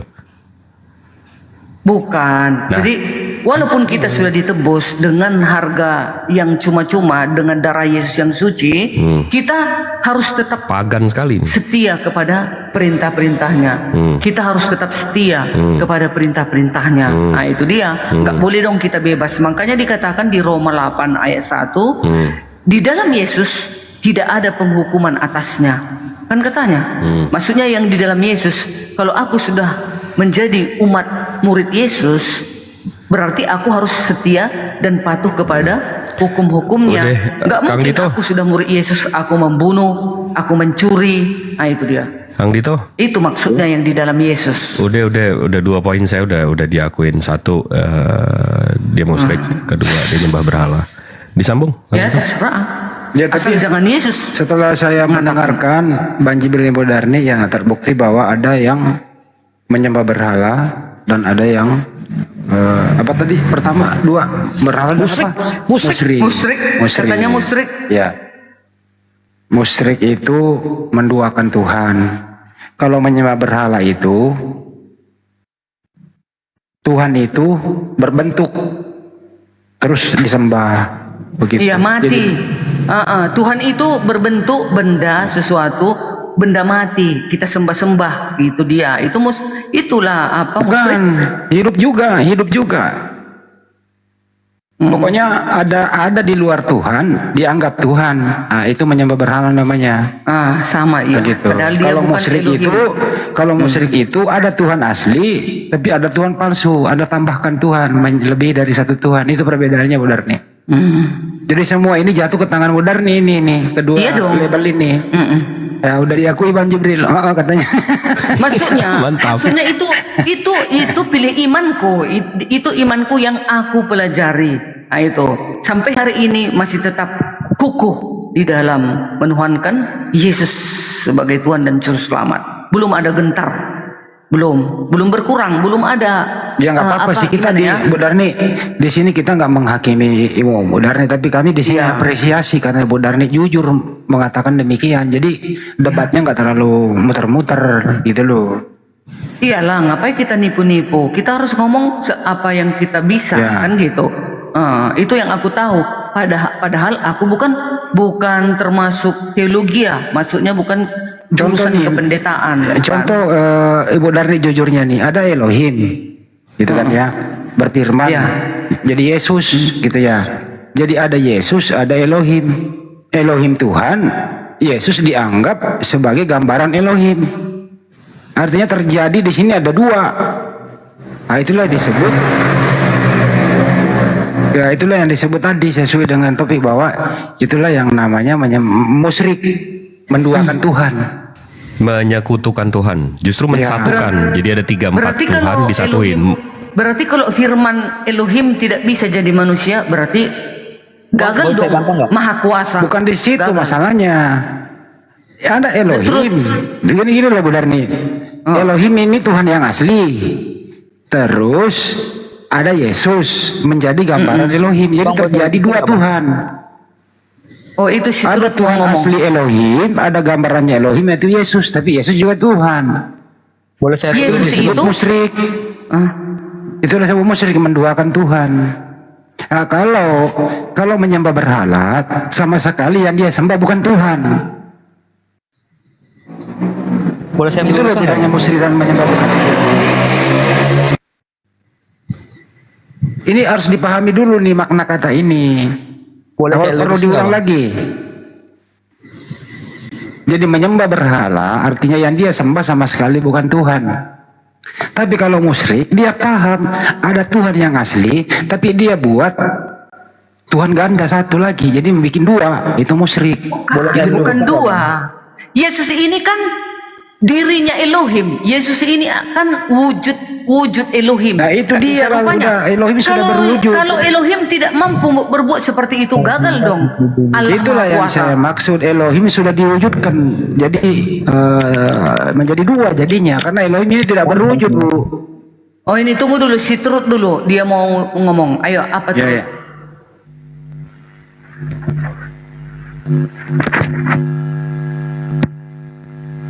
Apa sih Truth? Mau ngomong apa deh? Ya ngomonglah Truth, aku biar kumit. Ya silakan. Bentar. Boleh saya meluruskan nggak Bang? Nih. Selalu kecil menyemenya. Kecil kali deh. Itu Truth, suaramu gedein. Udah malam. Gini. Kata Elohim itu berasal dari bahasa Ibrani. Enggak ditanya ini mengenai kritik teks. Enggak, bukan itu yang topiknya. Kau lagi pindahin topik Anda ngomong eksistensi Tuhan kan? Eksistensi Tuhan. Ini yang dibahas ini menyembah berhala dengan musyrik. Iya, ngerti. Anda seolah-olah menduakan bahwa firman dan Allah dan Bapa itu sendiri. Apa sih? Enggak dibahas itu. Anda argumennya ke situ premisnya. Tuhan kamu ada berapa Tru? 1. Siapa namanya? Yahweh. Yesus bukan Tuhan. Mampus Yahweh. Yesus adalah firman. Yesus Tuhan bukan? Yesus adalah firman. Iya Tuhan. Tuhan berarti ada berapa Tuhan? 1. Yang mana yang Tuhan? Yesus atau Yahweh? Makanya dengerin dulu. Makanya. Ini saya ulang nih. Tuhanmu berapa? 1. Siapa namanya? Yahweh. Jadi Yesus bukan Tuhan ya? Tuhan. Sekarang aku tanya. Ya, ada berapa Tuhan itu? Yahweh dan Yesus? Sekarang apa sih? Nah kan, jadi kasih orang jawab. Lu kelarin dulu ini, baru nanya balik. Kelarin dulu ini. Ya ini ada 2. Yesus dan Yahweh sama apa beda? Saya tanya, Yesus sama Yahweh sama apa beda? Sama. Ya, yakin sama? Sama. Sama. Yesus punya visi nggak? Iya. Yahweh punya visi nggak? Enggak. Sama atau beda itu? Sekarang aku tanya, itu kan Apa sih? Turun. Udah turun loh, nggak nyambung loh, nggak jujur, udah nih jujur. Yesus Yahweh sama, Yesus punya fisik, punya Bapak, Yahweh punya, enggak, sama apa beda? Lu gimana sih ngomongin diri lu sendiri? Betulnya katanya Bang Handi, Yesus dan Elohim itu kan sama. Kan Sama Yesus bagaimana? kan firman Elohim. Kan dirinya Elohimnya Yesus turun ke bumi, firmannya loh. Nah, gini benar nih. Elohim waktu turun ke bumi, ya Elohim ada di mana? Firmannya yang turun menjadi Firmannya manusia. bukan Elohim Elohimnya, tetap Pak, di ya. surga. Ini, Elohim tetap benar di nih. atas. Saya tanya baik-baik. Yang turun ke bumi itu firmannya atau Elohimnya? Firmannya. Berarti Elohimnya yang turun. Elohimnya nggak turun. Enggak, dia di Oke, atas. baik. Tapi keilahiannya tetap menaungin Yesus gitu. Saya ulang lagi nih. Yang turun ke bumi itu firmannya Elohim atau Elohimnya yang turun? Firmannya Elohim. Firmannya yang Firman turun. Elohim. Baik. Nah. Firman Elohim itu apakah Elohim? Iya. Yohanes 1 ayat 14. Oke, baik. Sementara itu ya diagnosanya nih, hipotesisnya. Yesus ini firman atau manusia? Di bumi manusia dia. Manusia. Kan menjadi. Oke. Kan sudah menjadi. Oke, pertanyaannya. Elohim di surga, Yesus manusia di bumi, yang mana yang Tuhan? Dua-duanya kan? Oh, iya, ini namanya musyrik, dua-duanya tuh. Enggak nambahin lah. satu. Enggak musyrik. Yesus kan wujud Elohim. Tadi ada, udah nih, Anda tadi ngomong dua-duanya Tuhan loh. Jadi Anda Iya, dua-duanya sama. Karena aku dan Bapa kan satu, kata Kalau Yesus. dua-duanya Tuhan, berarti Tuhanmu dua, berarti musyrik. Kan Elohim kan dia mau Susah sekali ya. datang menyelamatkan manusia. Elohim tak bisa kita lihat. Tak bisa kita lihat Elohim jika kita melihat Elohim. Bahas mengenai tujuannya turun ke bumi, kita nggak bahas Ya itu. harus. Kalau Belum nggak begitu kesana, ngapain belum. cerita? Harus diterangkan dong. Itu anak tangga kedua itu. Ini kita ngomongin dulu nih, Tuhan ini yang mana? Nggak bisa. Kalian kan teman-teman Islam. Kalian kan menanya. Kalian mau apa? Memojokkannya kalian. Lo kok memojokkan ini? Jadi kami menjawab. Gini. Kami menjawab Lanjut. harus sesuai dengan Gini, yang gini, kami Bu Darni. pelajari gitu. Ya, gini Bu Darni. Ini kita buka KBBI ya. Kamus Besar Bahasa Indonesia ya. Musyrik itu artinya orang yang menyekutukan atau mensyarikatkan Allah atau menyekutukan. Menyekutukan ini ya Ibu tahu nggak artinya apa? Iya, menyekutukan ada yang lain Tuhan gitu. Bukan. Jadi Menyekutukan itu menjadikan satu, Bu, disekutukan. Jadi contoh saya nih. Saya kan sendiri nih, Bu.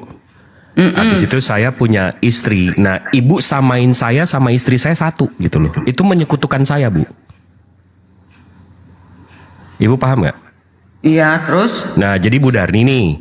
Habis itu Ibu Darni punya anak 2. Nah, habis itu saya satukan nih, Bu. Pokoknya anak ibu itu ibu, anak ibu itu ibu, ibu itu ya ibu. Itu namanya menyekutukan. Saya satukan kalian. Paham nggak, Bu? Digandakan dulu, baru disatukan. Paham nggak, Bu? Digandakan. Iya, kalian janganlah si Jibril jangan membuat contoh manusia seperti kita ini. Jangan samakan dengan Bukan Yesus. itu, enggak, definisi menyekutukan itu dulu. Jadi kita paham dulu definisi menyekutukan itu apa. Ini dalam Alkitab istilah musyrik dalam bahasa Ibrani. Di Alkitab nggak ada musyrik. Tidak secara langsung digunakan, namun konsep yang diwakilinya yaitu perbuatan menyekutukan Elohim. Dengan kata lain, menyekutukan Elohim. Berhala ditolak dengan tegas.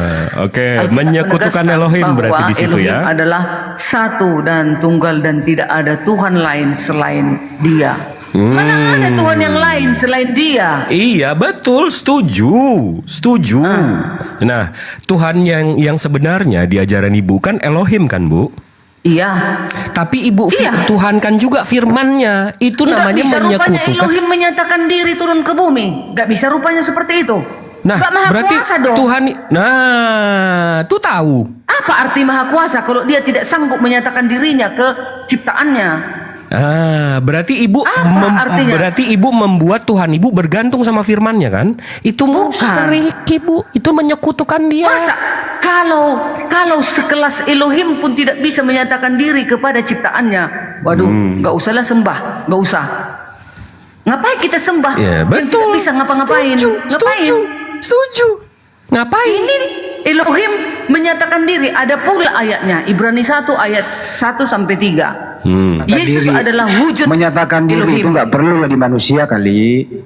Ya perlu dong. Kalau nggak, kapan kita mau melihat Elohim itu? Nah, itu dia dengan siapa kita melihatnya? Itu Ibu mau memahlukkan si Elohim ini sampai Ibu menyekutukan Dia. Sampai Ibu mau Itulah saking memahlukkan cintanya. Tuhan Ibu. Bukan. Jadi nggak masuk nih di Itulah kepala Ibu saking kalau Tuhan cintanya. itu nggak mau dilihat dulu. Itu soal iman, nanti di ujung hari baru kita ditunjukin. Nggak masuk nih di kepala Ibu. Jadi mesti ada makhluk yang dituhankan. Nah, itu namanya ya itu penyembah berhala, Ibuku sayang cantik. Itulah kasihnya kepada manusia.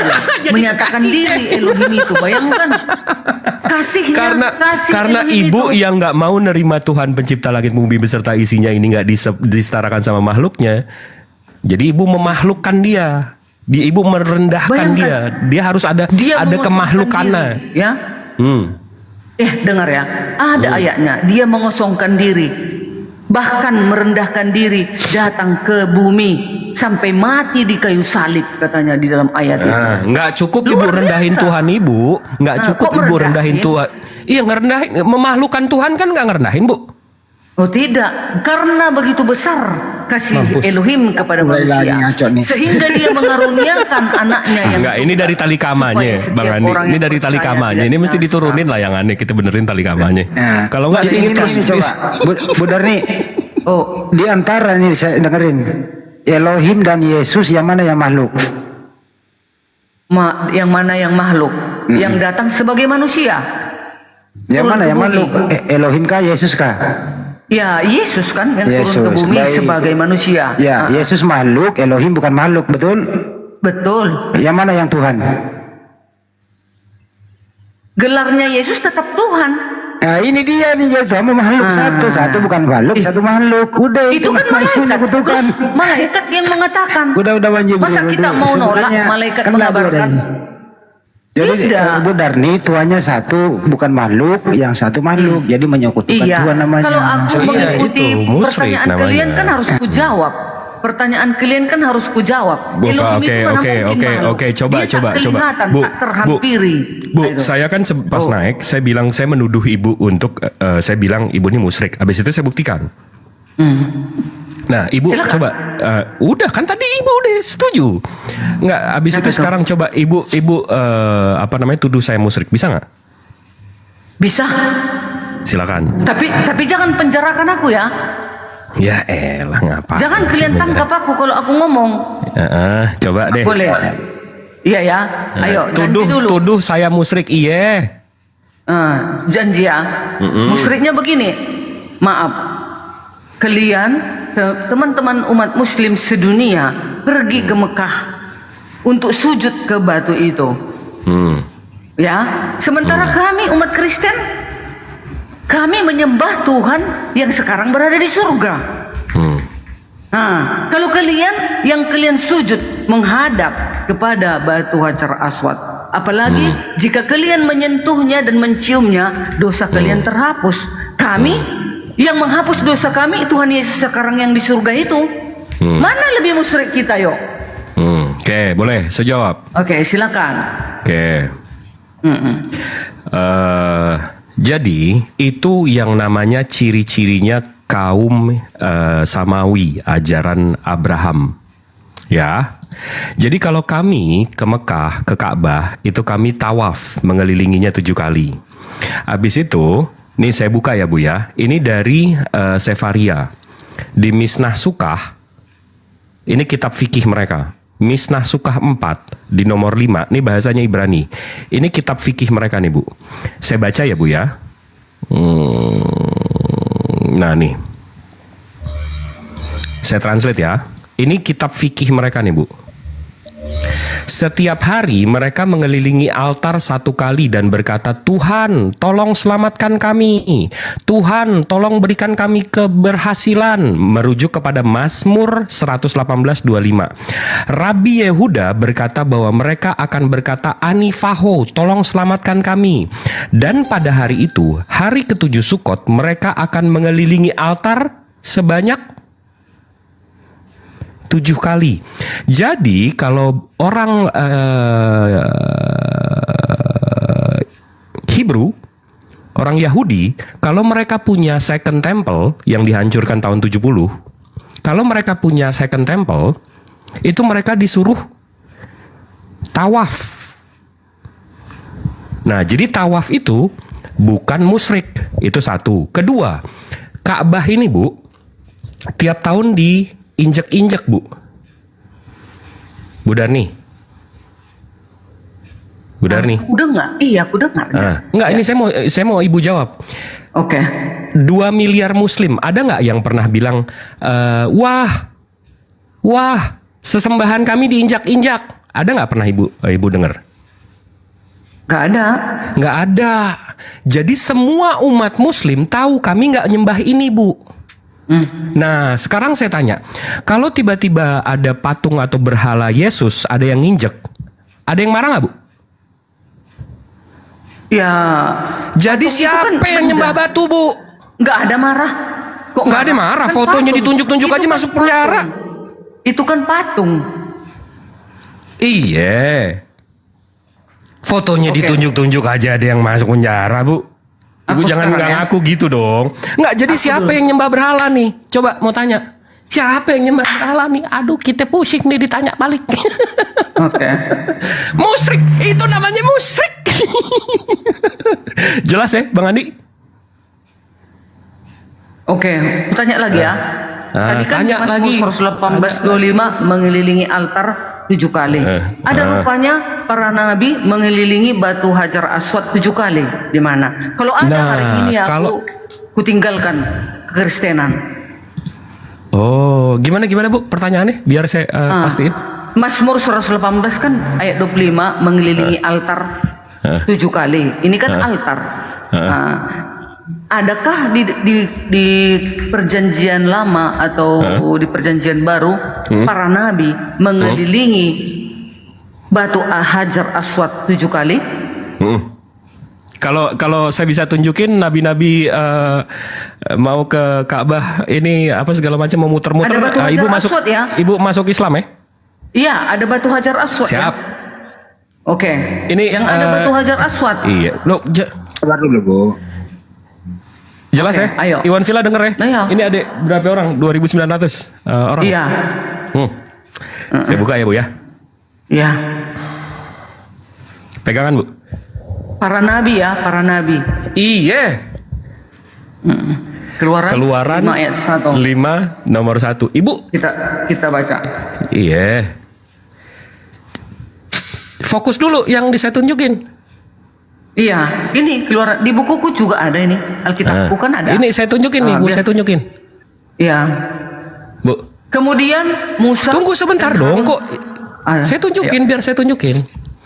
Ya. Kemudian Musa dan Harun pergi menghadap Firaun, lalu berkata, beginilah firman Tuhan, Allah Israel, biarkanlah umatku pergi untuk mengadakan perayaan bagiku di padang gurun. Di padang gurun. Nah, saya mau tahu nih Bu, perayaan bagiku di padang gurun. Ini artinya apa ya? Kita langsung ke original teksnya dong. Iya, iya nggak? Merayakan bagiku di padang gurun tuh apa ya?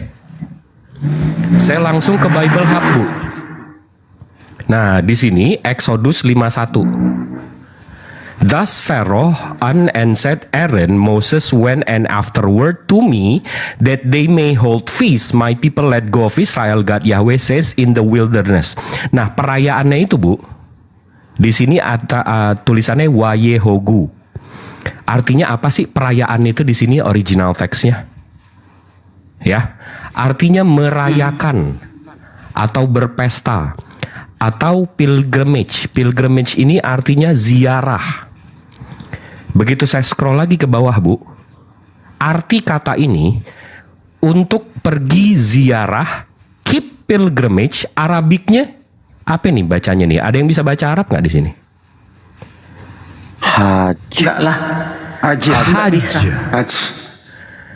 Betake oneself or towards an object reference, make a pilgrimage to apa ini namanya?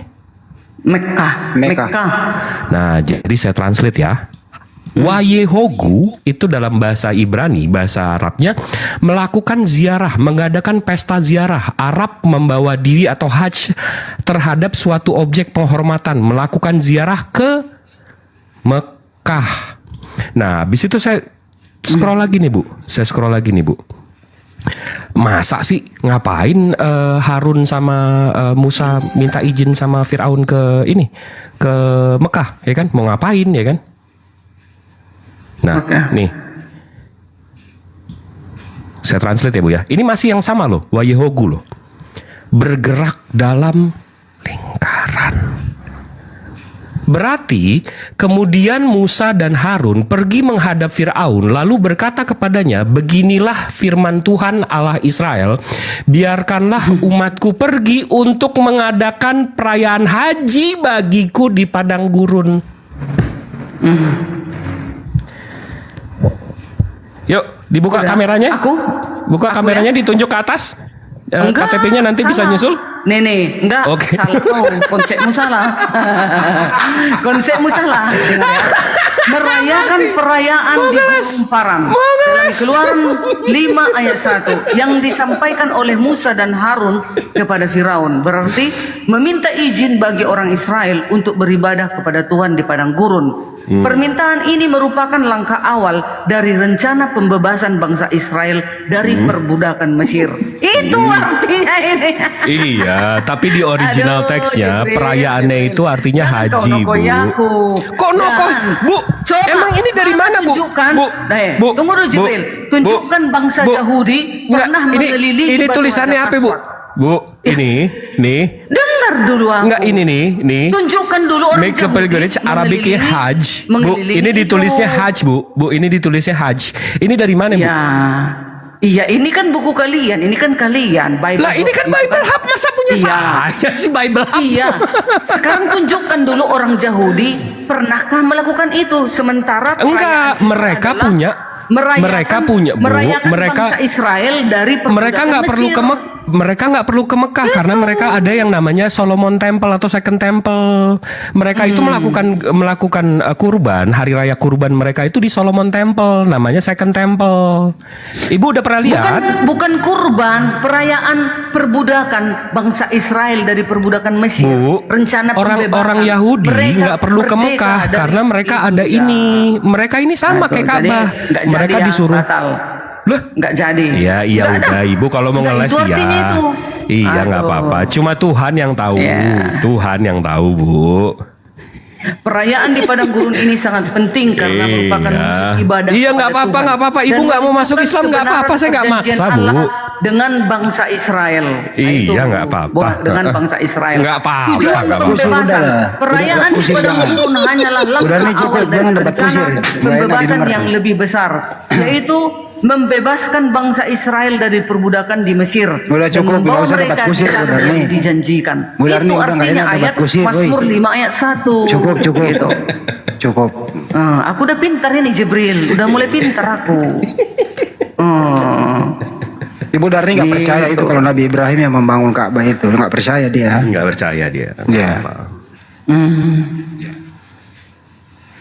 Enggak, tadi kan udah saya jawab tuh, saya nggak musyrik karena soal Ka'bah Yahudi punya Setahuku juga temple, Ka'bah second itu temple. dulu yang mendirikan itu sebelum Nabi Muhammad kan sudah ada kan. Orang Quraisy itu dulu membangun itu. Oh, dulu tidak. di situ ada 360 berhala, iya kan? Oh tidak aja. Yang Nah, setahuku, Ibu boleh saya jelasin? 360 berhala. Lalu datang, tunggu dulu cerita dari yang aku dengar bahwasanya Nabi Muhammad meninggalkan satu. Ya, itulah. Apa itu yang satu yang ditinggalkan itu? Jadi jangan bilang yang mendirikan itu Abraham, enggak saya. Itu mendirikan itu orang Quraisy gitu. Oke, Ya. boleh saya jelaskan? Silakan. Jadi Ibrahim itu membangunkan Ka'bah untuk Ismail dan keturunannya, sama seperti Second Temple untuk Ishak dan keturunannya. Nah, Nabi Ismail alaihi salam itu Tuhannya Allah Subhanahu wa taala, pencipta langit bumi beserta isinya. Allah itu nggak pernah ada berhalanya, Bu. Abis itu 500 tahun sebelum Rasulullah ada namanya Amr bin Luhai. Dia itu melakukan invasi terhadap Mekah dan mengusir anak-anak cucu Nabi Ismail alaihi salam. Diusir nih. Iya. Keturunan Nabi Ismail dari Mekah. Akhirnya Amr bin Luhai menguasai Mekah, menguasai Ka'bah, dan dia ini sakit. Sekali waktu dia sakit, dia pergi ke Syam untuk berobat. Di Syam itu dia beli patung berhala. Patungnya itu dibawa ke Ka'bah, ditaruh di depannya. Sejak saat itu semua jazirah Arab punya patung itu dibawa ke Ka'bah, ditaruh di sekitarnya. Mereka mulai membelokkan ajaran Nabi Ismail alaihi salam. Nah, Rasulullah datang dan dikasih tahu mendapat firman dari Allah untuk nggak ada tuh anak-anak Tuhan. Nggak ada itu ceritanya anak-anak Tuhan tuh nggak ada. Tuhan itu satu, nggak bisa digambarkan dan nggak ada berhalanya. Hancurkan itu semua. Akhirnya semuanya dihancurkan. Nggak ada kecuali satu, Bu. Semua dihancurkan. Kenapa? Karena kaum Quraisy ini sukanya begitu, Bu. Mereka meletakkan anak-anak Tuhan jadi Tuhan juga. Sama kayak Ibu. Kafir Quraisy ini, Bu. Ada namanya Tuhannya Alata, Al-Uzza, Al-Manat. Itu putri Allah katanya. Sama kayak Ibu nih. Allah punya anak, disembah juga anaknya. Sementara kafir Quraisy ini sama kayak Ibu. Ibu ada nggak berhala bapaknya Yesus? Bapaknya Yesus, Yusuf. Gak ada. Bapaknya Yesus, Elohim. Ada nggak berhala Elohim? Enggak lah. Kenapa nggak ada? Karena Ibu tahu detik Elohim punya berhala, berarti dia sama aja kayak Tuhan-Tuhan yang kecil-kecil ini. Sama aja kayak berhala-berhala yang lain.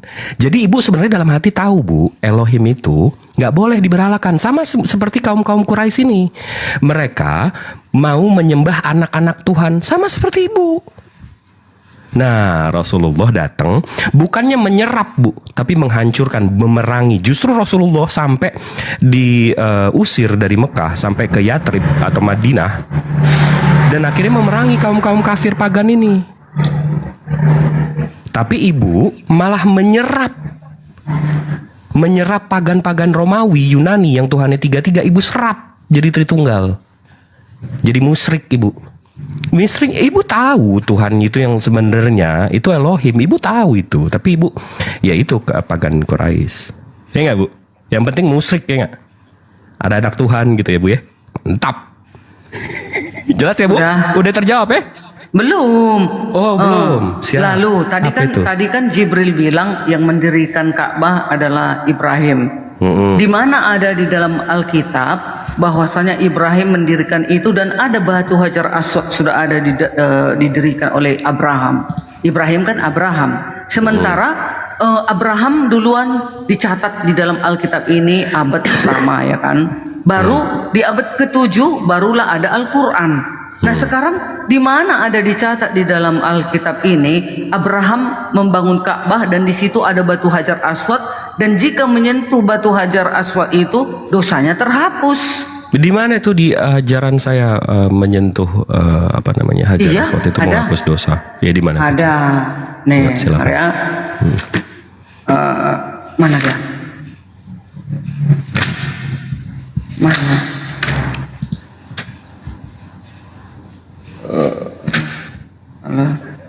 bukan Sang Maha Pengampun ya, Bu Dani. Oh, ini dia batu Hajar Aswad. Batu hitam dipercaya sebagai Yaman, tangan Allah yang mampu menghapus dosa. Itu dibaca di mana, Ibu? Mana itu? Sahih Sunan An-Nasai nomor 2919. Muhammad mengatakan 2900. sesungguhnya Oke, sebentar. kedua Hajar Aswad Nasai berapa dan tadi? rukun. Sunan An-Nasai nomor 2919. Oke. Muhammad mengatakan sesungguhnya mengusap keduanya Hajar Aswad dan rukun Yamani akan menghapus dosa. Di dalam kekristenan yang menghapus dosa hanya Tuhan Yesus. Nah, itu dia. Tadi Sunan Nasai 2919 ya Bu ya? Iya, 2919. 2919. Di mana Bu? Al-Baqarah 105, demi Allah tidak mengapa seorang. Iya, Sunan Nasai 2919. Di mana Bu bilang? Sungguh buruk Isinya, apa yang engkau katakan wahai anak saudariku. Ayat ini seperti apa yang engkau tafsirkan, maka tidak mengapa ia tidak melakukan tawaf pada kunjungan, akan tetapi ayat tersebut turun mengenai orang-orang Ansor sebelum masuk Islam. Yang di mana Bu? Bukan ini itu. soal tawaf nih. Sesungguhnya batu ini akan mempunyai bibir air kalau di hadis Sunan Tirmizi Sunan Nasai 2919. demi Allah akan membangkitkan hari kiamat dua mata. Ini kalau ini hadis Sunan Tirmizi nomor 884. 884. Baru lihat apa lagi nih? Hakim dan Ibn dihasilkan. Sesungguhnya batu ini akan mempunyai sudah terhapus, sudah lama catatanku ini. Dua bibir akan bersaksi bagi orang menyentuhnya di hari kiamat. Benar. Udah itu katanya lagi batu Hajar Aswad itu akan menjadi saksi. Dia mempunyai mempunyai mata. Dua mata dan dapat berbicara, bersaksi bagi siapa menyentuhnya dengan benar. Nah, itu hadis Sunan Tirmizi nomor 884. Yang tadi enggak ya? Berarti batu menjadi saksi Bu? Iya. Ini boleh saya bukain Bu? Ini di kitab suci nih, bukan di hadis-hadis nih Bu. Itu di Joshua. Itu maksudnya batu itu batu 10 hukum. Kata Yosua kepada seluruh bangsa ini, sesungguhnya batu inilah yang akan menjadi saksi. Oh, jadi batu bisa jadi saksi nih. Batu 10 hukum ini. Oh iya, jadi batu bisa jadi saksi nih. Siapa yang menuruti 10 hukum itu, itulah nanti saksinya kelak gitu. Iya, jadi batu bisa jadi saksi ya? Enggak, jadi batu bisa jadi saksi. Batu 10 hukum ini maksudnya, makanya baca lagi. Iya, batu bisa jadi saksi nggak? Iya, tapi batu bisa jadi saksi nggak, Bu? Batu apa sekarang loh? Batu 10 hukum. Iya, batu bisa jadi saksi nggak? Iya, batu 10 hukum yang ada 10 hukumnya, bukan batu jadi kosong, batu, bukan. Iya, jadi batu bisa jadi saksi ya. Iya, batu 10 hukum Nah, itu dan kita mesti ingat dulu Bu, Yosua ini perjanjian lama, batu jadi saksi. Seperti ajaran Samawi yang lain, batu bisa jadi saksi. Nah, perjanjian baru atau Yesus kapan nih ngasih tahu batu bisa jadi saksi nih Bu? Iya, ini batu 10 hukum ini maksudnya. Jadi enggak, nanti Ibu nyembah batunya berarti ya, dijadiin patung gitu ya. Bukan maksudnya seperti ini ya, kita dengar ya baca ya. Yosua. Aduh, itulah kalian kadang salah lah. Nah, enggak, di saya batu nggak bisa jadi saksi, tapi di Ibu bisa gitu. Kan standar janda, Bu. Iya, tapi kan ini tadi, Mbak, kenapa enggak kamu baca tadi? Ya, standar ganda kan namanya. Di saya batu lucu jadi saksi, tapi begitu Yosua nggak lucu gitu kan? Ini demi Allah, Allah akan membangkitkan pada hari kiamat dengan dua mata dari batu itu dapat berbicara, bersaksi bagi siapa yang menyentuhnya dengan benar. Iya, batu jadi bisa jadi saksi kan? Hadis sah. Iya, di sini di dalam hadis ini tadi. Iya, di Yosua juga batu bisa jadi saksi.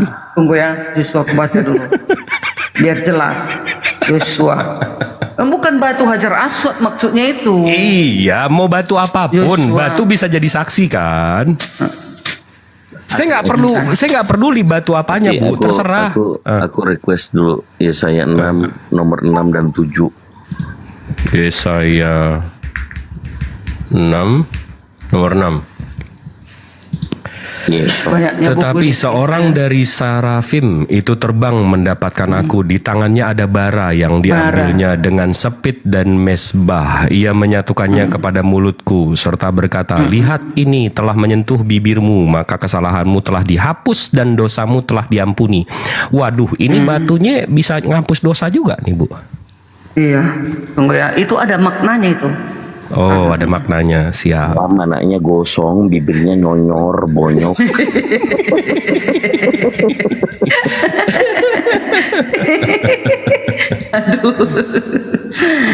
Aduh, ini saya menceritakan tentang bagaimana seorang serafim terbang kepada Yesaya dan menyentuh bibirnya dengan bara api yang diambil dari mesbah. Suka masuk kamar orang, kamar ini sendiri melambangkan tuh bibirnya tuh. Pembersihan. Tapi dari tadi dia nggak bisa membuktikan saya musyrik gitu loh. Ini melambangkan pembersihan dan pengampunan dosa Yesaya serta menunjukkan keseriusan dosa dan kekudusan Allah. Penjelasan lebih lanjut, serafim makhluk surgawi yang dikelilingi tahta Elohim sering digambarkan sebagai makhluk yang menyala-nyala. Bara api dari mesbah. Mesbah adalah tempat pengorbanan dan bara api melambangkan pengorbanan untuk penebusan dosa. Ini artinya ini. Bara api dari mesbah. Mesbah adalah tempat pengorbanan dan bara api melambangkan pengorbanan untuk penebusan dosa, pemurnian. Bara api yang menyentuh bibir Yesaya menunjukkan bahwa Elohim membersihkan dan memurnikan Yesaya dari dosa. Pengakuan dosa, Yesaya mengakui kesalahannya dan kenajisan bibirnya sebelum penerimaan kemurnian kekudusan Allah. Ayat ini menyoroti kekudusan dan kesucian Allah, membuat Yesaya merasa tidak layak di hadapannya. Itu dia ya. Ini tadi serafim itu makhluk surgawi yang dikelilingi tahta Elohim, sering digambarkan sebagai makhluk yang menyala-nyala. Iya, mesbah itu tadi di Second Temple yang dikelilingin sama Yahudi 7 kali. Itu bara api dari mesbah. Berarti ini sama dengan ini ibu semakin memirip-miripkan kita sama Yahudi. Ibu tahu kan mesbah? Iya, tahu aku. Mesbah tempat apa? Tempat orang-orang untuk mau berdoa. Second Temple tadi ini nih, saya tunjukin nih. Nah, jadi orang Yahudi dulu punya ini, Bu. Punya Second Temple. Itu di situ. Ibu ingat nggak? Tabernakel. Ibu ingat nggak? Yesus waktu itu ada yang jualan di sini, habis itu dia acak-acak sama dia. Iya, marah. Masa dikotori rumah Allah? Nggak boleh jualan di sini, orang lagi mau tawaf. Kudus itu, betul itu. Jadi korban di sini, tawaf di sini. Nah, sementara kami punya ini. Oh, kalian ini Hajar Aswad ini sama-sama Samawi, Bu. Ini ajaran Ibrahim. Nah, Ibu sekarang kalau orang Yahudi kan punya kiblat nih, Bu. Iya. Kiblat Ibu tahu nggak artinya apa? Tahu, kiblat arah berdoa. Jadi Bani Israel punya arah berdoa. Muslim punya arah berdoa. Ibu arah doanya kemana, Bu? Baik, kami di surga sekarang, di surga Yesus. Mampus. Lebih keren kami lah. Imajinasi. Yesus kami di surga, jadi kami berdoa kepada imajinasi jadinya kepada Yesus. Lebih paten lah kami. Masa kami jadi ngarahnya ke surga? Apa? Jadi doanya terlentang gitu? Apa gimana? Iya, berdoa tutup mata dengan sopan. Kiblat, Bu, kiblat. Arahnya. Iya, kiblatnya. Tujuan kami kepada Yesus. Sekarang Yesus di surga. Bukan ke proyektor, Bu.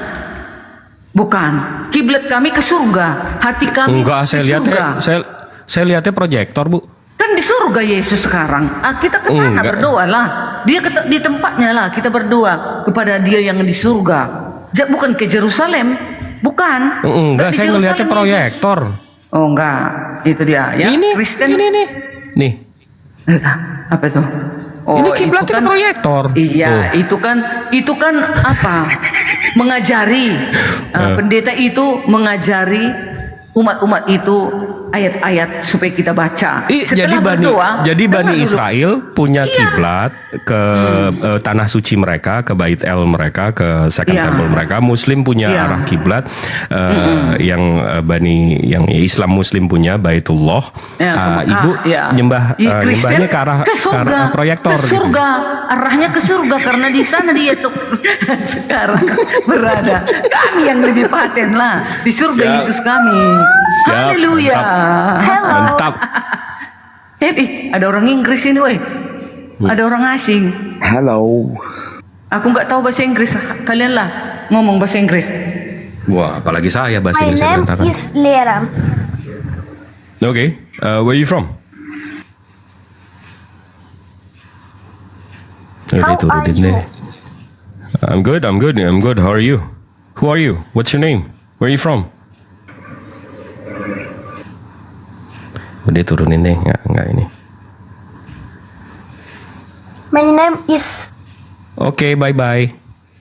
Mana tahu dia mau bersahadat. Gimana sih kalian ini? Enggak, udah. Orang anak kecil nggak boleh itu di bawah umur main ini.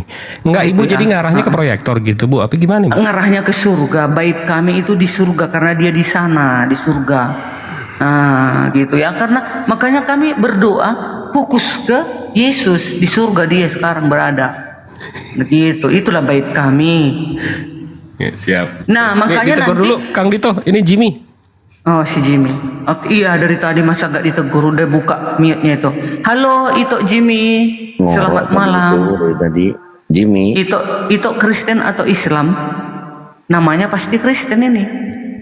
Halo, Ito Jimmy. Gimana sih? Aku nggak berani loh kayak gini naik, tapi diem. Kasihan kan yang punya room. Nggak apa-apa, Bu Dani. Anggap aja room sendiri.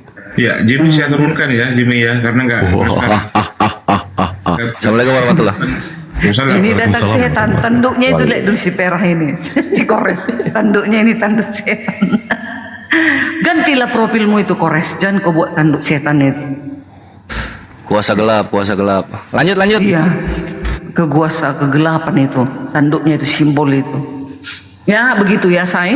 Kami umat Kristen. Di mana saya musyrik? Ibu nggak menjelaskan di mana saya musyrik. Tunggu dulu, kan nanti di Israel sekarang agama ada 3, 1 Yahudi, 2 Islam, 3 Kristen. Nah, nanti setelah datang Yesus, dialah yang menentukan hakim yang ada. Kristen bukan agama, Bu. Iya, sekarang kan sudah katanya Yesus nggak bawa agama. Iya, berarti tapi Kristen kan, paguyuban iya, sekarang kan? Karena sudah disahkan, ormas. jelas dibuatlah menjadi agama Kristen kan gitu. Jadi makanya ada Kristen sekarang di Israel sana. Jadi 3 sekarang agama. Jadi nanti siapa nanti yang benar di antara yang ketiga itu, nah itulah nanti yang masuk surga kan begitu. Makanya kita sekarang penginjilan. Jadi mana yang benar tapi itulah tapi saya nggak mau Tuhan tebak-tebakan gitu, Bu. Ya itulah, begitulah keadaan. Tapi saya nggak mau, saya nggak mau Tuhan tebak-tebakan gitu, Bu. Tapi menurutku Ibu Diarni lebih gampang. Bukan. Di Bani Israel, di kitab mereka, di Keluaran 20 nomor 3, dibilang akulah Tuhan Allahmu yang mengeluarkan kamu dari perbudakan Mesir. Ya. Nah, itu jelas tuh dia ngaku Tuhan tuh bapaknya Yesus. Habis itu di Islam Taha 14. Itu jelas akulah inani Allah, jelas aku adalah Tuhan, tiada Tuhan selain aku, itu jelas ngaku Tuhan. Tapi kalau ibu kan Yesusnya nggak pernah bilang lebih Tuhan. Jelas lagi di kekristenan, Elohim menyatakan dirinya langsung kepada ciptaannya. Nah itu Pak Aten. Ya itu tadi musyrik kan? Enggak dong. Itu tadi musyrik. Nah tadi kan di perjanjian lama enggak diajar di ibu ini Yesusnya nggak pernah bilang Tuhan. Yesusnya nggak pernah bilang Tuhan, tapi nanti di akhir zaman tiba-tiba Yesus bilang, tebakan kamu benar sekali, saya nggak pernah bilang Tuhan, tapi kamu menebak saya Tuhan. Ini hadiahnya surga gitu kan, Tuhan tebak-tebakan kan berarti. Jibril. Di dalam perjanjian lama juga Elohim itu menyatakan diri kepada Abraham, kepada Samuel, kepada Musa, menyatakan diri juga Elohim. Iya, Hanya di betul. kalian yang tidak Menyatakan diri. Di Kristen justru Yesusnya nggak nyatakan diri. Kami menyatakan diri jelas. Kalau di Kristen lebih jelas lagi, diperjelas lagi di Kristen. Tetapi di teman Islam nggak menyatakan diri Elohim. Tahap Gimana dong? 14. Hah? Tahap 14. Apa isinya? Coba dibaca. Iya, aku nggak tahu. Lihatlah, bacalah, ketiklah di situ. Sesungguhnya aku ini adalah Allah, tidak ada Tuhan yang hak selain aku. Maka sembahlah aku dan dirikanlah sholat untuk mengingat aku. Itu siapa langsung berbicara kayak gitu? Allah subhanahu wa ta'ala pencipta Langsung langit Allah bumi beserta berbicara isinya. kepada Muhammad, bukannya Jibril berbicara kepada Nabi Muhammad? Jibril ini, oke, menurut ibu Jibril ini punya free will nggak? Punya kebebasan. Berpendapat nggak? Ya, dia kalau Jibril ini kan pesuruh Elohim kan begitu. Malaikat lah ibaratnya kan itu. Malaikat. Kalau malaikat kami Bu, itu nggak bisa nambahin kurang-kurangin ayat. Jadi apa yang disampaikan oleh Allah Subhanahu Wa Taala itu pula yang disampaikan ke Nabi Muhammad. Jadi apa yang Allah Subhanahu Wa Taala katakan, sesungguhnya aku ini adalah Allah, tidak ada Tuhan yang hak selain aku, maka sembahlah aku dan dirikanlah sholat untuk mengingat aku. Jadi itu Allah menyatakan dirinya. Nah, di mana Yesus bilang aku adalah Tuhan, sembahlah aku. Kalau di perjanjian lama Elohim langsung ngomong sama siapa? Sama Musa dan para nabi. Langsung nggak ada melalui Jibril, nggak ada. Langsung dia didatanginya. Nggak, mana ada? Langsung Elohim berbicara kepada nabi, karena itu artinya nabi. Langsung berbicara. Elohim. Di mana tuh Bu? Tunggu. Nih, di mana dia ya? Boleh kasih. Iya. Sebentar. Banyak kali buku. Keluaran 18 bukan? Keluaran. Enggak ada, ini 3. Langsung Elohim itu berbicara kepada Abraham dari Kejadian. Kejadian 18 bukan? Iya, bentar ya. Dari langit, bentar ya. Adanya datanya sama aku nih. Dari langit.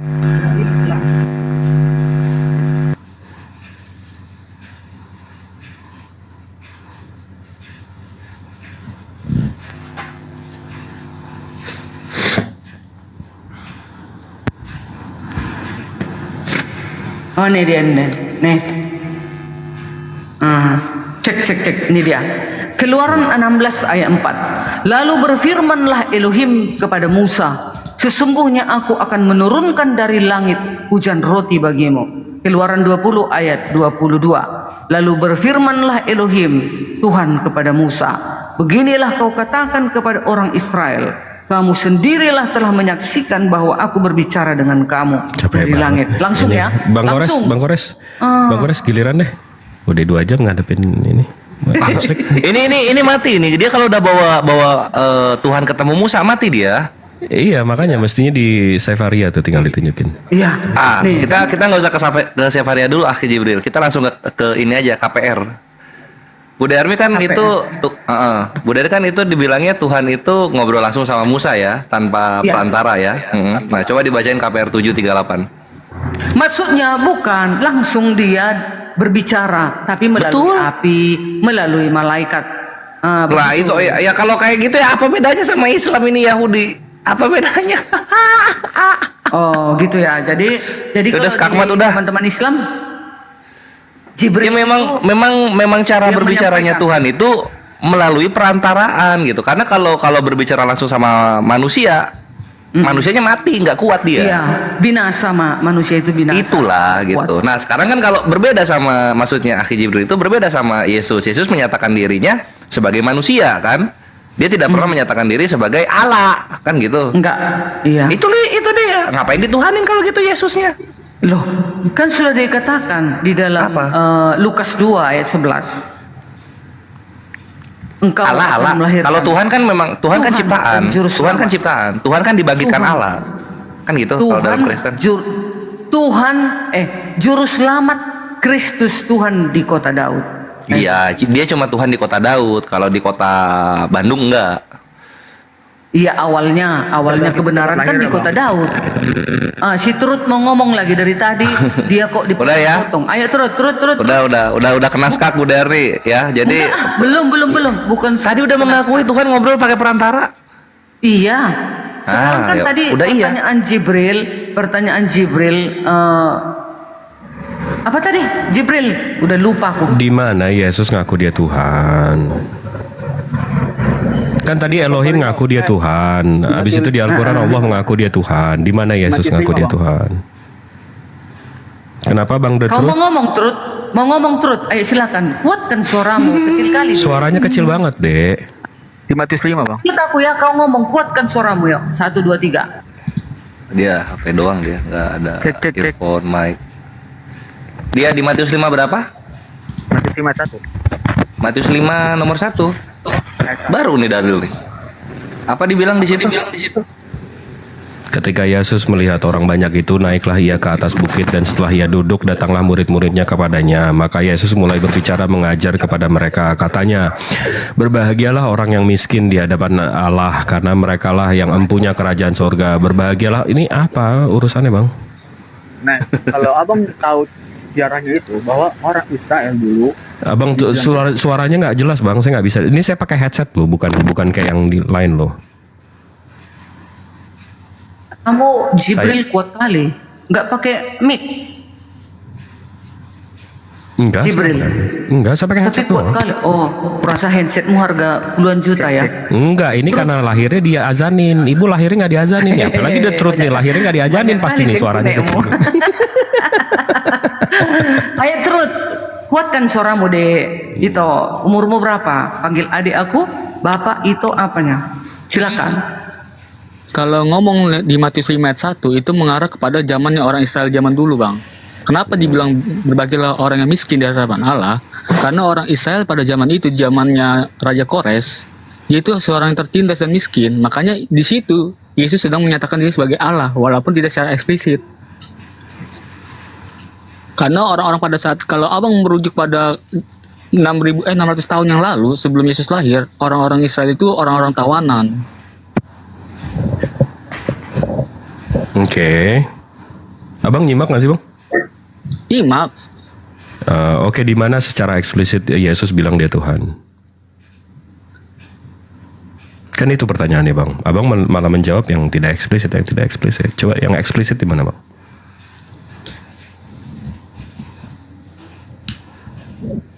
Bang, orang yang ngerti tentang perjanjian lama atau kita Abang mau saya percaya.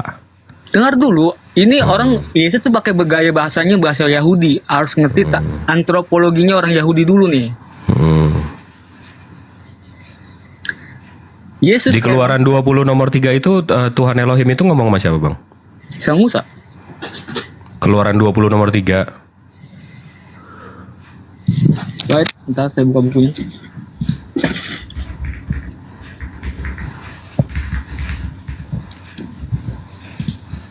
Banyak loh ayat mengatakan Yesus Tuhan. Di Keluaran 20 nomor 1 nih saya baca ini. Lalu Allah mengucapkan segala firman ini, Akulah Tuhan Allahmu. Itu nggak pakai antropologi tuh Bang. Nah, ini kan dalil eksplisit. Elohim bilang dirinya Tuhan. Nah, pertanyaannya Yesus di mana bilang dia eksplisit dia Tuhan?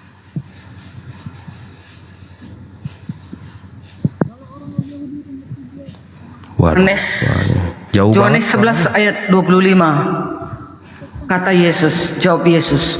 Yohanes berapa? Yohanes 11 ayat 25. Akulah kebangkitan dan hidup. Barang siapa percaya padaku, ia akan hidup walaupun ia sudah mati. Mana ada para nabi bicara seperti itu berani? Tuh kan eksegesis kan. Yohanes kan, 6 ayat 35. Kata Yesus. Enggak, tunggu dulu. Yohanes 11:25 dia nggak bilang Tuhan ya.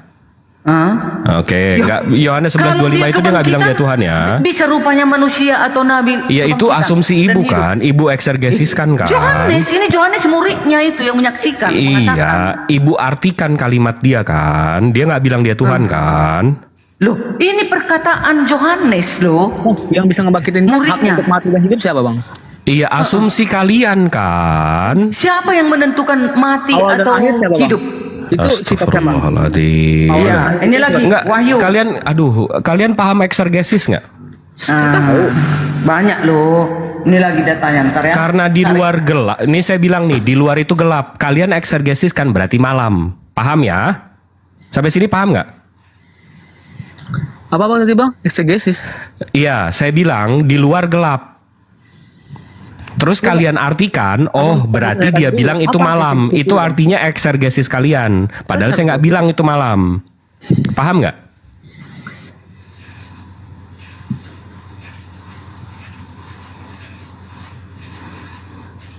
Coba Bu Darni dulu deh, Bu Darni. Ya, ini banyak kali data ini. Sebentar aku cari dulu. Ayo lanjut deh, Ruth. Ini biar aku cari data ini. Eksegesis sama eksegesis beda bang. Eksergesis artinya penafsiran, Dek. Eksegesis adalah menarik konteks dalam kehidupan, sedangkan kalau eksegesis memasukkan pola pikir kita ke dalam konteks, memaksakan ayat. Nah itu. Eksergesis artinya apa? Ekse bukan erser. Oke, eksegesis artinya apa? Memasukkan pola pikir ke dalam konteks, dipaksakan ayatnya. Sedangkan eksegesis adalah konteks yang dikeluarkan sesuai dengan konteks kita ngebacanya. Coba kasih tahu saya, ini di mana ditunjukin di sini? Artinya eksegesis itu artinya apa yang kamu bilang tadi?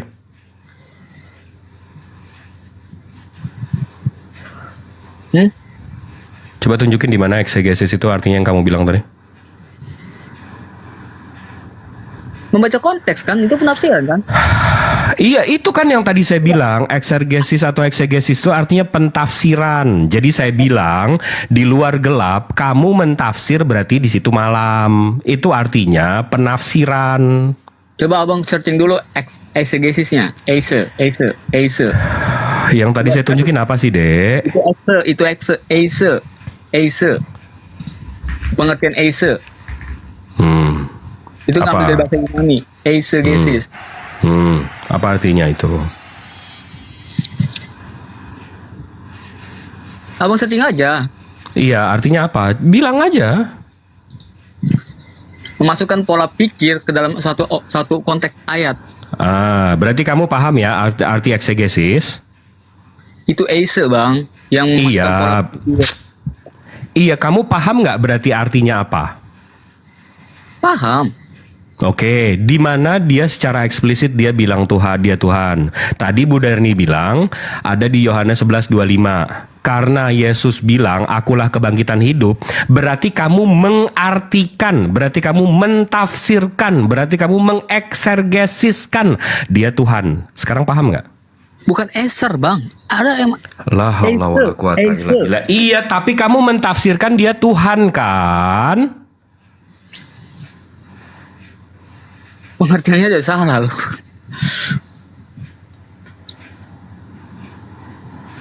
Capek banget gak sih? Dia mau ngeributin XC. Ini banyak kali data ini. Mau dengar? Ya, di mana secara eksplisit Yesus bilang dia adalah Tuhan, Bu. Orang Israel pada masa itu tidak perlu. Yesus bilang di Keluaran 20 nomor 3, Dek. Tadi kan saya udah bilang di Keluaran 20 nomor 1, nomor 2, nomor 3 dibilang akulah Tuhan Elohimmu. Itu bapaknya Yesus secara eksplisit bilang dia Tuhan. Terus begitu zaman Yesus tiba-tiba nggak perlu bilang dia Tuhan. Karena orang-orang Yahudi akan ngerti maksud kata Yesus itu. Nah, itu eksegesis kamu kan? Sekarang saya tanya aja langsung to the point. Manusia mana yang bisa menjamin dia kebangkitan? Kalau bukan itu sih. Iya, itu eksegesis kamu kan. Karena dia ngomong kayak gini berarti dia Tuhan. Karena dia ngomong kayak gini berarti dia Tuhan. Karena dia ngomong kayak gini dia Tuhan. Padahal dia nggak pernah bilang dia Tuhan. Karena orang pada masa itu udah nggak perlu lagi